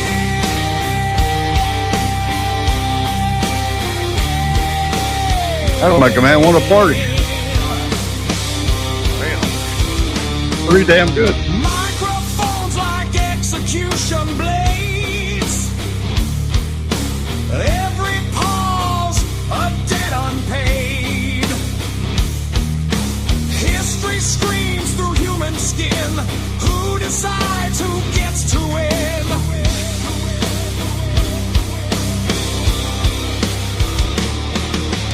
Left and right, old and new.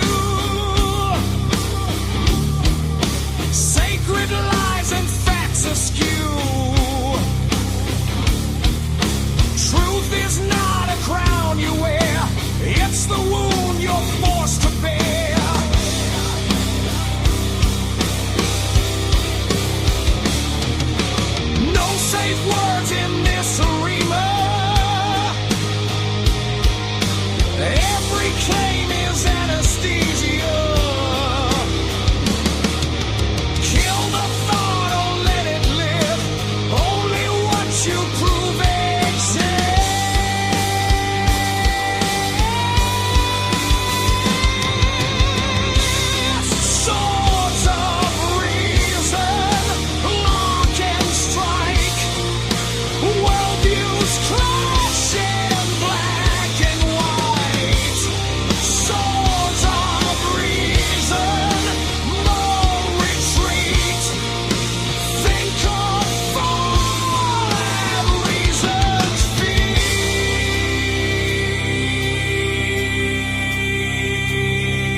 I like that.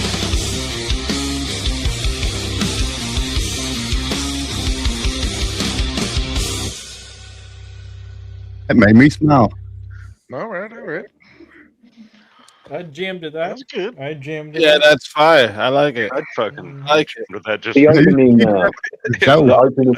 the opening guitar riff had a bit of a drop D vibe to it, if that makes sense. There was some notes in there that had that kind of feel to it. Yeah. Did you make that, Kieran? Okay. Did you make that? No. Am I going to be the only Are we one not that says something men? negative? Oh, okay. That's all Am I we going not to be the men only one right that there. says something negative?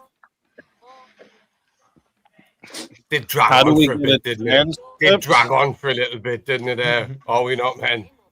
I want to Come on, see you an could've done better than that. AI analysis of that debate. Which one? The one you just did, JS? Where did JS? Oh, he must have went to have a smoke. He's taking a poop. Well, you got to post it first, right? Chat. That's fucked up. Yeah, you have to wait till the live's done and then you can look at the transcript. It does it after. It takes a day to process. You should keep that easy. What's that? You should keep that song there. Yeah, it's a good one. I like it. Yeah. It's a good one. Army Not Men does a pretty good job with the songs, even when he doesn't even try. He sent me a couple that have been kind of standards now on when I'm streaming. You know, he's pretty good at it. He's getting better too, I think. He still has the odd one where he fucks it up. He sent me one the other day, and it was it wasn't his best work, to be fair. But he's always been on a country kind of. Yeah, he's done a few of those there. Yeah, a little bit of not Cajun as such, but a little bit leaning that way. I just can't let you all compliment Army Not Men without sort of calling him out for something. Well, he sucks balls, but what else? What else is new? He still sucks. Well, I've either got to call out Army Not Men or King Blackout, one of the two, right? It just has to happen. That's fair. Where is King? He's somewhere being gay. In the chat not too long ago. Oh, he's in the chat being gay. Yeah.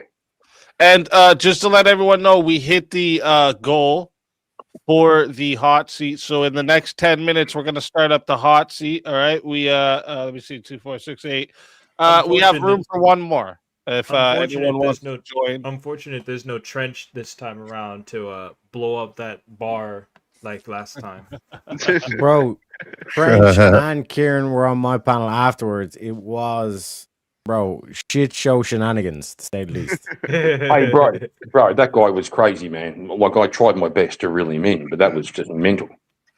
It was amazing. It was like witnessing a nuclear fusion reaction. It's like two kind of like I guess. Yeah. Sorry, I guess I should have. Not everybody knows what the hot seat is. Okay, this is me being ignorant, I guess.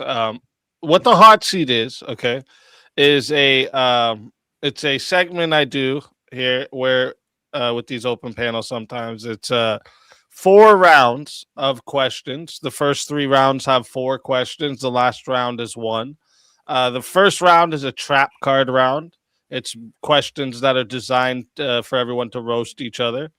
Round 2 is called Deep Thoughts. These questions go a little outside the box. They're a little more like, philosophical or creative, whatever the, universe gives me. And then the lightning round is fast, no explanations. It's 1 word or 1 sentence answers max. And then we have Save the World as round 4. And this is just a 1 question as if the world is listening to you for you to give a final message to the world. So, it's a cool little segment we do. We have a lot of fun with it over here. But yeah, we have room for one more. So if anyone wants to get in on it, we're going to start that up in the next 10 minutes. And actually, real quick too, here. My wife requested that we play this one too because Auntie made a song for us. Another and song. I thought it was actually awesome. So let me play this real quick here. Yeah.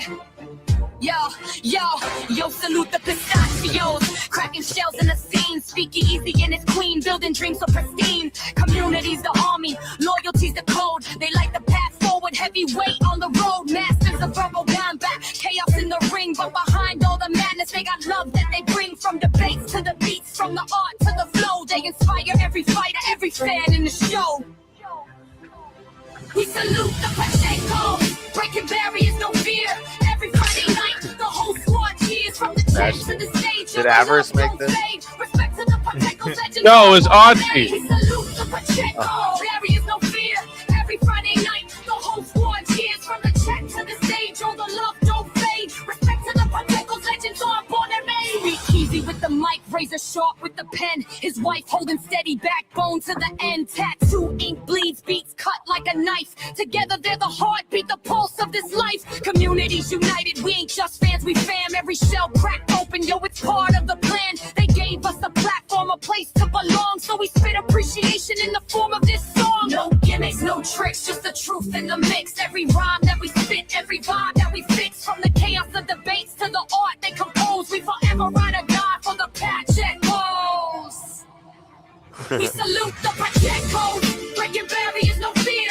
Every Friday night, the whole squad cheers. From the chat to the stage, all the love don't fade. Respect to the Pachecos, legends on born and made. We salute the Pacheco. Barriers, no fear.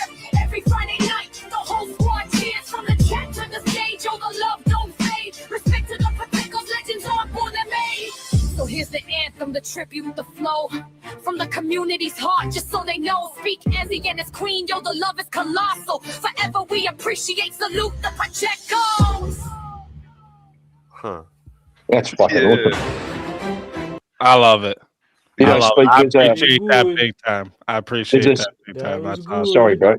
There's a song by MIA called Paper Planes, and it has these 3 shotguns that go off on the beat as part of the riff. I reckon that would fit right in there somewhere. It'd be fucking epic. That's it. Yeah. What you talking about? Yeah. Yeah, Exactly what you're talking about. Highlight papers get high. I like it.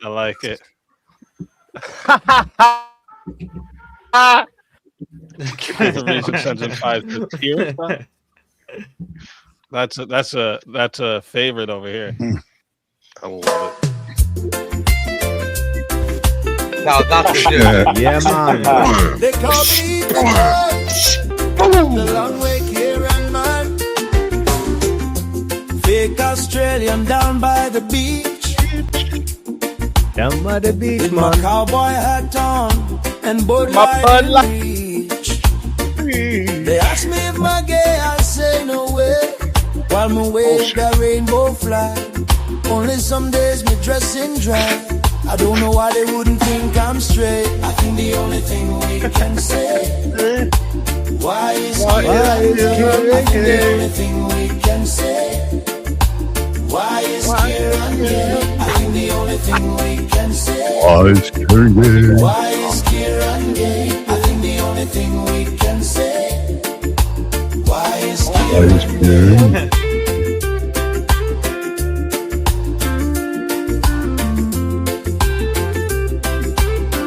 Don't even care if they're some come to feel that island beat. I just come to feel the guy they meet. Riding kangaroos bareback with dudes. If the emus come, we'll surely lose. Shrimp on the Barbie, 6 dicks is a party. Tin foil at his McFly at the Marty. I think the only thing we can say, why is here and gay? I think the only thing we can say, why is here and gay? I think the only thing we can say, why is here and gay? I think the only thing we can say, why is here and gay?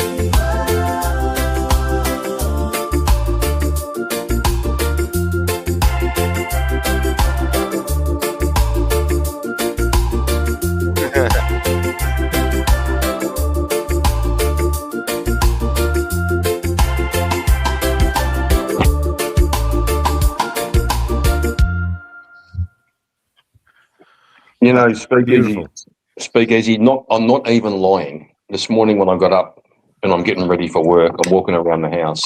That song was going over and over in my head. I'm not even lying. It's reached brainworm status with this. You have dreams of that song. It's not even uncommon. It's not even uncommon. I'll walk into the kitchen when Mrs. Markin's doing some cooking. I'll walk in and she's walking around. Why is Kieran gay? Yeah. That's the song. You gotta give it that. Like it's a banger. That's the best. It's It's such a good song. The beat's amazing. All of it. It's just so good.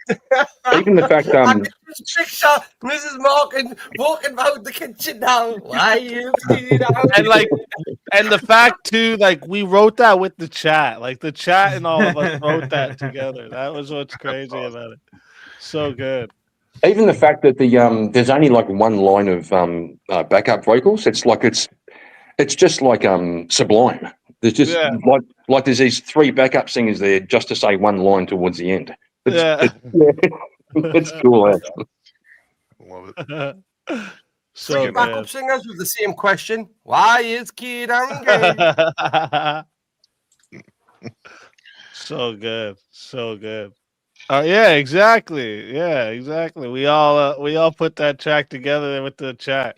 We're gonna do more of those in the new year. The chat making tunes together. Well, you see, I still stick to my stance that the chat's retarded. Okay, I keep telling you guys, and they keep proving me. They keep proving me right. I'm just saying. Oh no, that's. And you know what? I think the new name for the tunes, like that we're gonna be making and everything, because I always called them troll tunes, but I think like just it fits. With the goofy of the day, we just got to call them goofy tunes. Okay, they just got to be goofy tunes. Well, I was a bit perturbed by that, Speaker, because I noticed you had a couple of troll tunes where you were kind of really picking on people, and then my song's in there with those guys. And I thought, what the fuck? What the fuck? That's there because those are all the ones we've written together. So that means like the community gets to download it too. Kom here, Kieran, I give you cuddle the bullying you. Don't fucking Freaky, don't fucking touch me. I've told you before. Just don't touch me. Life goes better that way. Because if I touch your back, you'll find out, bro. I'm just saying. What do you mean by this? All right, boys. I don't think we're gonna get another one up for the hot seat, so I think it's just gonna be us. So we're about to get into the hot seat segment. All right. Christmas Eve hot seat. What? Christmas Eve hot seat. Facts. Cold hot seat. Christmas Eve hot seat. All right. Yep. And let's get into it.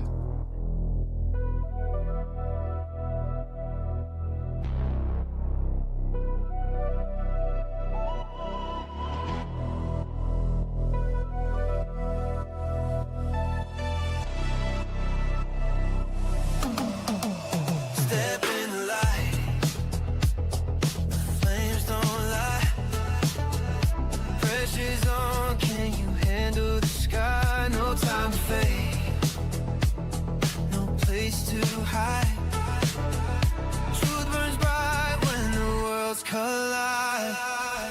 Feel the fire, feel the beat. You're burning up in the hot seat. Truth or flame, no retreat. Step up, speed. Feel the heat.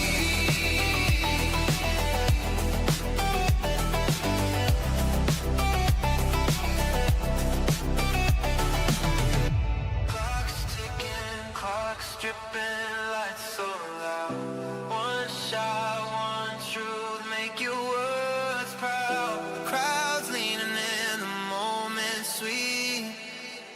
show the world you can stand the heat.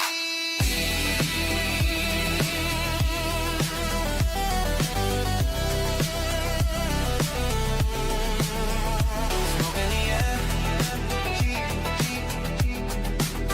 No time to cheat. 'Cause legends rise in the hot seat. All right, everybody.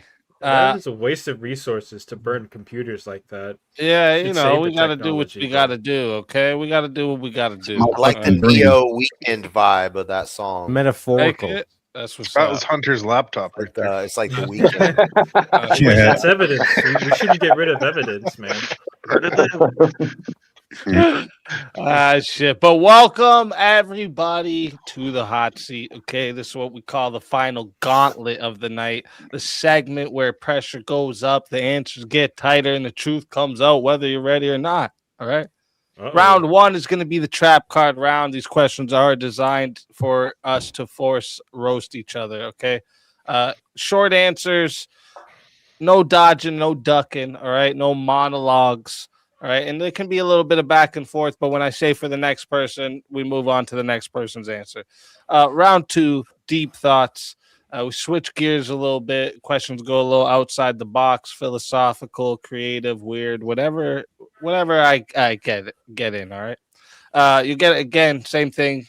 Answer in a few sentences. Panel can bounce off each other a little, but keep it tight. And when I say move on, we move on.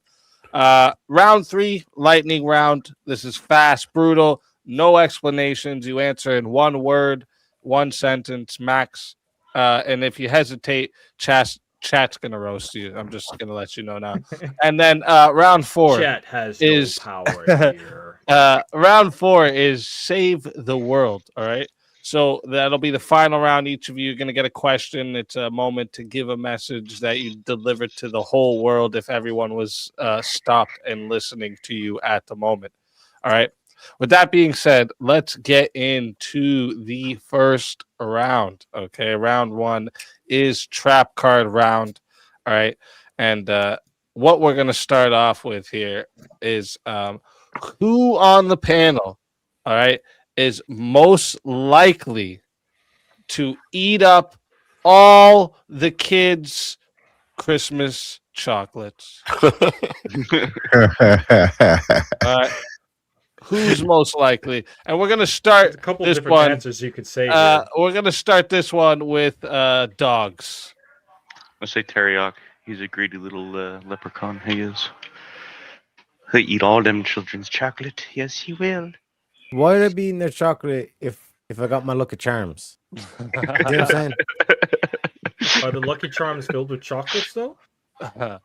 True. Lucky Charms don't have chocolate. That's right. JS. I'm saying, are you crazy? He dresses like Santa as a facade so that he could steal the kids' candies. That's why Santa is big. He's eating all the cookies and candy. Damn you, JS. That is true. That is true. Santa do be stealing the cookies at nighttime, all right? Yeah. Licking the milk like a dog. That's it. The purple. I'd say Brick. Clearly has to be Brick. He even looks like the Grinch. You know what I'm saying? Yeah, he'd probably punch a baby to I'll accept that. I'll take that. Shit. All right. Wrath of Reason. I'm gonna go the old tomahawk down there. He's so systemically oppressed that he's just hurting for some food, so he's gonna go grab those get candy. That was one of the correct answers I was thinking of when you asked this question. You're gonna go the racist route. Thanks for recognizing. Let's go to. Gotta stay aware. Yeah, true. Kieran. I'm going with Bricky because I reckon he'll sit up all night. And now, don't get me wrong, he loves his kids. We all know that. He'll sit up all night online, drink a bottle of whiskey, forget to make dinner, and then he'll see the chocolate and go, I love my kids, but fuck it, I'm eating the chocolate. That's fair. That's a fair We'll one. be shitting bricks in the morning. Let's just say. Tomahawk.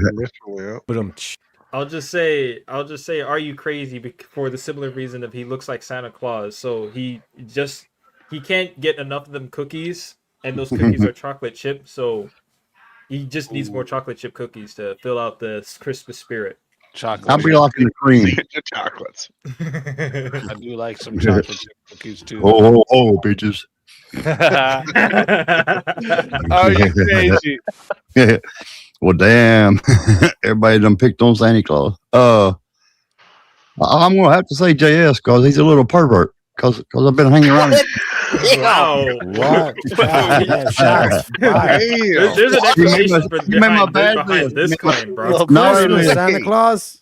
Something we don't know. Clearly, Are You Crazy is crazy enough to know these things about JS. He needs to Yes, explain yes, himself. exactly, Tom. I'm going to need to hear this. What's the justification for this claim? You're just a pervert, JS. I have no other reason. Well, there was this one time. There was children's candies. There was this one time when there was this Ain't one no time. children around her. You'd be stealing their damn candy and their cookies and their. JS did make me watch Grace twerk one time, so I mean. See, there you go. Yep.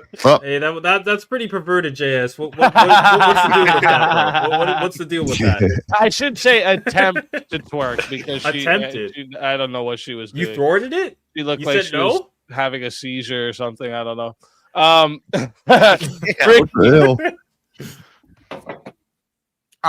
Going off past experience, I would have to say me. I almost I told you.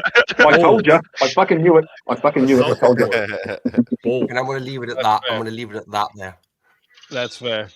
As much as I wanna, a few people I wanted to, make a joke about you guys. I have to be honest, right? This is the hot seat, and it's definitely me.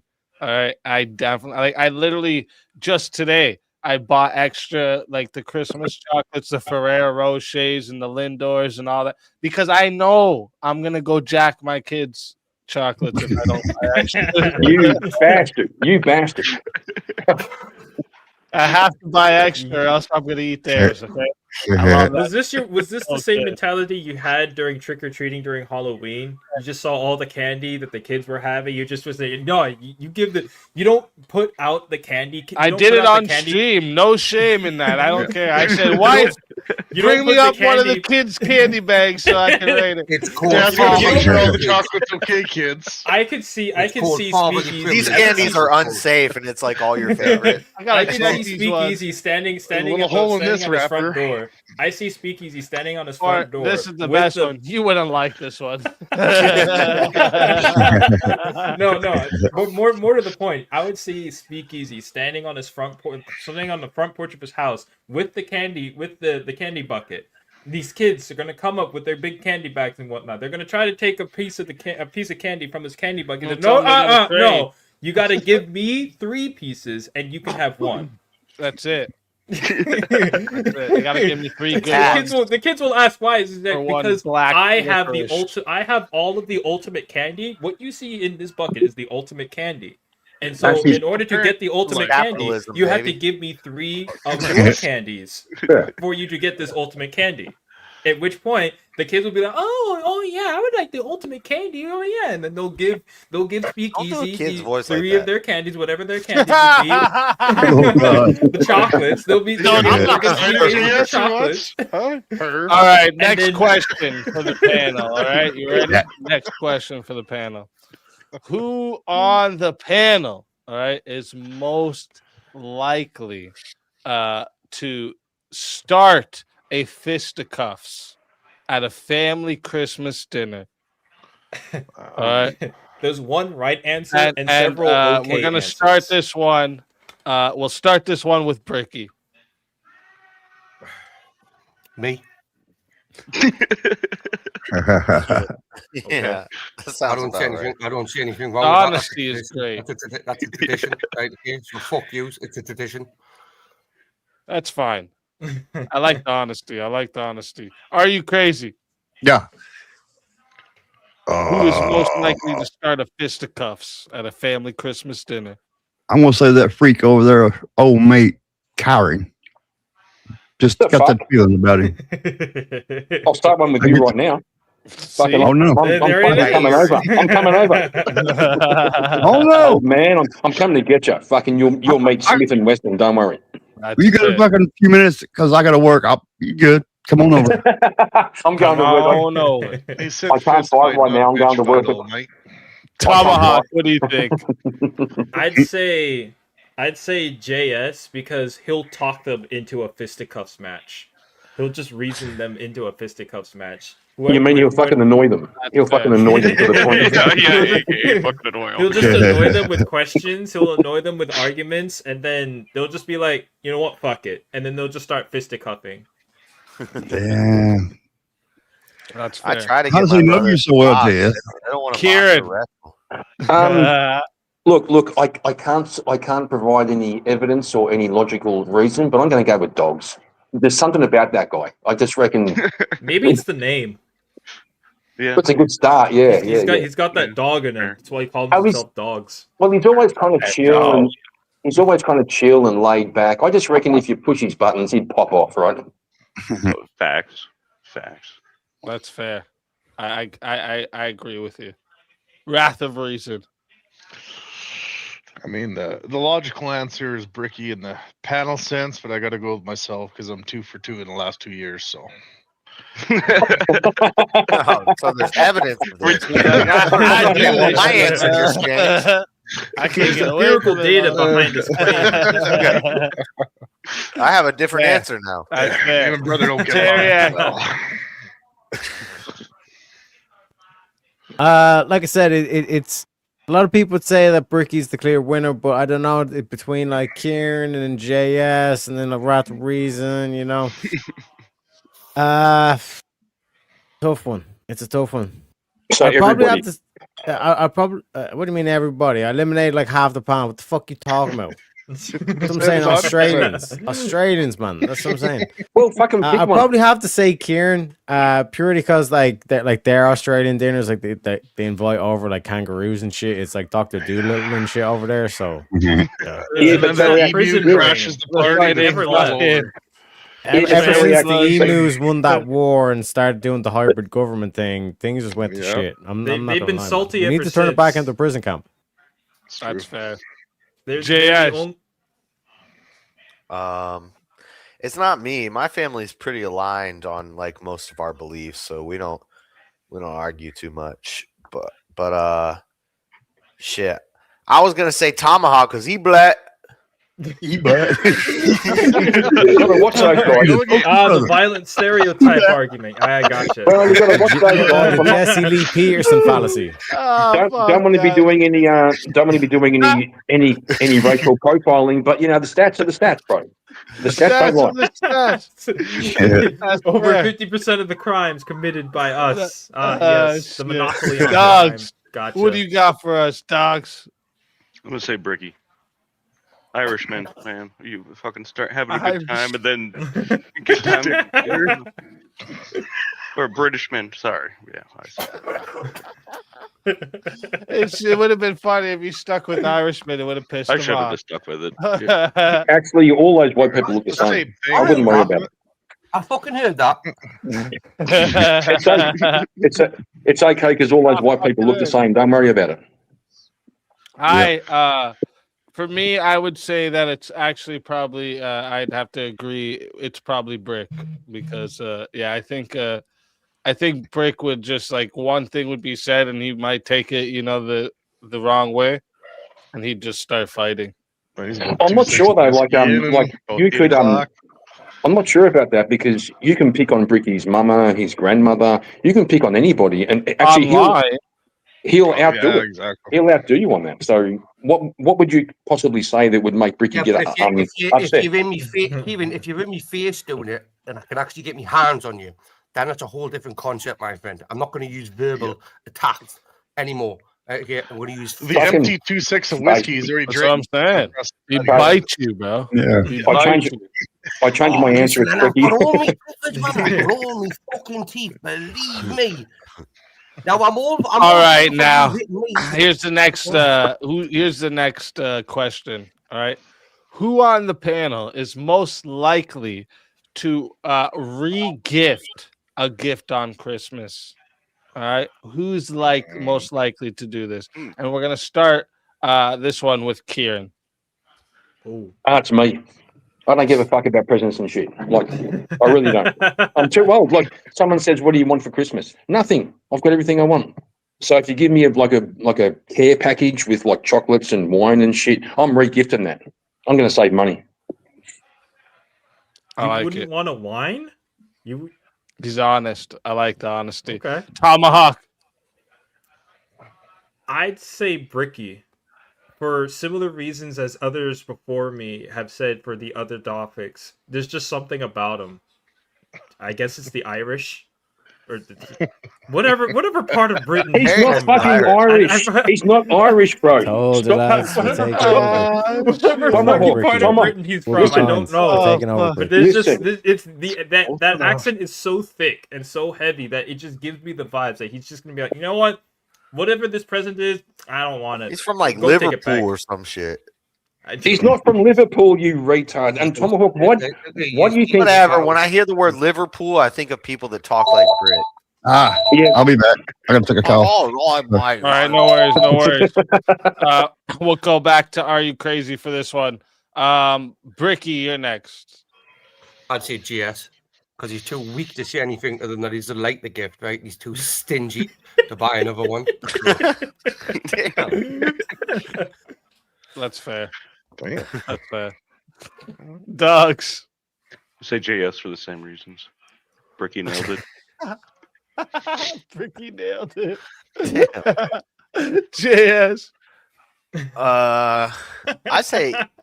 I would say whoever gets the most gifts given to them by like more people and random people. So I think Easy probably gets gifts given by. You got a big family, and you probably get gifts given by people on the internet, like, hey, I sent you a sweater. But Jay is like the most gifts that Speakeazy gets. The most gifts that Speakeazy gets is money. Do you think he's re-gifting the money? He does in a way. Gifted subs last night. I know he does. I'm being a dickhead. Don't worry. No, it's all mine. Send it all to me, and I'm keeping it all, motherfucker. It's a strip. I'll take almost any gift. I mean, entertainer. Any gift. I'd have to go with Bricky, because Bricky's basically, remember like in Harry Potter, where it's like there was like Harry Potter was like living under the stairs, and then there was the other cunt. Right, that's basically like Bricky. Do you know what I mean? He's like, I thought I was supposed to be 17, give some shit like that, and it's like, motherfucker, you got, you know what I mean? That's why I'm going with Bricky. I even know what you're talking about because that's literally the only Harry Potter I've seen is that first one. And yeah, I remember that kid seeing that kid like, this little fuck. Imagine that shit. I'd take all those fucking presidents, stamp on every single one of them in front of them. I don't remember 16 the word. You want it? Now you get 0. How about that? I just don't recall. I don't recall hearing the word motherfucker in Harry Potter though. I did. I heard it. I'm pretty sure it was like a direct spell. It was in Latin. Yeah, it was in the background. It's all the interpretation. Remember the old, the old Aladdin movie? If you turned it up really loud, there was like that weird pedo message that was whispered. You know what I'm saying? It was like that, but it wasn't a weird pedo message. It was. There's also that one album. This one album by Judas Priest. If you play it backwards, it says like "go and kill people" or something. Yeah, I gotcha. I've seen that Adam Sandler movie too. What? Oh, that's crazy. Who just went? Teriak? Wrath of Reason. It sucks he's not here, so I'm going to say, "Are you crazy?" Right? Because Santa gets a lot of gifts returned to him, and then he's just going to regift those on himself, right? So that's true. That's fair. That's true. That's fair. Mm-hmm. Is Are You Crazy back yet? Oh, he's on a phone call. If he's not back, we might have to just go to the next question for now. I know he's working well. No, you need to go. Oh yeah, I still need to go.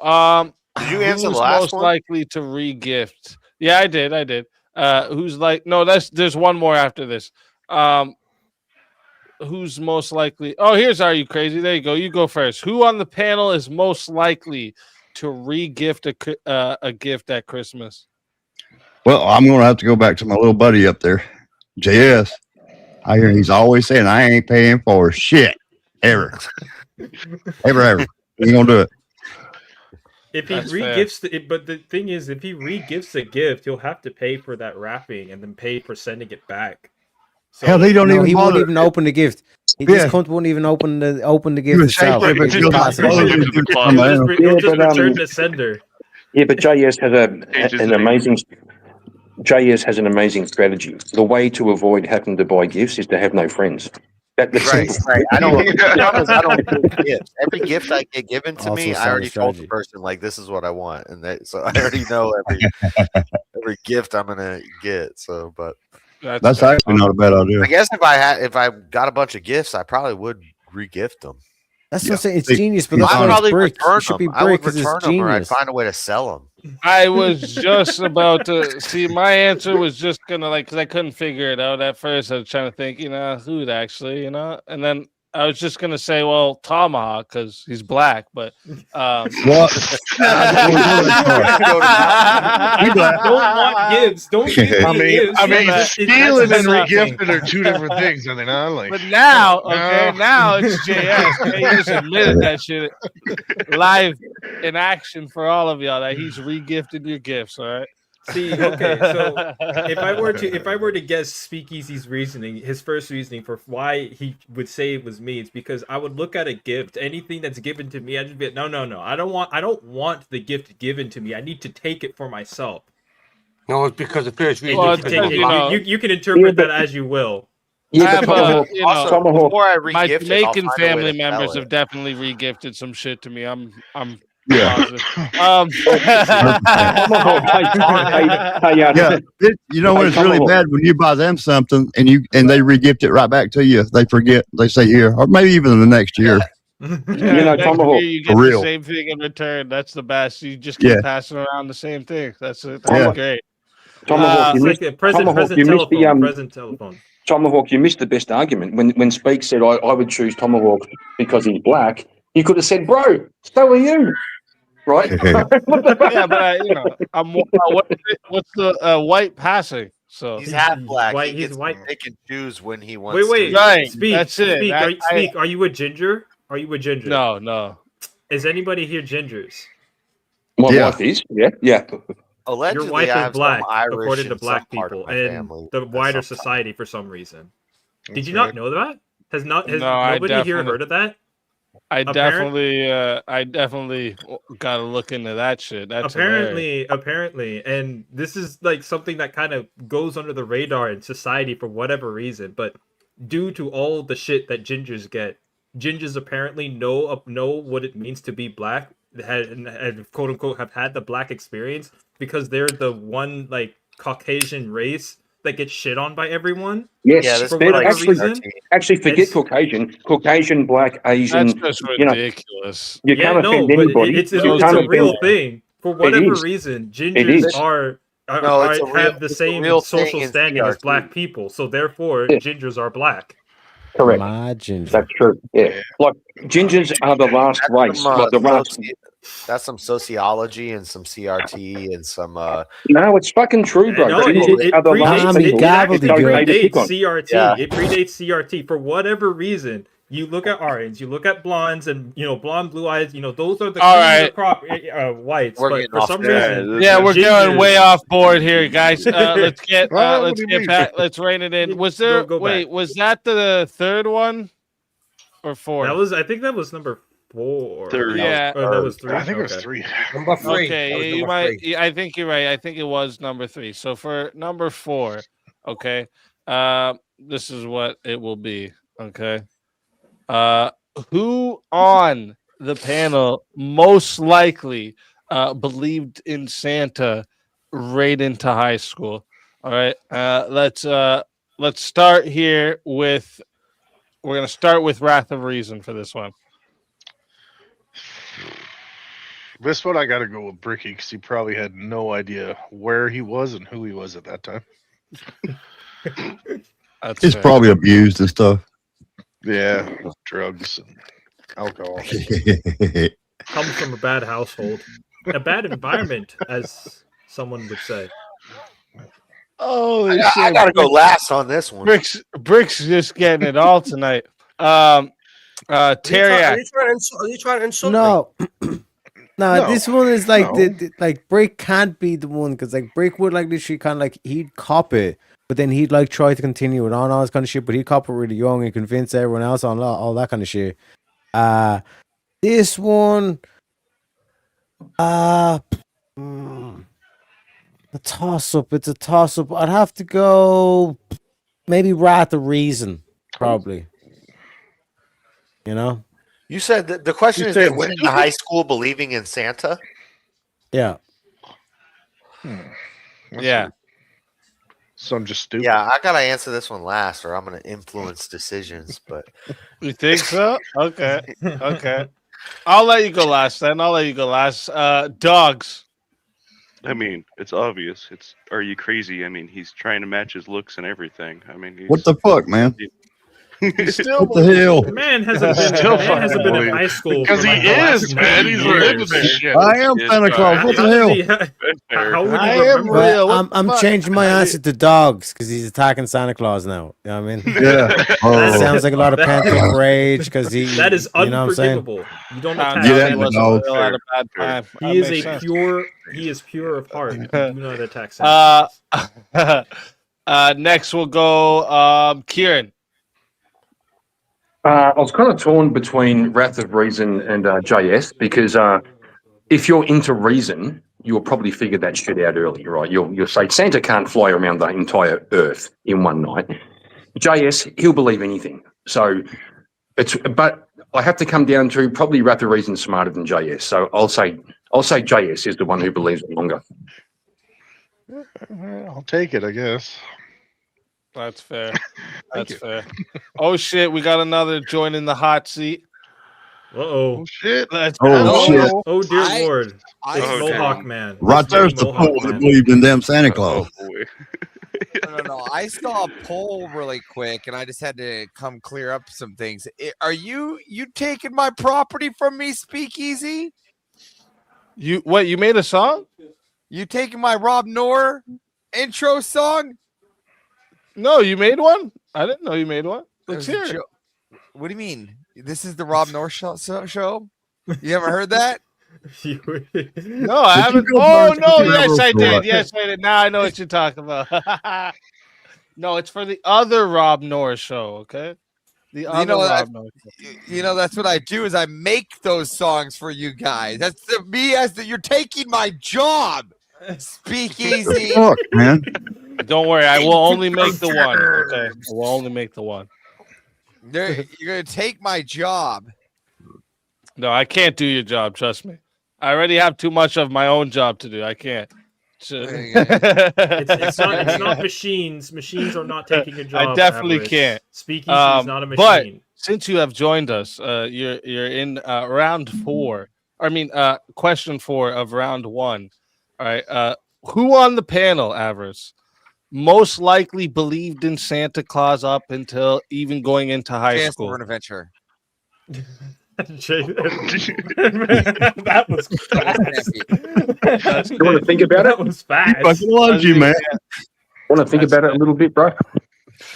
I don't think he needs to think about it. That's his answer. I'll just answer him. I'll just answer. I still believe in Santa Claus. I don't know what y'all fucking talking about. Yeah. Whoa. Entitled white boy. Obviously, yeah. Who's this weird guy that creeps in my room every? Now we know why he didn't want. Now we know why he didn't want to answer. Yeah. Not to be fair, JS, Santa Claus. He don't believe in doctors. He don't believe in broke bones. He don't believe in shit. But he believes in Santa Claus. The origins and the foundations of Christmas. Kieran, I believe in Saint Nick. Hold on, I believe Kieran, Bricky. If what this we get Santa fucking Claus from. bald-headed Santa I don't believe there's a guy with a sleigh with reindeers every year, but I know what Santa Claus is, and I believe in that. Do you need validation to talk? There could be the reindeer that's being. I mean, there could be that pulls that sleigh. More jazz. All right. Let's get around the Earth. Wait, Kieran? You went right before Avarice, right? Yo, yes. Oh, okay. Well, I still haven't been answered why Kieran and Bricky, why the two baldies aren't putting on their cameras. Oh, They blind us. They blind everyone. They blind us, he says. Tom, who on the panel's most likely believed in Santa going into high school? I'd say Wrath of Reason for the reason of his wrath. Yeah, reason of his wrath. Yeah. I just was gonna go like he looks like the generic white guy, and the generic white guy just continues to believe in Santa Claus. Obviously, you haven't seen Terry. Are you calling me a generic white guy? Yeah. The black calling a white guy a generic white Pretty guy. fly for a white guy, though. You know? Are you crazy? Who you think? It was for sure Alvarez. That's all I got to say. Had to be. I mean, I was going to go with somebody, but it was Alvarez. I've never even had Christmas, you fucking fool. Oh, kiss my ass, Alvarez. Oh, Bricky, you move spots. You're next. Bricky, who do you think? Bear in mind before I say the person, just remember you dissed me. So I'm going to say Tomahawk. I didn't diss you. Are you having Christmas this year, Avarice? Reason being is he still thinks he's probably deserved reparations. Oh, you know what I my mean? gosh. Didn't happen to him. Damn. All right, hold on. I gotta change. You know what? My Just opinion, for reparations, I think Santa needs to give me 2 times the gifts of everyone else. Don't fucking start with me. You won't bite the bed. Think it won't bite back. Here's the question. I know you were raised. I gotta change my opinion here because I know those Allah Akbar guys. They don't like Christmas time, so it can't be Bricky. So I don't know. I'm just gonna. Oh shit! Crazy, I think, because he Those is Allah Akbar guys. All right, so here's we're gonna get into the next round here. This is the deep thoughts round. Okay. But I'm gonna keep them. I'm gonna keep it Christmas themed. All right, this is going good so far. So first question for the deep thoughts round. Yeah. All right, That was good. Is Christmas about sacrifice, tradition, or comfort? And which one have we replaced the others with? Sorry, we're gonna start this one with We'll start this one with Brick. We didn't even understand the question, to be honest with All you. right. Yeah. You ain't the only one, Bricky. Is Christmas about sacrifice, tradition, or comfort? Tradition. We'll just do that. Tradition. All right. Dogs? Yeah, I'd say it should be traditional. All right. JS? Yeah, it's about tradition, and we've replaced it with comfort. Well, I mean, if that was still the full question, I didn't know if you just changed it to the partial. But Yeah, if you want to do the full. If you have a longer attention span than Brick does, and you can answer both questions, then you can feel free to do that. If you don't, you can revert back to the original question. Make it simpler. The first part. Something, please. All right, Teriak. I'm tempted to say all 3 because you want to be comfortable in winter. It's also about tradition. You also want to make sure that because of your sacrifice and all. But I'd say it's kind of you're sacrificing on your way up to Christmas, and then like Christmas is like the comfort thing. Yeah, I'm gonna do the the thing where I basically kind of do the scapegoat and just say all 3. Yeah, suck my balls, Bricky. How's that fence feel in your asshole? ask your mama. Ask your mama. How about that? How about that, gentlemen? Shit. Wrath of Reason. What do you think? Oh, you're muted. Well, it's not really a scapegoat, but I am going to say all 3. So, without people's sacrifice, you wouldn't have the comfort to enjoy your tradition. So, Gay. It is a scapegoat to say all 3. No, but it really isn't. It isn't. It's not a fucking scapegoat. That it's was a better way to answer it than Terry did. It's not a scapegoat. It's a scapegoat. It's a cop out. They're different things, I bro. can shut my God brain damn off and haters. only think in So, one-dimensional okay. thinking too, right? Semantics are important. I can in just debate shut it right here. off Tell and 'em. not look at the rest of the fucking world around me, but I can say all three and actually look all the way around me, you know? But that wasn't an option. That Avarice, wasn't an option. what do you think? Is Christmas about sacrifice, tradition, or comfort? And which one have we replaced the other with? Wait, are you saying what is it about or what it is? Yeah, so is Christmas about sacrifice, tradition, or there's comfort? what it should be about, but there's what it is, right? Yeah. What do you think? Okay, well, Christmas is sacrifice for all the men, hands down, right? That's just what it is, right? It's our checkbooks paying for all the fucking bullshit. And like, even if you think about it, like they go, oh, no, they bought you this really nice watch on my fucking checkbook.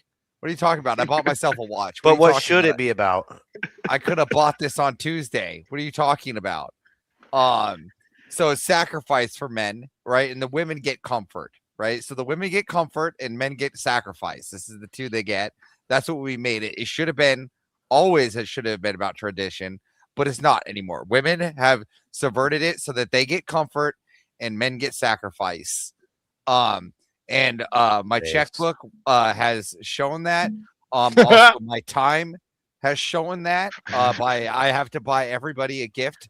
Okay, here's a good example. Christmas has happened that I've been aware of, like where I've been involved in buying stuff for about 7 years. I have purchased 7 years worth of gifts. I have gotten 0 sacrifice. I'll send you a trinket. No, men don't get gifts. All right, the women and the kids do.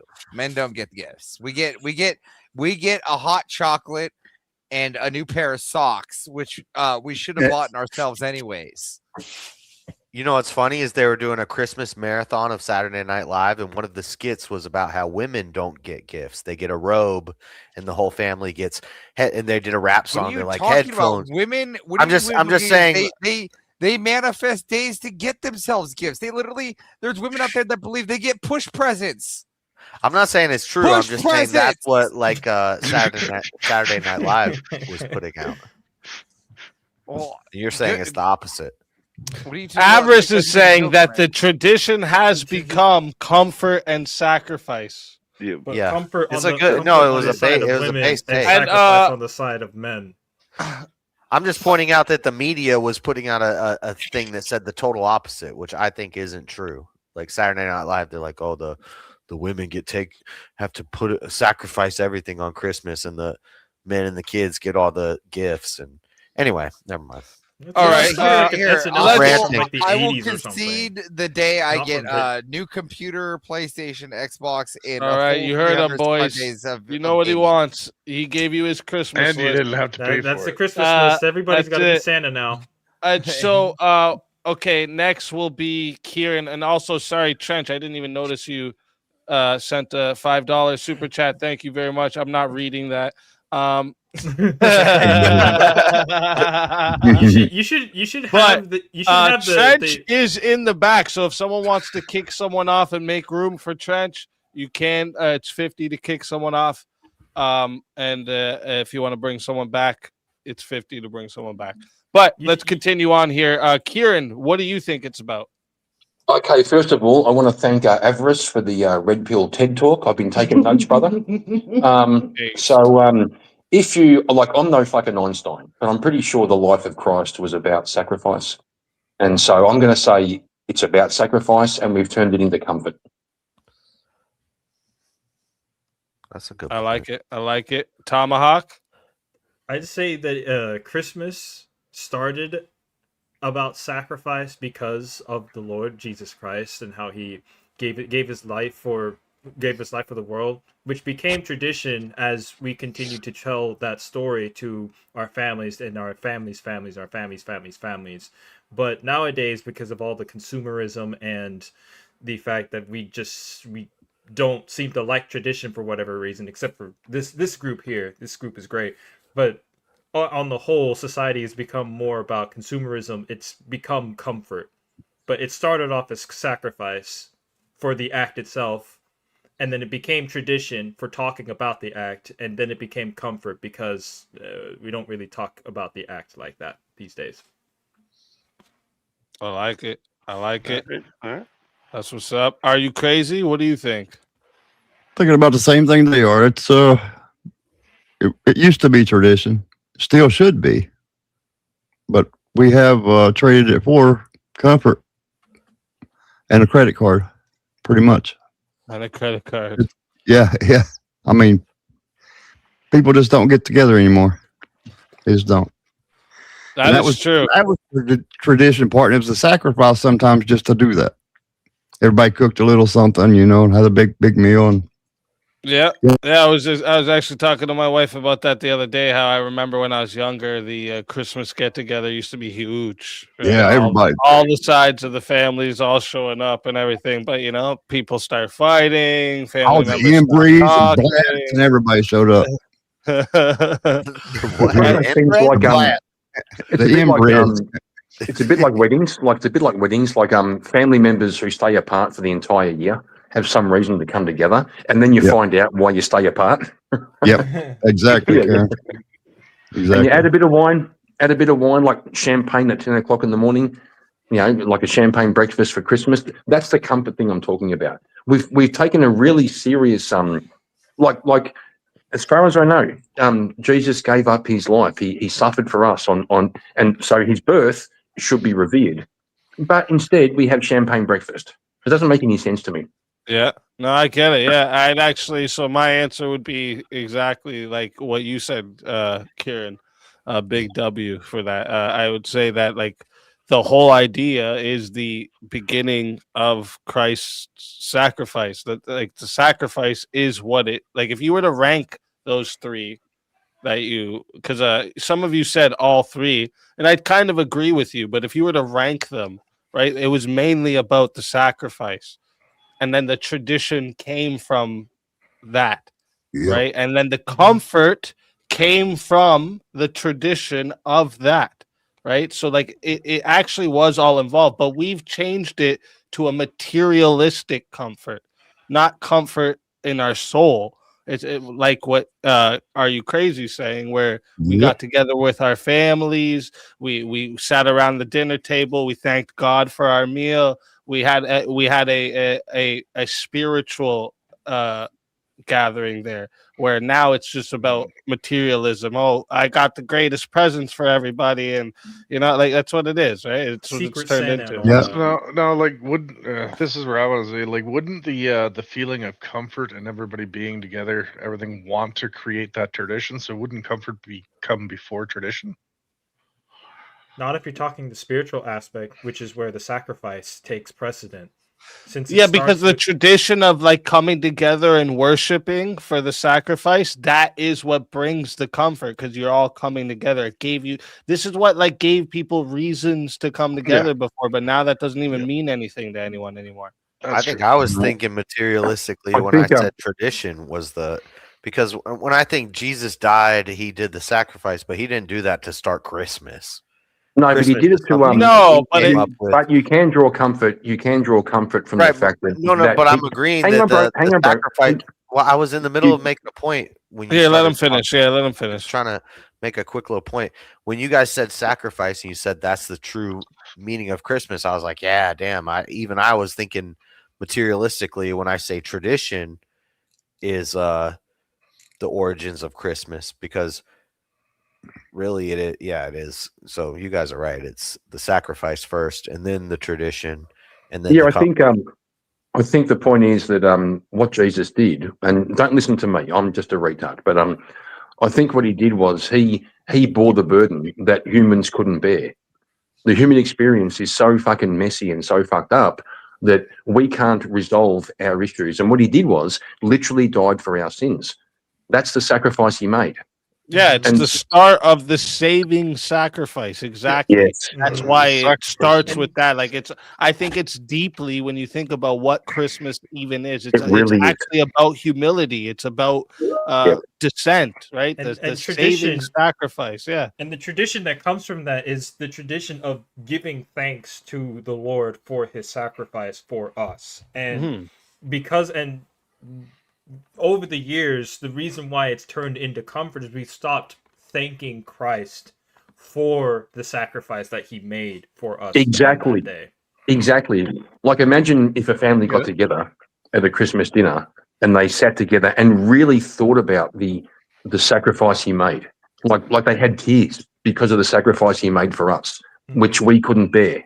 That'd be a whole different thing to champagne on the beach, which we do here in Australia because we have Christmas in summer. Right. But where do you find, like, even the idea that they started to make the this kind of brings me to the second question. So I kind of want to the second question. Let me do a little pushback. Speak, please, if I may. Mr. Yeah, go ahead. Go ahead. I think that with tradition, you'll find comfort, though, right? There is comfort in knowing Jesus' sacrifice, right? There should be a comfort in the tradition, right? But what has it become? It's become just sacrifice. That's all it is now. It's just sacrifice for the men. We have to stress. It's become a fucking dog and pony show. That's what it is. What it used to be was tradition and comfort. Because you used to take comfort in that Jesus's sacrifice. No one else's, right? You used to take comfort in that. So, and they used to be family, like, being thankful for that and giving thanks to God, not like Thanksgiving, but for his birth, and to have comfort in that, to have comfort in presence in that, right?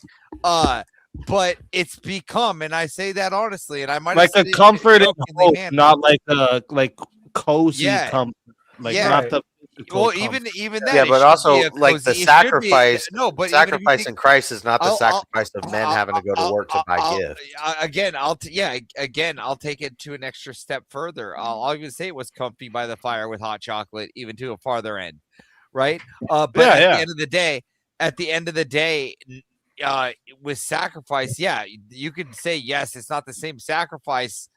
JS, I get it. There's no sacrifice greater than Jesus's, but men are the ones sacrificing in a substantial way through the winter, unlike any other gender or class of people. So Avarice, I'm like, in good faith, do you think women have they make sacrifices in the modern world? Like you're speaking about men have to sacrifice. Do you think women have to make sacrifices too? I do believe that women sacrifice, yes, and there are women that can, but I don't think that they sacrifice primarily during this time, which is what we're talking about, for this moment, for this specific holiday. Now, there could be Xena the Warrior Princesses that do. I'm not saying that there aren't, but not primarily. And B, if you mean they're sacrificing in the kitchen to make ham, I could make ham too.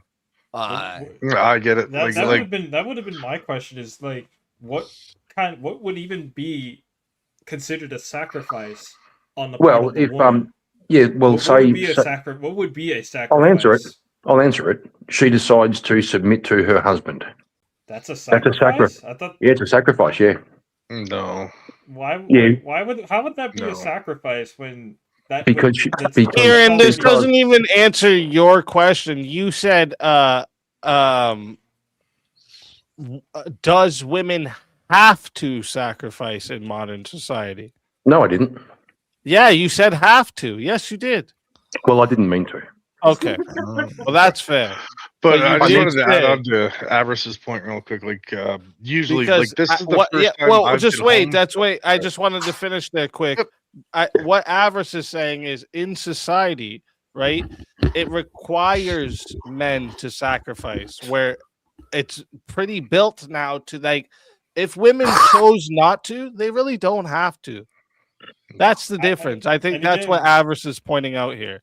Yeah. If we're talking about have to, of course, there's women that make sacrifices. Right? Absolutely. My wife, I can name many sacrifices she's made. It's of course women make sacrifices. Well, she puts up with you. Do they have to? Is a different question. You know what I'm saying? Well, you took Yeah, of yeah, course. She married me, guy. A big. That's already asking a lot for her. Yeah, to do that. exactly. yeah. That's starting out with a sacrifice, like the vows were. Are you Yeah, it was. are you prepared to be Came came into it. You prepared to be miserable the rest of your life. Exactly.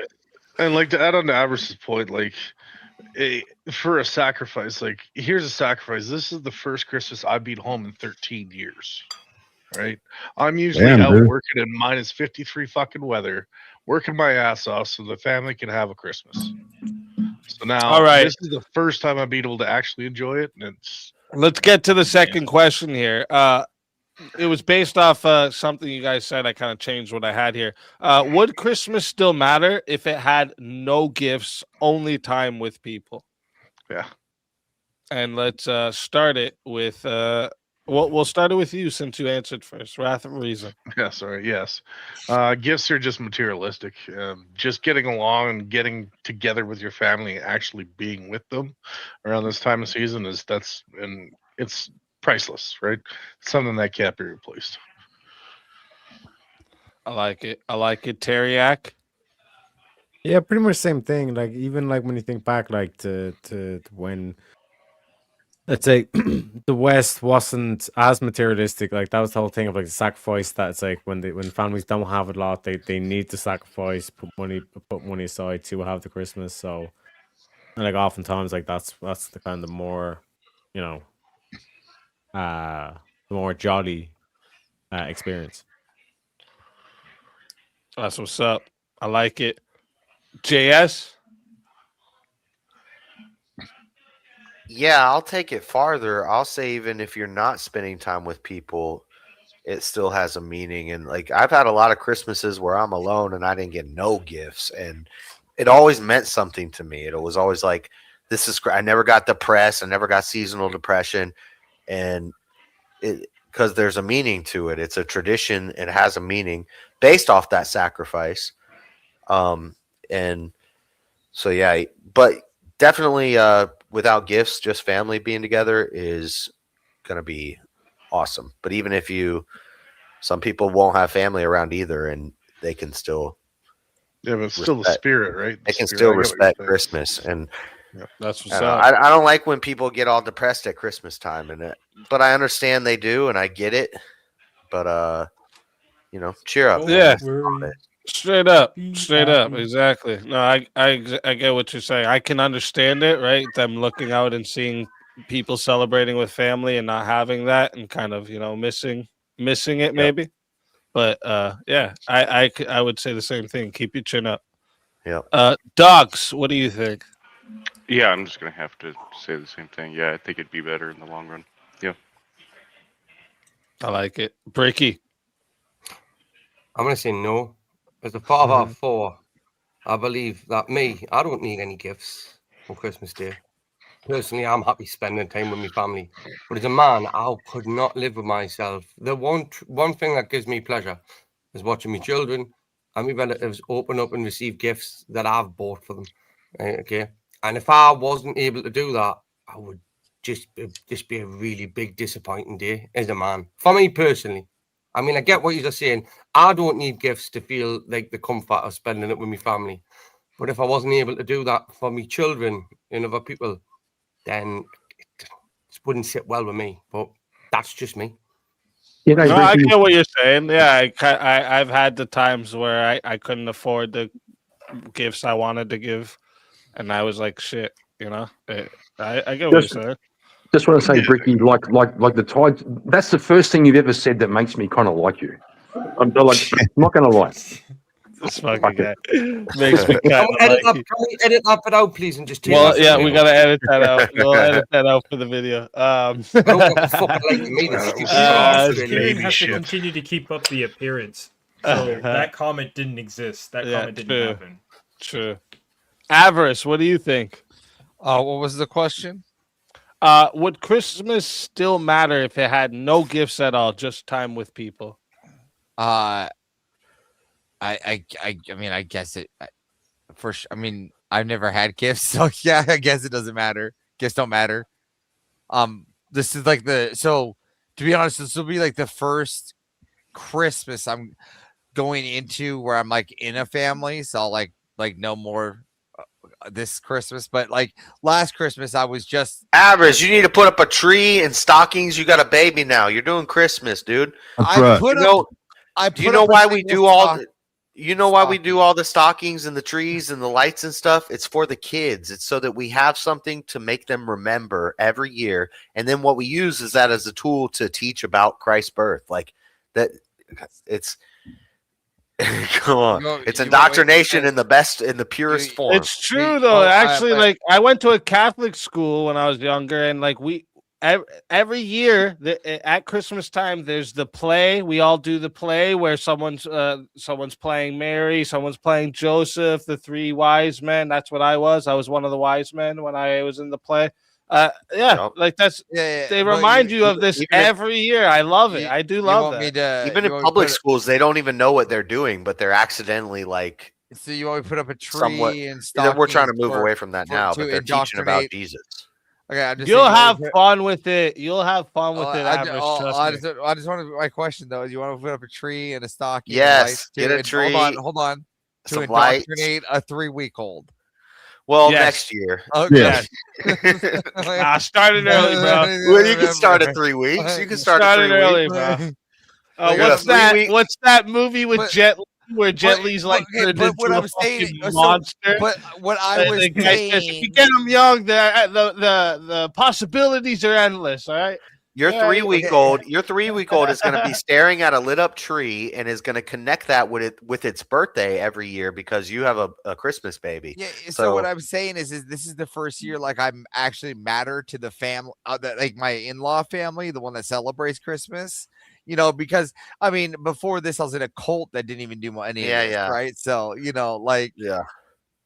so this is like the first time like I'll like have like so the first time like I'll have like gifts that like matter where it's not like I don't even know to put it's the first time we'll have gifts where I matter. It's not like this is my girlfriend's house and I'm there and I got the one-off gift that they forgot they left for little Timmy and they just gave it to me because they forgot that my girl was bringing a man. So so this will be like the first time. That's what's up, though. You got a day to get a Christmas tree. That's what's up. Wait, where were we? Oh, Kieran. Charlie Brown. Yeah. So I threw some shade at Everest the last time, but bro, I've also got an in-law family recently. My new mother-in-law calls me son. Brother, step into it. It's the fucking best. Just step into it. I love my in-laws. Don't get me wrong. I'm just I'm not used to the whole gift giving, gift receiving. I know, but I've only got so much. Bro, I'm just making. I've only got so much time to answer the question. Focus. I'm going to answer the question. Yeah, that's why I said it's not important. It's all I'm saying. The gifts aren't important. That's what I'm saying. But what is important is the. Can I answer? Yeah, guys, come on. Let Kieran answer. No, Kieran, you can't answer. I'm going to give us I'm going to give a semantic answer. The word presence. There are two words that sound the same. They're spelled different. One has a T in it. One has a C in it. And I'm going with the C. There's presence you buy, and there's being present, which is presence. So I go with presence over presence. That's a poetic answer. I really like it. I like it. Nice wordplay. Probably the smartest things I've ever heard coming out of that man's mouth. Well, that's the most based Australian thing I've ever heard. Yep. I would say. Well, they ride their fucking kangaroo. The question in regards to would Christmas still matter even without presents? And it would still matter because for the longest time before all this consumerist shit that we deal with now, that's what it was.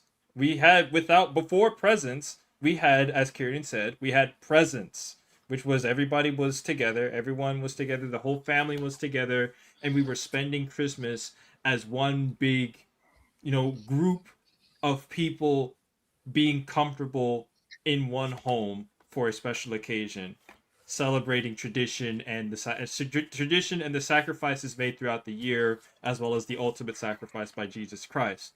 So, without all of the presents that we give to each other, we had presence of spirit and mind being with each other anyway with our families.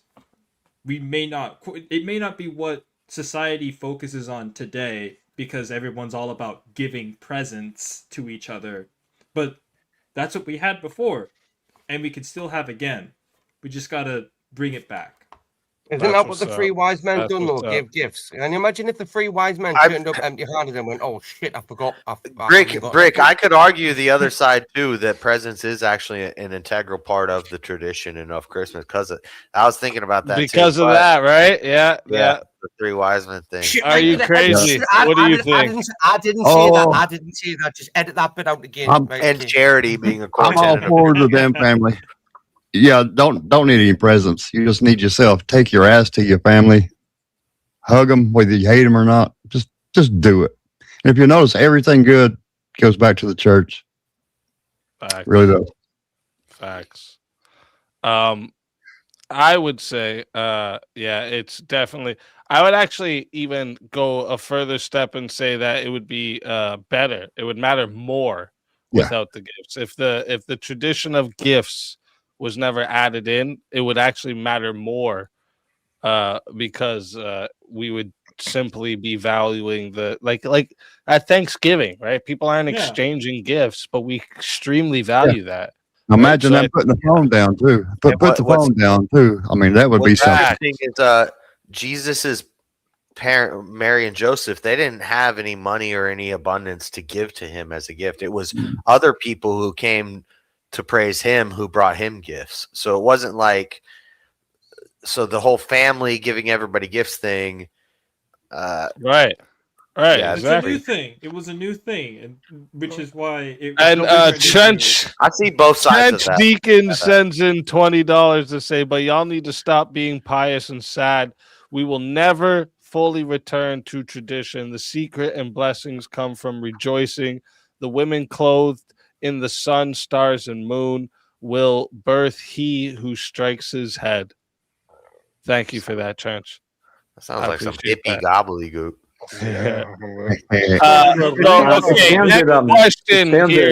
Next question here for the. I don't know what any of that meant. Is that Trench guy? Is he Muslim or something? No, he sounded Catholic. That sounded very Catholic. But hold up, guys. Let's get to this next question so we don't take too long here for this segment. Is Christmas? If Christmas is about sacrifice and giving, why does it create so much stress and resentment in a lot of people instead of peace? And we're going to start this one here with, we'll start with, are you crazy? Make sure I understood that. What? Run it by me one more time, Easy. I'm kind of slow. Say it one more time. Yeah, no worries. That's fine. If Christmas is about sacrifice and giving, why does it create so much stress and resentment in a lot of people? Oh, we're coming back to the gifts and the money part. That's why they want to give the best gifts. They want to have the best of everything. They want to be the richest person, whatever. They want to keep up with the Joneses when it comes to gifts. That's why. And you're stressed out because you're working yourself to death trying to buy these gifts.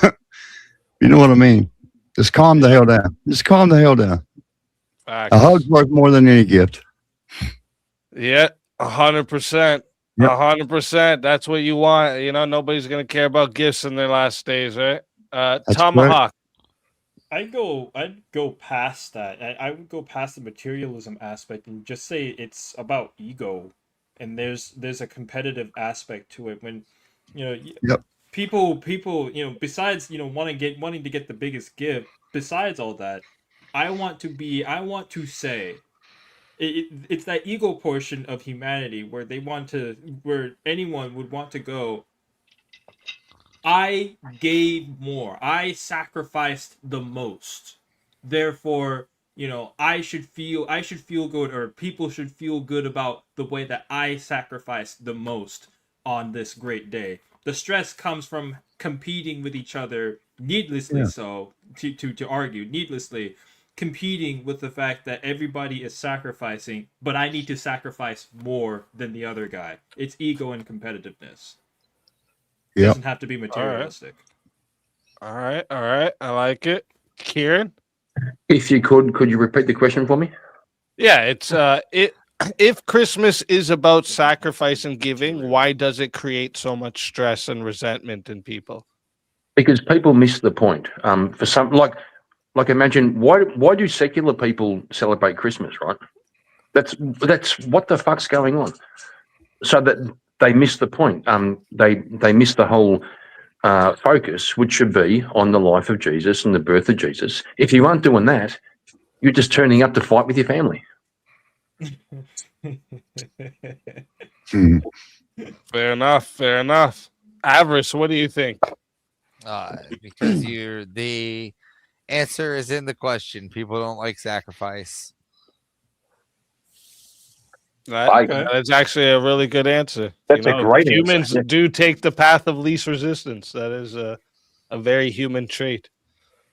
So, very good answer. Wrath of Reason, what do you think?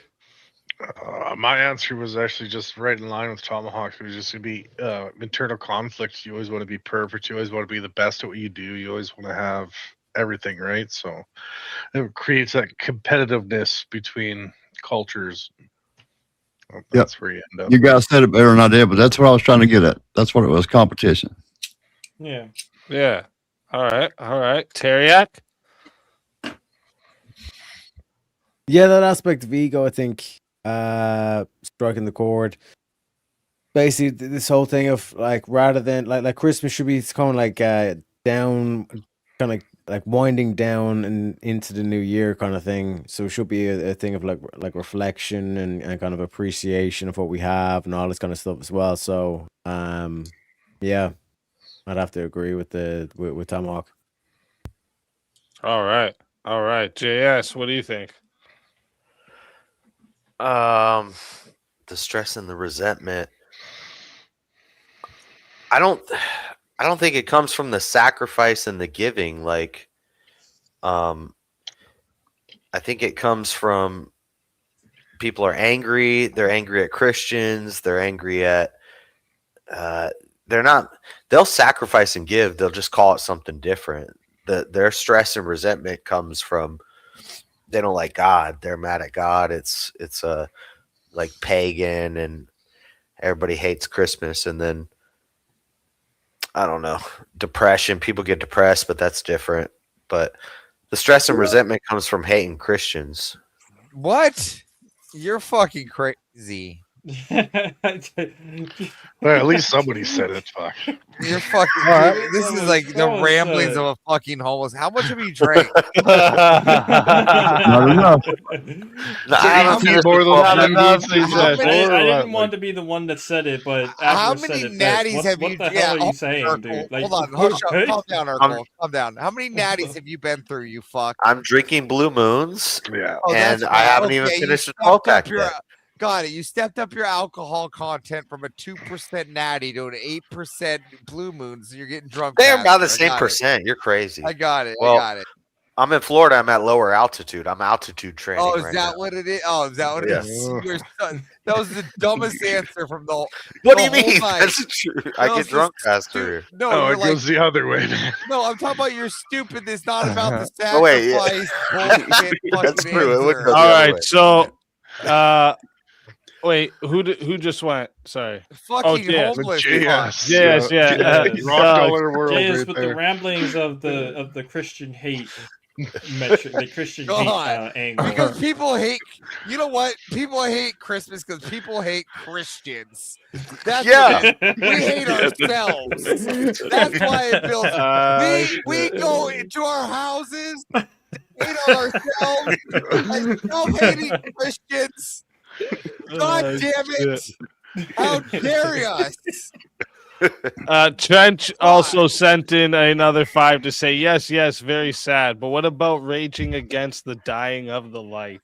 God, I thought I was gonna get away from fucking after you hear fucking. Oh, was that a? That's That's why a they What do spent you so think, much dogs? money last night to get Yeah. off. that's a reference. The dying of the light. Do not walk. Do not walk I gave a quietly. great answer, Avarice. I don't Yeah, care it what is. you It's a, Yeah, Most yeah, it's a retarded great thing I've quote. ever heard of It's my a great life. quote. I would have to agree with like I've the. had- I I've actually heard- designed somebody's profile picture based off that quote recently. Really? Yeah, Really? yeah. They wanted something based off that quote, and we came up with something that he likes. Oh, well, while you're doing that, Speak, I'm got to bring up you when I won VK, you gave me like a temporary avatar with a kangaroo head, and we spoke about it, and you were going to do a proper one for me. Yes, I And still got to do that. Yes. yeah, no shit, bro. Put it on the list. Katie, shut up. Put it on the list. The kangaroo one's dope, though. Come on, bro. You know it is. All right. All right. We got to get through this, though. All right. Because we got lots to do tomorrow. But my avatar. Wait, where were we here? my Dogs. avatar. Dogs. Yeah, I was gonna have to say probably leaning with the ego, and then loss of the true meaning of Christmas with Christ and everything. Yeah. I don't even remember what the question is. Doesn't matter. You've answered it. You dickhead, you. If Christmas is about giving and sacrifice, why does it create so much stress and resentment? But he's already answered. I know he did already answer. I don't know. He just wanted to remember the question. Fuck you. You need to lay off them. Good Rick, as you. what's your answer though? Mine. Mine? Do you want to see You this German one? here?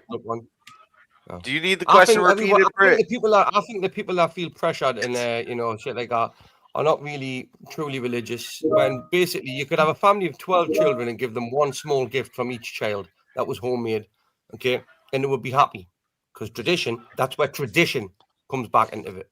But again, now you've got like one secular family with one child, right? Again, they get 500 presents and they're still a spite little bastard.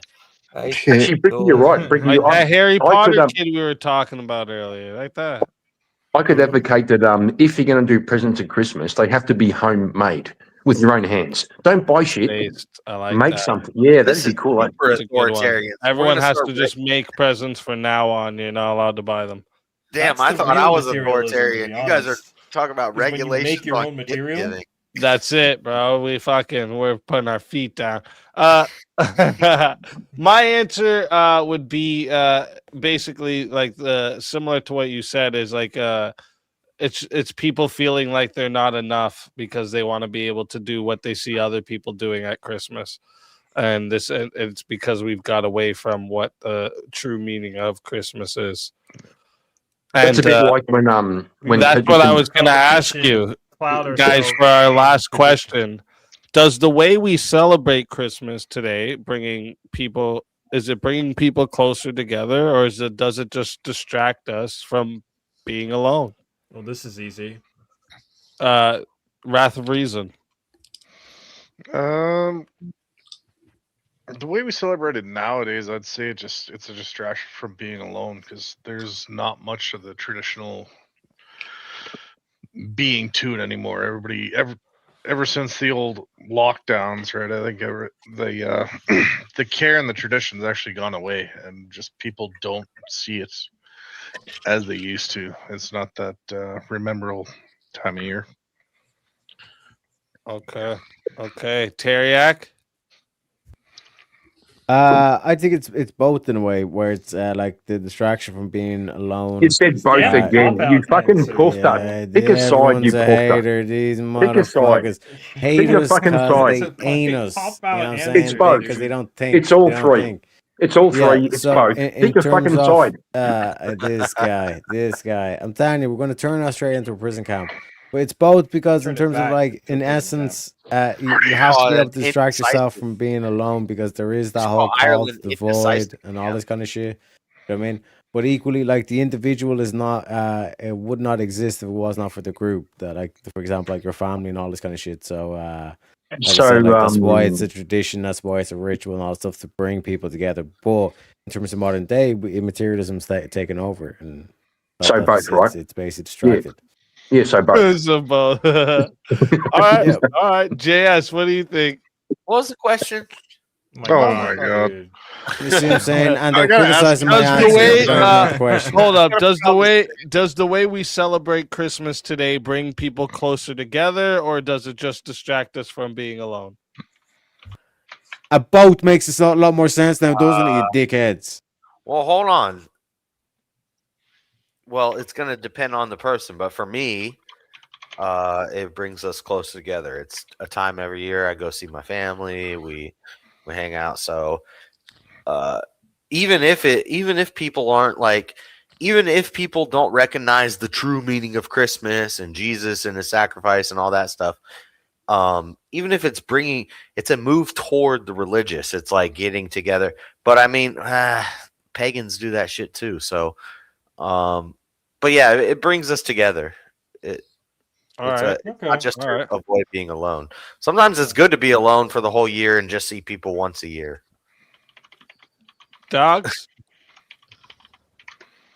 Yeah, I think how most people generally see it and do it nowadays, it's not as it doesn't bring them together as much as it used to. All right. Yeah, that's fair. Bricky?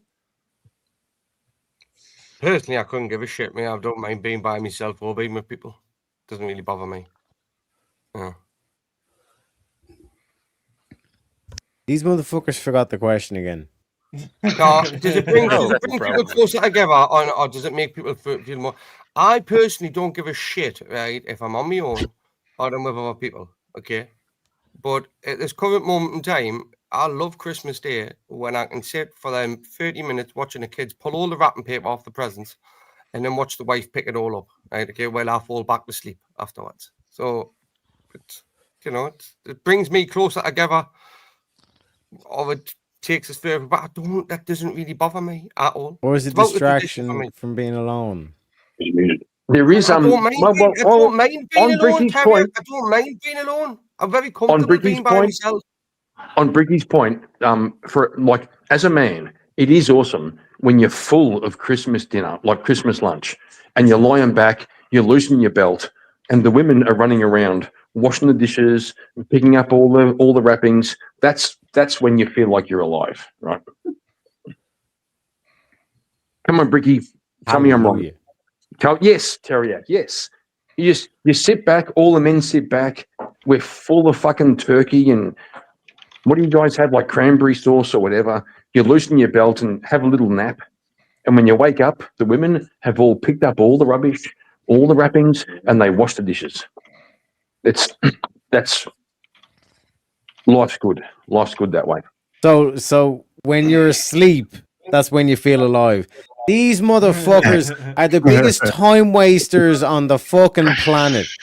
Oh, don't knock it till it's just because you're still in your fucking mid-20s, Daft Cunt. When you get to your 40s and whatnot, you'll be a sleep marathoner. Yeah, you feel alive when you're taking a nap. Listen, you think we'll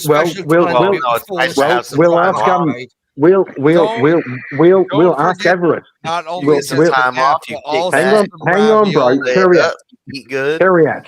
We'll ask Everest, with your new in-laws, if you go for Christmas dinner or Christmas lunch, and you really feed up, you're full, you fall back on the couch in the afternoon, you undo your belt to relieve the tension, have a little nap, and you wake up, and it turns out the ladies of the house have picked up all the fucking wrappings and they wash the dishes. Do you feel good or bad?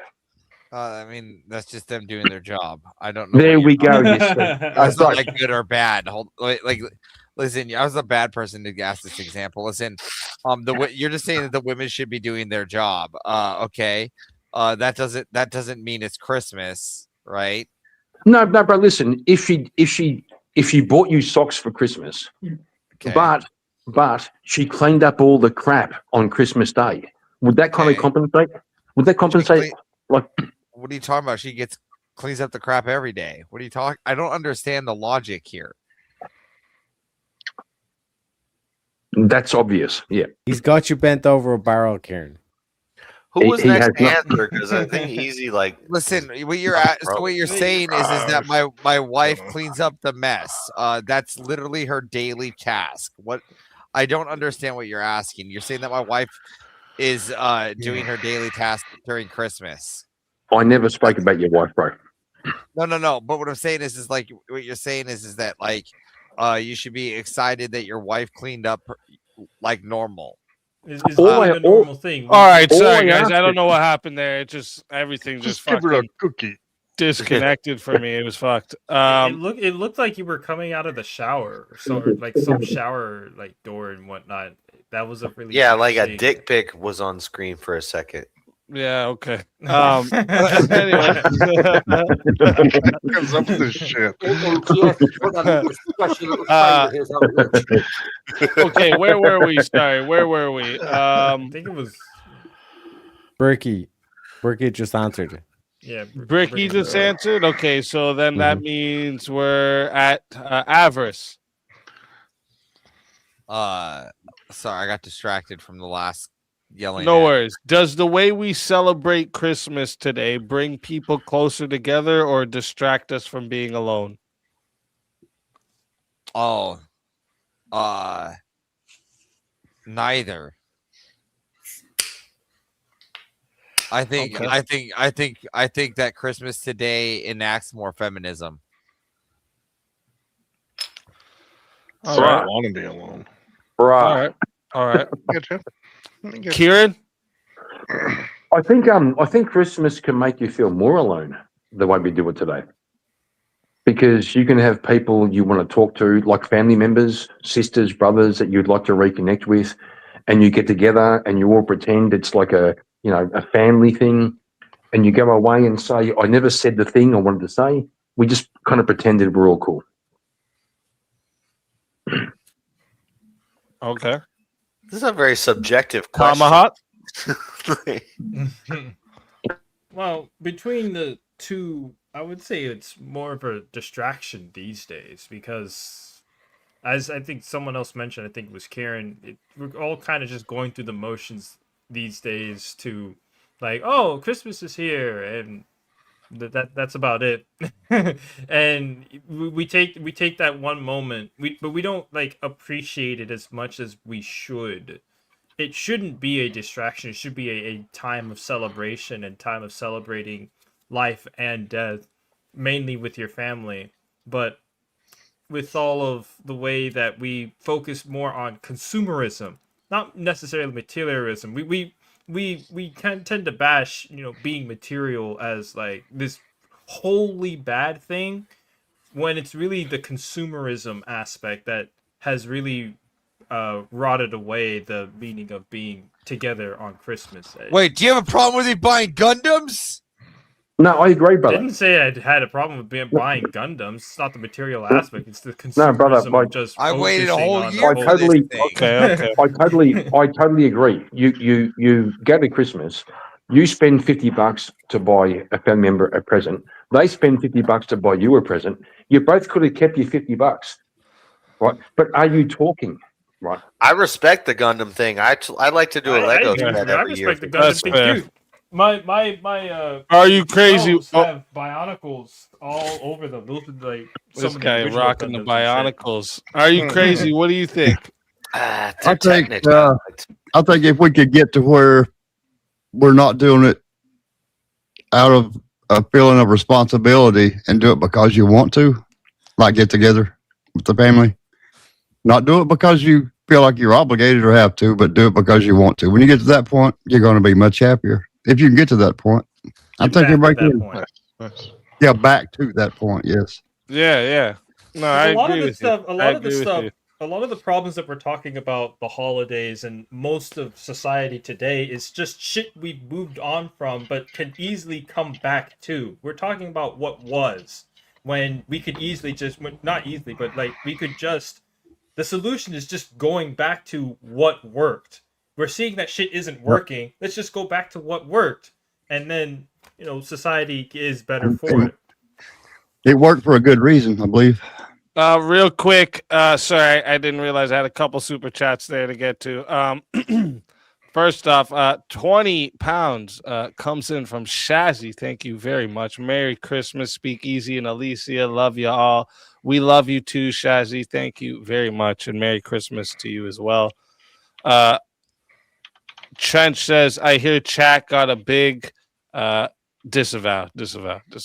But thank you for the $5 super chat. Barry says, Merry Christmas. Don't spend this on Gundams.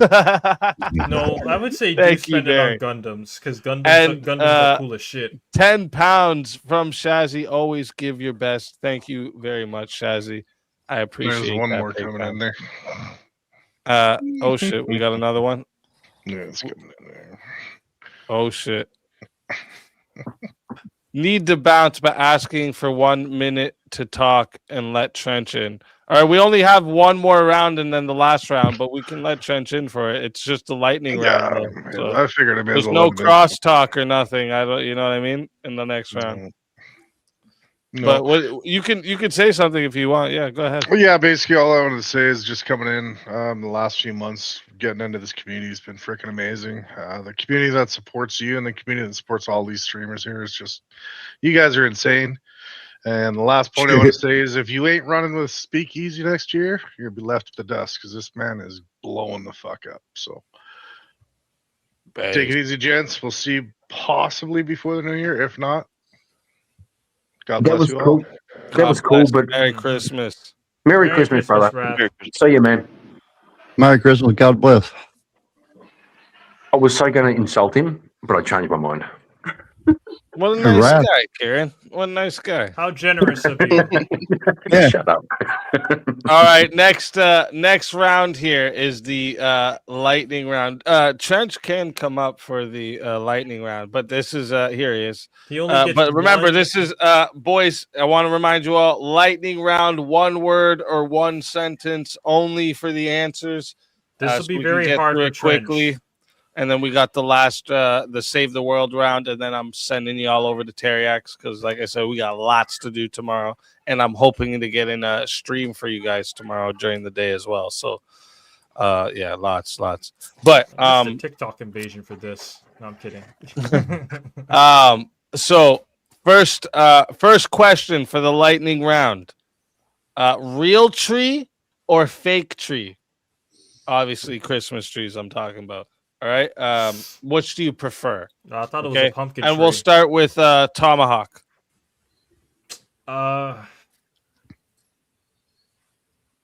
Honestly, I think fake tree just because I don't want to clean up after all of the real tree shit. Based. Kieran. I reckon a fake tree, but they should also sell it with like a spray that smells like pine. That's an idea. Actually, I like it. Avarice. Charlie Brown Christmas tree. Based. I like it. Trench. This little guy right here. Hey, let's go. That's all we need. That's it. Are you crazy? 100% a real tree.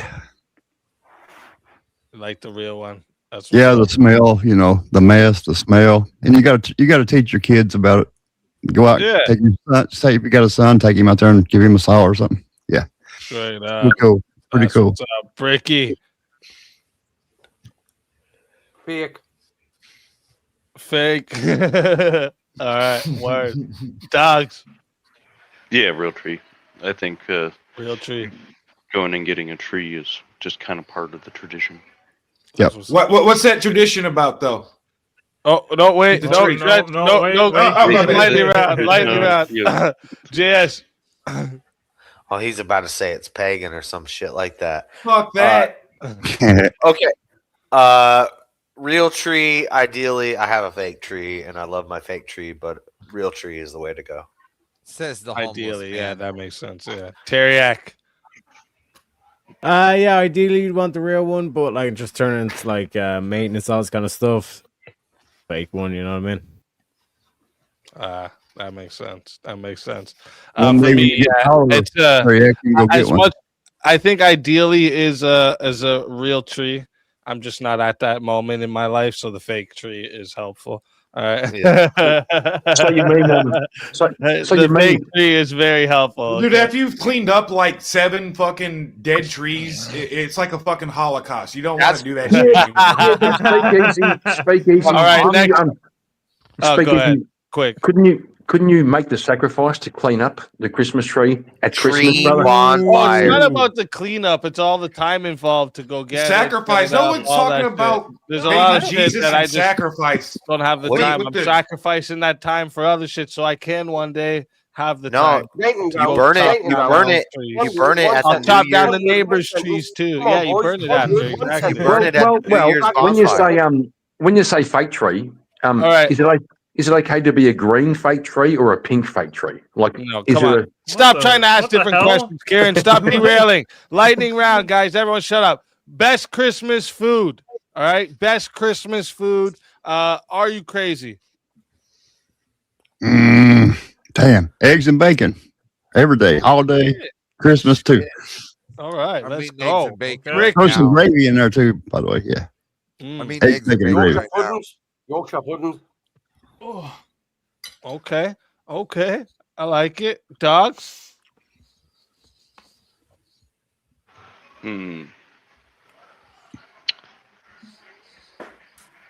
The green bean casserole. That's gonna have to be my thing. Fair enough. Okay. Okay. good JS. too. It's honey baked ham. All this turkey and Christmas, all the sides are interchangeable. You do turkey on Thanksgiving, honey baked ham on Christmas. All the sides. For once, I agree with the you can fucking mix and idiot. match. That's what's up.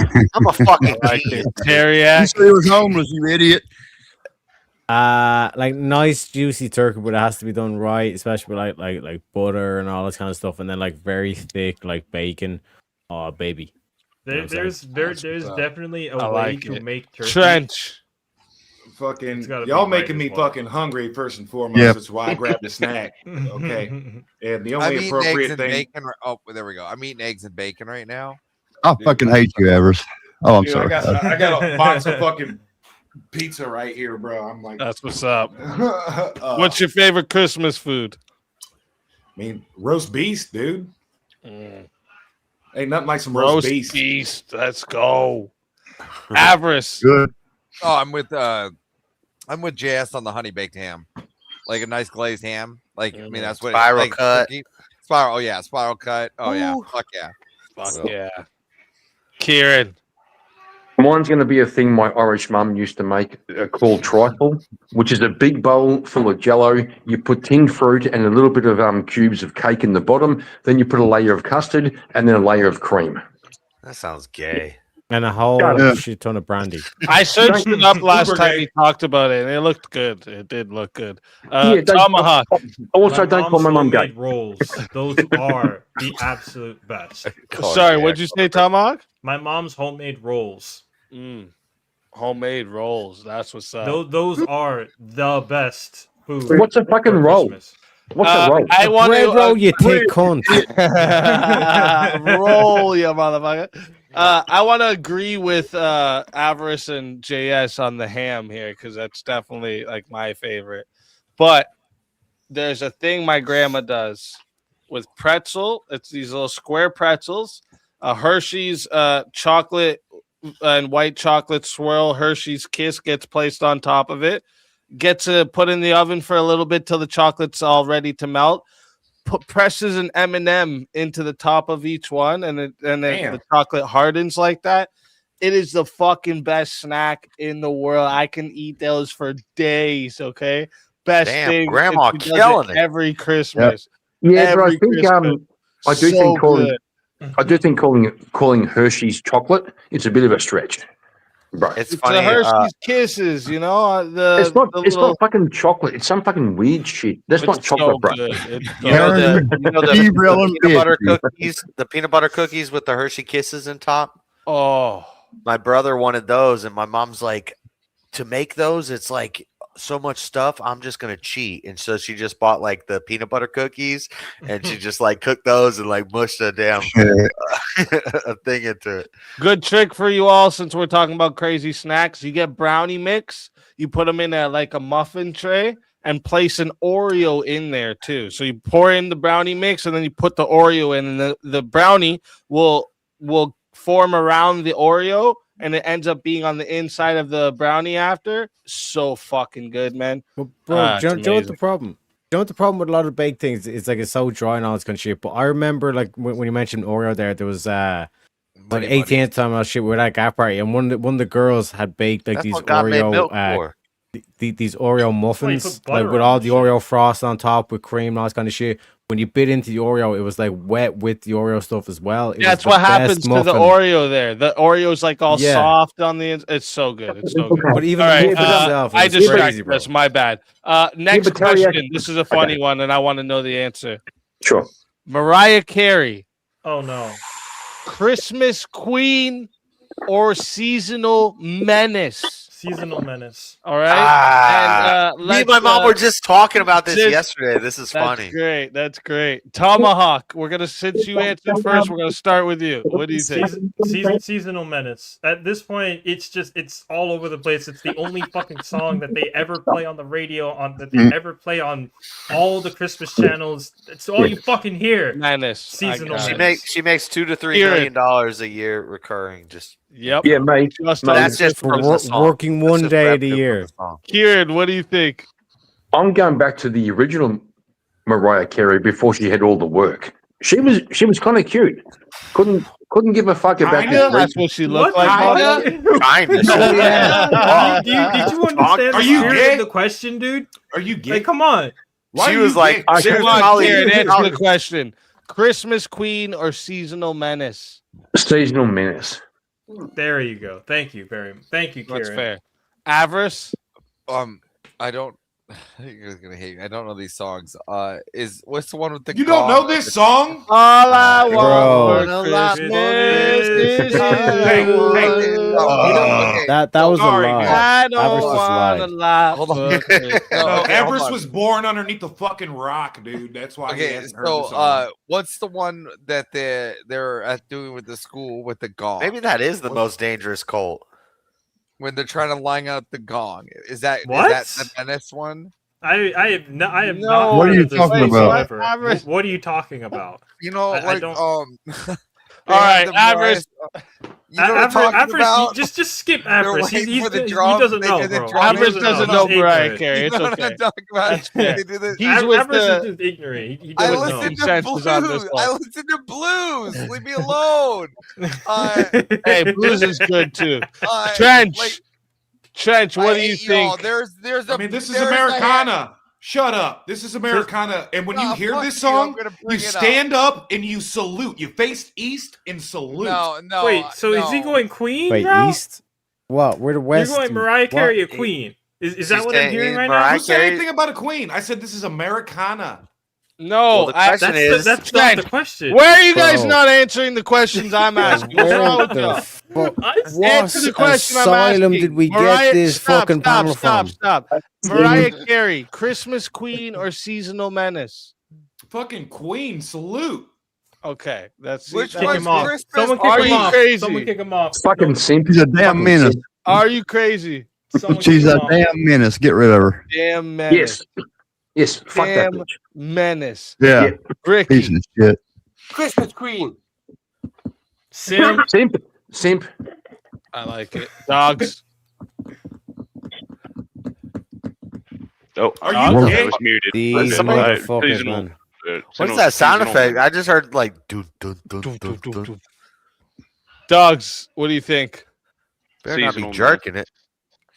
You just wait till she takes like the newest fucking peptide and like comes out like This is supposed to be the Banging. lightning round. Yes, come on. This is Okay. this Yes. she's gonna look the Sorry. fucking Simpsons has. She, Yeah, hey, Bunch of trolls. I love Mariah Carey. She's the queen. Simp. I Simp. knew that was coming. I knew that was coming. Queen. Teriak. Queen. Simp. Fucking simp panel You know right what, guys? I have to say, I'm sorry. Y'all I'm should be sorry. better than Listen, this. Come on, man. listen. Over $60 million in royalties since its release. $3 million annually. Christmas Queen. I'm sorry. It's now. just- Queen. sorry. Sorry. Right, It's nothing to do with what she looks like. I could care if she looked like fucking Lizzo and Adele had a love child. I don't It's care. that high note. She hits that high note. They could just play. They could play literally anything else. Anything else. That Okay, shit so is that's an fine. They earworm. only play That the all Mariah I Carey want song. that shit's an earworm, okay? As soon as you hear that, you know Genius. it's And They next don't thing have you to know, play it. They don't have to your repeat credit it card's every maxed 5 out in minutes, the though. fucking. The They Costco, don't have to dude. You went repeat it nuts. every single time. Whoever, that listen, this whoever song her goes manager through. was at the time of that song, genius. Okay, salute to So, that. I will last grant that it's a question, great guys. song. Last question for the lightning round. But they Would can you play rather literally get? anything else. Hold up. Would you rather get one perfect gift, like the one gift you really love, or 10 mid ones? What would you rather get? We'll start with Teriak. One perfect one. JS. 10 mids. Dogs. One perfect one. All right, Bricky.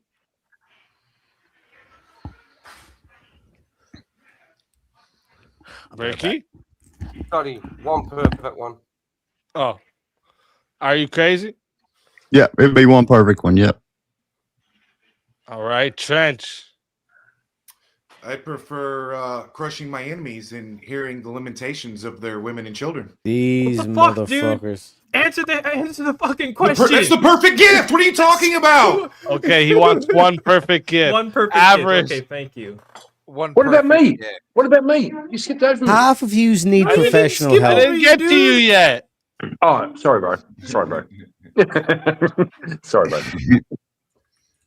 Average. One perfect gift or 10 mid ones? One perfect gift. Word. Kieran. Oh, well, I'll give you an analogy. Do you want one perfect wife or 10 mid ones? I'm going with the one perfect one. Okay, I like it. I like it. Tomahawk. No, he was gay one this whole perfect. time. And you called us Sims. He's not wrong. She must be sitting right in front of you. That's what's going on. Tomahawk, what'd you say? I said one perfect. I One didn't hear what perfect Kieran gift. said because One it perfect has gift. nothing to do with the question. So I. He's just lying blocked it because out his of my wife mind. sitting there. Don't worry about it, Tomahawk. I would the Like an same thing. actual One perfect gift. But quick side note, okay? Because I did this for my two oldest girls. I did this for when, or two of my oldest girls. I did this for when they were really young. I went to the dollar store and spent $100 for each on toys. So like $100 for one on toys, $100 for the other on dollar store toys. And I wrapped up each one of them individually. And on Christmas Eve, they were like, "What?" Because it looked like they had like millions everywhere. of presents, right? They were like, "Oh my god!" It was it was exciting as hell. So like, kids, good tip. Okay, kids don't mind 10 mid ones over that one perfect. But if you had bought the one perfect gift for $100, would that be like the one They would perfect have used gift? it for a week. Come on, you They know play with this. the box. They play with the box. Yeah. Exactly. I yeah. gotcha. I gotcha. Children are granted the grace of not ignorance.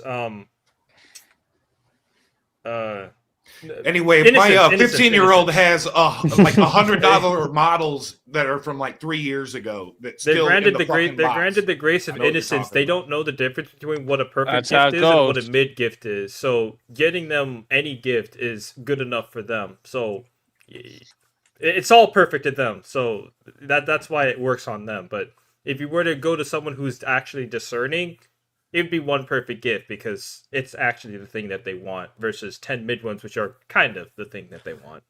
Nah, because All if right. I'm- So, I was What? just gonna say I'll take the mid gifts because those are like little things that I just don't have time to buy, and they're just like little gifts. And so $10 gifts. The $100 gift is something I'm saving up and I'm gonna buy for myself, and I'm gonna make sure that I get exactly the one I want. And I'd rather not rely on somebody else to give me that gift. yeah, right. He just so- wants to so- re-gift them. He's lying to us. He told us he's gonna re-gift them. He just wants. No, but when you get $100 gift, Like, I wouldn't want my mom to buy me a computer.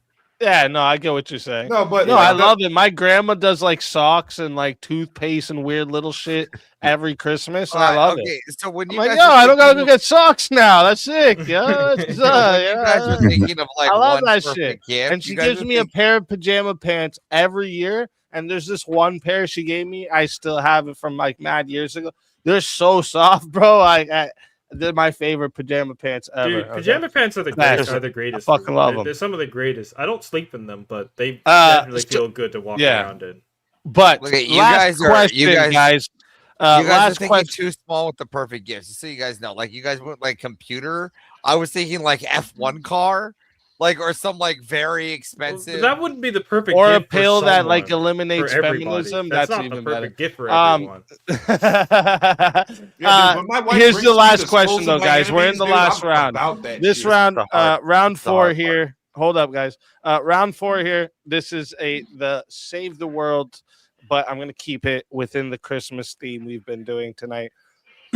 If the world could hear one Christmas message from you, so beyond gifts, lights, traditions, even, what truth or reminder would you want humanity to carry into the new year?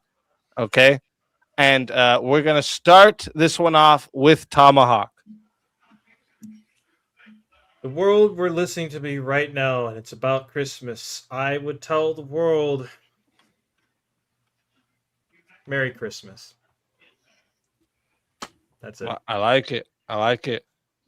Kieran? Your presence is more important than the presents you bring. I like it. I like it. It's getting deep with it. Avarice. Larfleeze is the strongest or lantern in the Lantern comics. Yeah. I like it. I like it. Trench. Christmas is the tradition, not the cultural tradition, but the metaphysical, spiritual tradition of care. And through the tradition of care, you get the generative principle, the birth, the generative principle, the self-emergent thing that reproduces ad infinitum. That's the whole point. That's why the evergreen Dude, are you is the fucking symbol. crazy? No, I'm high, motherfucker. Wafflers. Okay, that makes Bunch sense. of wafflers. That makes sense. No. All right. It opened up a Are you bakery with mental crazy? waffles. He just keep blathering, dude. Just Come keep on, going. guys. Come on. I'm come on. going to stick with what I've been saying. Put all your shit to the side for one day a year. Get together as a family. Bring some that's not family. I don't care. Just be good at it. Be really good and be good at it. That's all. I like it. I like it. Bricky. Anything worth wanting and keeping isn't going to be easy to get. So go reap what you want to sow. Are you like fucking it. high too? I like Yeah, I'd say cherish the time with family and friends, love, and warm your souls together. Yeah. I like it. I like it. JS. Christ is the meaning of the season. It's not just a catchphrase. It's true. It doesn't matter if you don't have the gifts or you don't have the family. You focus on that, and it's always a good time. But if you have the family, spend time with them, and if you can give the gifts and receive the gifts, then do that too. But Christ is the focus. I like it. I Notice like it's it. the homeless man telling people to give gifts. Teriak. I'll give you a Atheism is dead. Rejoice. Wait, sorry, say that again. I didn't hear the. I didn't get to hear the starting. Atheism is dead. Rejoice. Oh. I like it. Oh, Terek's doing like a Nietzsche thing. Terek's doing Nietzsche. Yeah, when He's did doing he become Nietzsche. religious, though? Hold up, boys. Hold the fuck up. Come on, chill. Oh no, Teriak was the last one. Okay, so I'll say, shit. I thought there was one more. How about this? This is what I'll say. Before you try to fix the world, you should let your heart be changed first. So accept Jesus Christ as your Lord and Savior. That was Amen. like to bring into the new year. That almost sounds like before you try to fix anybody else, like fix yourself. That's exactly what I said.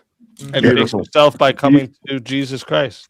Yeah, Beautiful. That's exactly what I Then you worry said. about And Tay Gooch comes in with a $20. Says Merry Christmas, y'all, and Merry Christmas to you as well, Tay Gooch. Merry I appreciate Christmas. that big time. Okay, I appreciate that big Christmas. time. And also, first, before we wrap it up, I just want to say thank you to everyone for joining the hot seat and everyone participating. I'm gonna run the outro, and then we can do like outros for everybody to leave the show. But I'm just gonna run the outro, for I'm not interested. I'm the just gonna purposes of my editing being a lot easier for me after. Okay.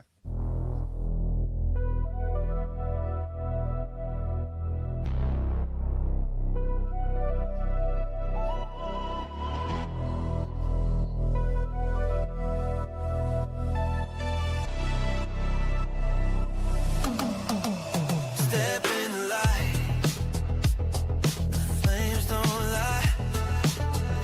Pressure's on. Can you handle the sky? No time to fade. No place to hide. Truth burns bright when the worlds collide. Feel the fire, feel the beat. You're burning up in the hot seat. Truth or flame, no retreat. Step up, speed. Feel the heat.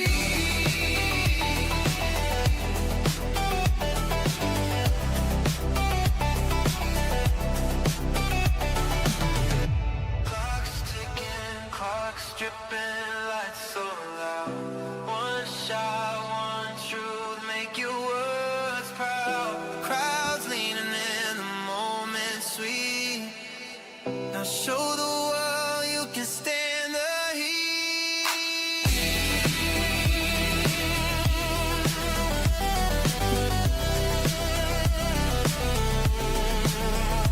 Smoke in the air. No time to cheat. 'Cause legends rise in the hot seat. Let's go. Again, shout out to everybody for everybody who joined, everybody in the chat. Okay, and before we do outros, first JS Urban Adventures, tell everybody where they can find you. Trying to get my there it goes. There it is. JS Urban Adventures. Let's go.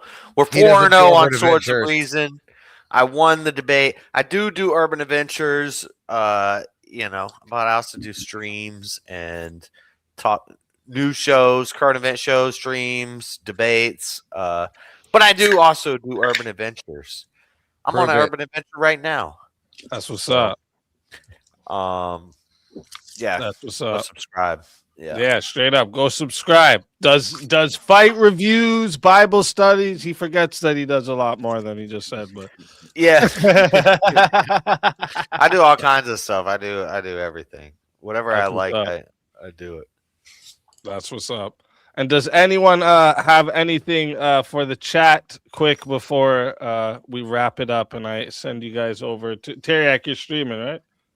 Yeah. here you Just are. real quick, Wheel of Madness season 2 is returning week after Christmas. I'm taking the next couple of days off as well because it is the season, all that kind of stuff. Merry Christmas to everybody. We'll be back with more moves and more wheels and new intro video as well. Music by Speakeazy too. So yeah, more shenanigans, all this kind of crack as well. And I'm connected to yours, Easy. So when you end, mine's gonna end too. Yes, unless you start another one, yeah. Oh, he's riding bareback. You can find me on Normal America with Rob Noor. I know. Monday through Friday. No, that's fine. That's fine. I'm probably done anyway. Maybe I'll jump on Teriak's stream for a little bit, but yeah. If I could, want to say, Shazzy Bear, in the chat, shout out to you. She's shouting out me and Katie. Okay, so Love you, ma'am. Love you, ma'am. You know what? Just going to say, queen of the chat. Straight up. Yeah. Anyone else got anything? Anything more? Yeah, I just was the dude that made the claim on the Green Lantern comic, and you can find me on Normal America with Rob Knorr Monday through Friday. I don't know what time it is Eastern, but it's 7 Pacific time. Yeah, sounds good. So it's 10 Pacific or 10 Eastern, 10 Eastern. Yeah, and then yeah, listen, and then we also Tuesdays and Thursdays we have our morning call-in shows. So facts. And if the Rob thing can happen between 8 and 10 on a Thursday, I'm down to do some of these no debate. I got some now. It might be some wild topics. So, but yeah, Rob's ready. That sounds fun. That's like some Russian roulette style debate. You don't know what if you're gonna have to like devil's advocate something. You don't know if you're gonna have to like. Oh no, I'll get something he's gonna real disagree shit with, position. but who knows? That Rob sounds might fun. even end up debating flat Earth. Who knows? What day is that You don't know again? what's gonna come? That's the whole point of this, right? Like, Right, that's what's so fun about it, dude. I'm literally keeping, and like this was at Rob. Gaslight. I'm literally keeping Rob in the dark here. He doesn't get to know anything until the day of. Like literally nothing. I'm not even going to ask him if he's on the opposite side of a stance because it just defeats the whole purpose if we do that, right? So yeah, it's gonna be dope. It's gonna be dope. I'll be backstage flicking the banner screen like I always do. So back there, or I'll be there ranting like if someone stupid goes up there like. Dude, the beanbag. I don't know if I have like a minute here, but being backstage during some of the stupid people like Pisco or something, and I'm back there and they go, oh, or Brian Shapiro, and they go, oh, I really love your show. I'm like, they're going, shut the fuck up, shut that. I'm in the back. Does you see my hands just flailing? I'm screaming at these guys in the back, and all you see is my little.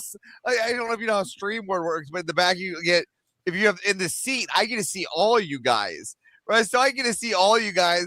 And some of you guys in the call-in shows, you'll see people like half the time they're just like, and you're like, is that someone's got his dope pipe laying? You don't out? see that shit, right? Well, wait, I don't think a lot of people realize that they're seen back there. Yeah, you gotta figure before you get on the show though. Like if I come in the backstage and I'm sitting in the back, I'm gonna be picking my nose before I get on the camera. The That's good one fair. is my That's favorite fair. one. You don't want to be picking your nose on camera. You got to do that shit off camera. My Right? favorite make sure one everything- is, $20 comes to Cat. That's Thank Mama you Cat. very much, Cat. Merry Christmas to you as well. Thank you very much. My favorite. But guys, I gotta wrap this up. I'm already past gotta time. go. Hey, can I ask a You're question? fast. Can What? I ask a question? Who's this Muslim cat that you? want Manar to debate? reports. Manar reports. All right, You'll have listen. You get to see. You'll get to see him debate. He's gonna have his first Swords of Reason debate next week. He's going against Marte. Cousin marriage should be legal and socially accepted. That guy So didn't you'll like get to me. see. That guy didn't like me, Trench. He really didn't like me. Trench, you and him are just gonna yell back and forth the whole time. You have no idea what I'm gonna do. Fellow brother. Manar versus Trench. Listen, let me tell you all. Okay, you guys don't realize this yet, but Manar versus Trench is gonna be one of the first debates of the year and one of the bangers of the year. Okay, you guys don't even realize what's coming. You guys don't even realize what's coming. All right? That debate is just gonna be. It's just gonna be very heated. It's just gonna be like. I've learned a loud few noise. things. Okay, I've learned a few things, and that setup just that matchup was just perfect. Okay, No, It was believe just- me, I'm excited to see it, but man, that's I can already foresee just based off their personalities from the open panels, the 2 open panels that they happen to be in, that I also happen to be in. It's gonna be loud. That's what's up, bro. Also, I want to ask, Speak. Sometimes when- people get their, have Bro, you ever shut watched the those fuck up old for a second. traditions? Dudes Shut up with for the a scars second. on the- Speak. When's my second Swords of Reason? I've done one. When's my second, bro?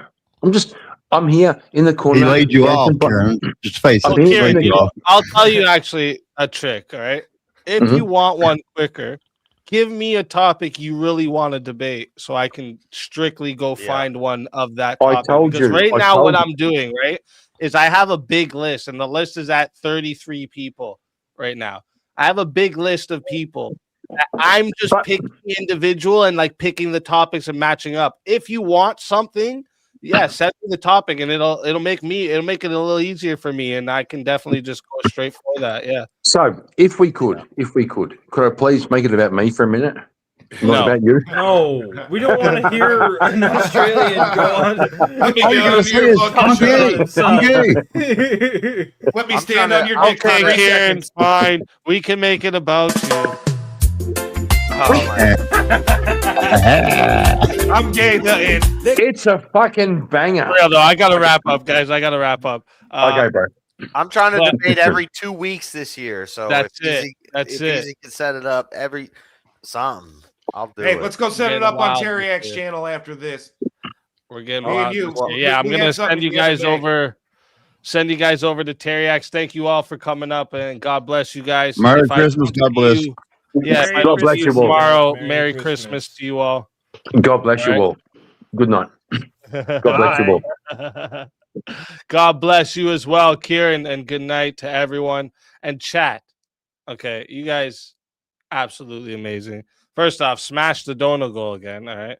Shazzy coming in with the last £5 super chat says, Merry Christmas, chat. Oh, and we had one right here, right before it for $1. Wrath of Reason. You guys, absolutely amazing. Okay. I can't thank you guys enough. Just a quick rundown of things we got coming. Tomorrow I'm gonna try and give you guys a daytime stream. I'm gonna try my best. All right. I do got a lot of things I gotta get done, but I'm gonna try my best to give you a daytime stream. If not, you're getting a Christmas Day stream though, for sure. Okay, you're getting a Christmas Day stream for sure. I'm gonna try my best for tomorrow though. And also we got Verbal Combat Friday this week. Okay. So don't forget about Verbal Combat Friday this week. Big prize opportunity. All right.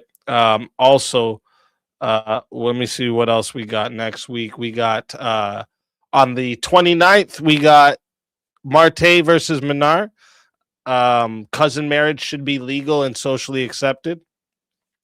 On the 30th, we got Counterpoints versus Wicked Wally. This is going to be, should we abolish the Department of Education? Great topic, great debaters. Should be a bang. All right. Then coming into the new year, all right, we're starting with, we got Rev Russ and Vigilante on Jesus and God R1. I'm working on something special for the 6th. I got to make sure it's coming through, so I don't want to announce that yet. Then I also got, just locked in today, we got Ghosty versus her respective podcast, and they are going to be going up against each other. Should abortion be legal in the U.S.? This is coming on the 12th of January, 2026. So this is how far I'm booking, guys. Like this is, I'm getting this shit. Like I'm making sure that you guys are going to have constant content. All right, it's going to go where, you know, we're going hard. All right, I've thought about this 40-day challenge, and I was like, you know what? Fuck 40 days. Let's just do this forever and always. Okay. We're just going to go hard in the paint forever. All right. That's it. That's it. And oh, yes, VK is already extended. Yes, that is true too. So, yeah, look forward to that. I look forward. VK, big $900 prize. Okay. It's extended already. Oh, and one more. I think I'll play the song for you guys. One more. I don't want you guys to like, sleep on this one. All right, this show is gonna be I'm gonna make sure this is gonna be something that you'll end up seeing other people replicate it. Okay, you'll end up seeing other people replicate it, but often replicated but never duplicated. All right, you know what I'm saying? No prep, no warning, no time to think. Huh? Walking cold, stand your ground, say what you believe. No script, no notes, no place to hide. Red actions drop. The room goes live. Nowhere prep.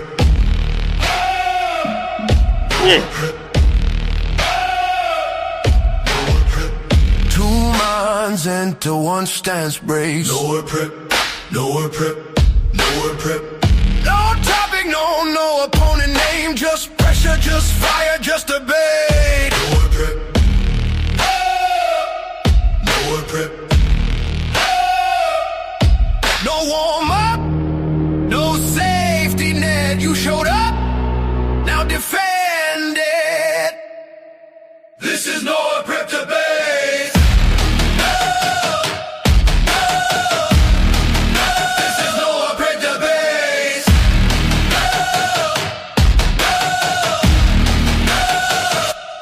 No prep. Let's fucking go. Let's fucking go. That's what I'm talking about. Yes, he did do something similar. Yeah, he did. He did this with Jake Var once, and I guess Jake didn't keep it going. No disrespect to Jake or nothing. I like the guy, but you know, you snooze, you lose, bro. Listen, you gotta see some, and I, you know, other people might look at this and like, you know, be like, oh well, you know, what's some people, I don't know how to say this.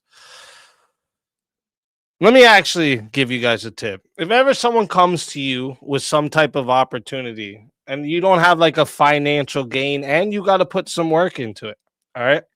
Don't automatically say no because there's no financial gain, right? That's a stupid thing to do, right? So I've always told people you should actually start, like if you have something you're really good at, you should start off by giving it away, right? Because when you do that, you make them want it, right? One thing I've done, I'm good at making thumbnails, right? I mean, I think I am. People have said I am. And then what I did was I started sending people remade thumbnails of their own thumbnails. I said, you can use these, they're yours, whatever. And if you ever want more work in the future done, let me know and we'll work out a price. And I've had people hit me back and pay me for thumbnails because I gave them free thumbnails.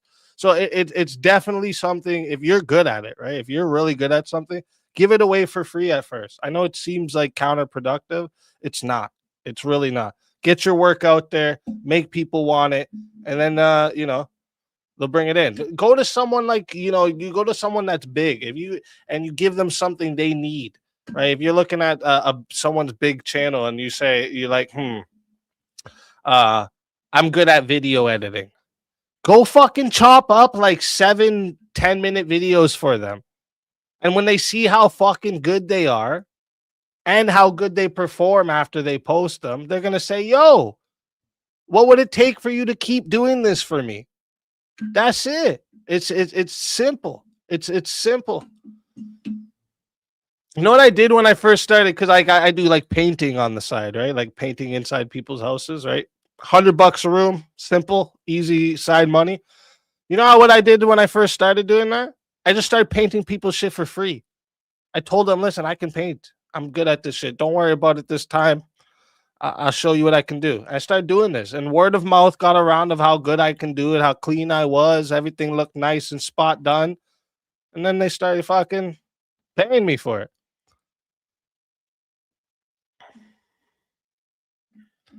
You know what I'm saying?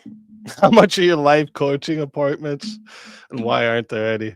Yeah, no, I'm definitely not a life coach. But I will continue to spread the knowledge I learn. All right, I'm the dummy that learned from my own mistakes. But we're on this we're on this walk together. You know what I mean?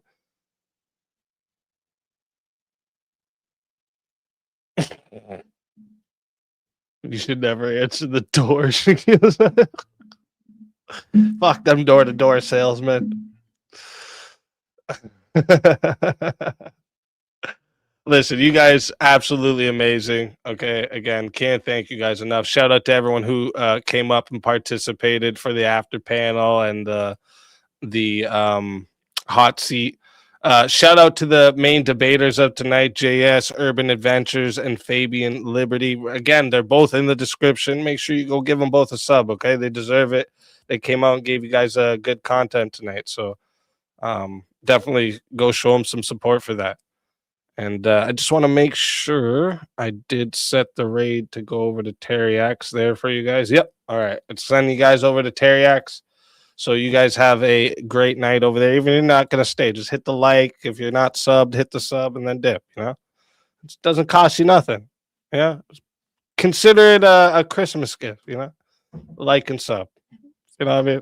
Listen, if I don't see you guys tomorrow, and if you guys don't come to the Christmas Day stream, Merry Christmas to you all. If I don't see you before New Year's for some reason, Happy New Year's. I hope you all have a beautiful, safe time with your family. All right. I hope God comes and brings you many blessings. All right. God bless you all. Love you guys. Remember, it can be 30 in the chat. It can be 2,000 in the chat. Best chat on YouTube, hands fucking down. I love you guys. God bless. And for now, This is Sparta! Spartans! What is your profession?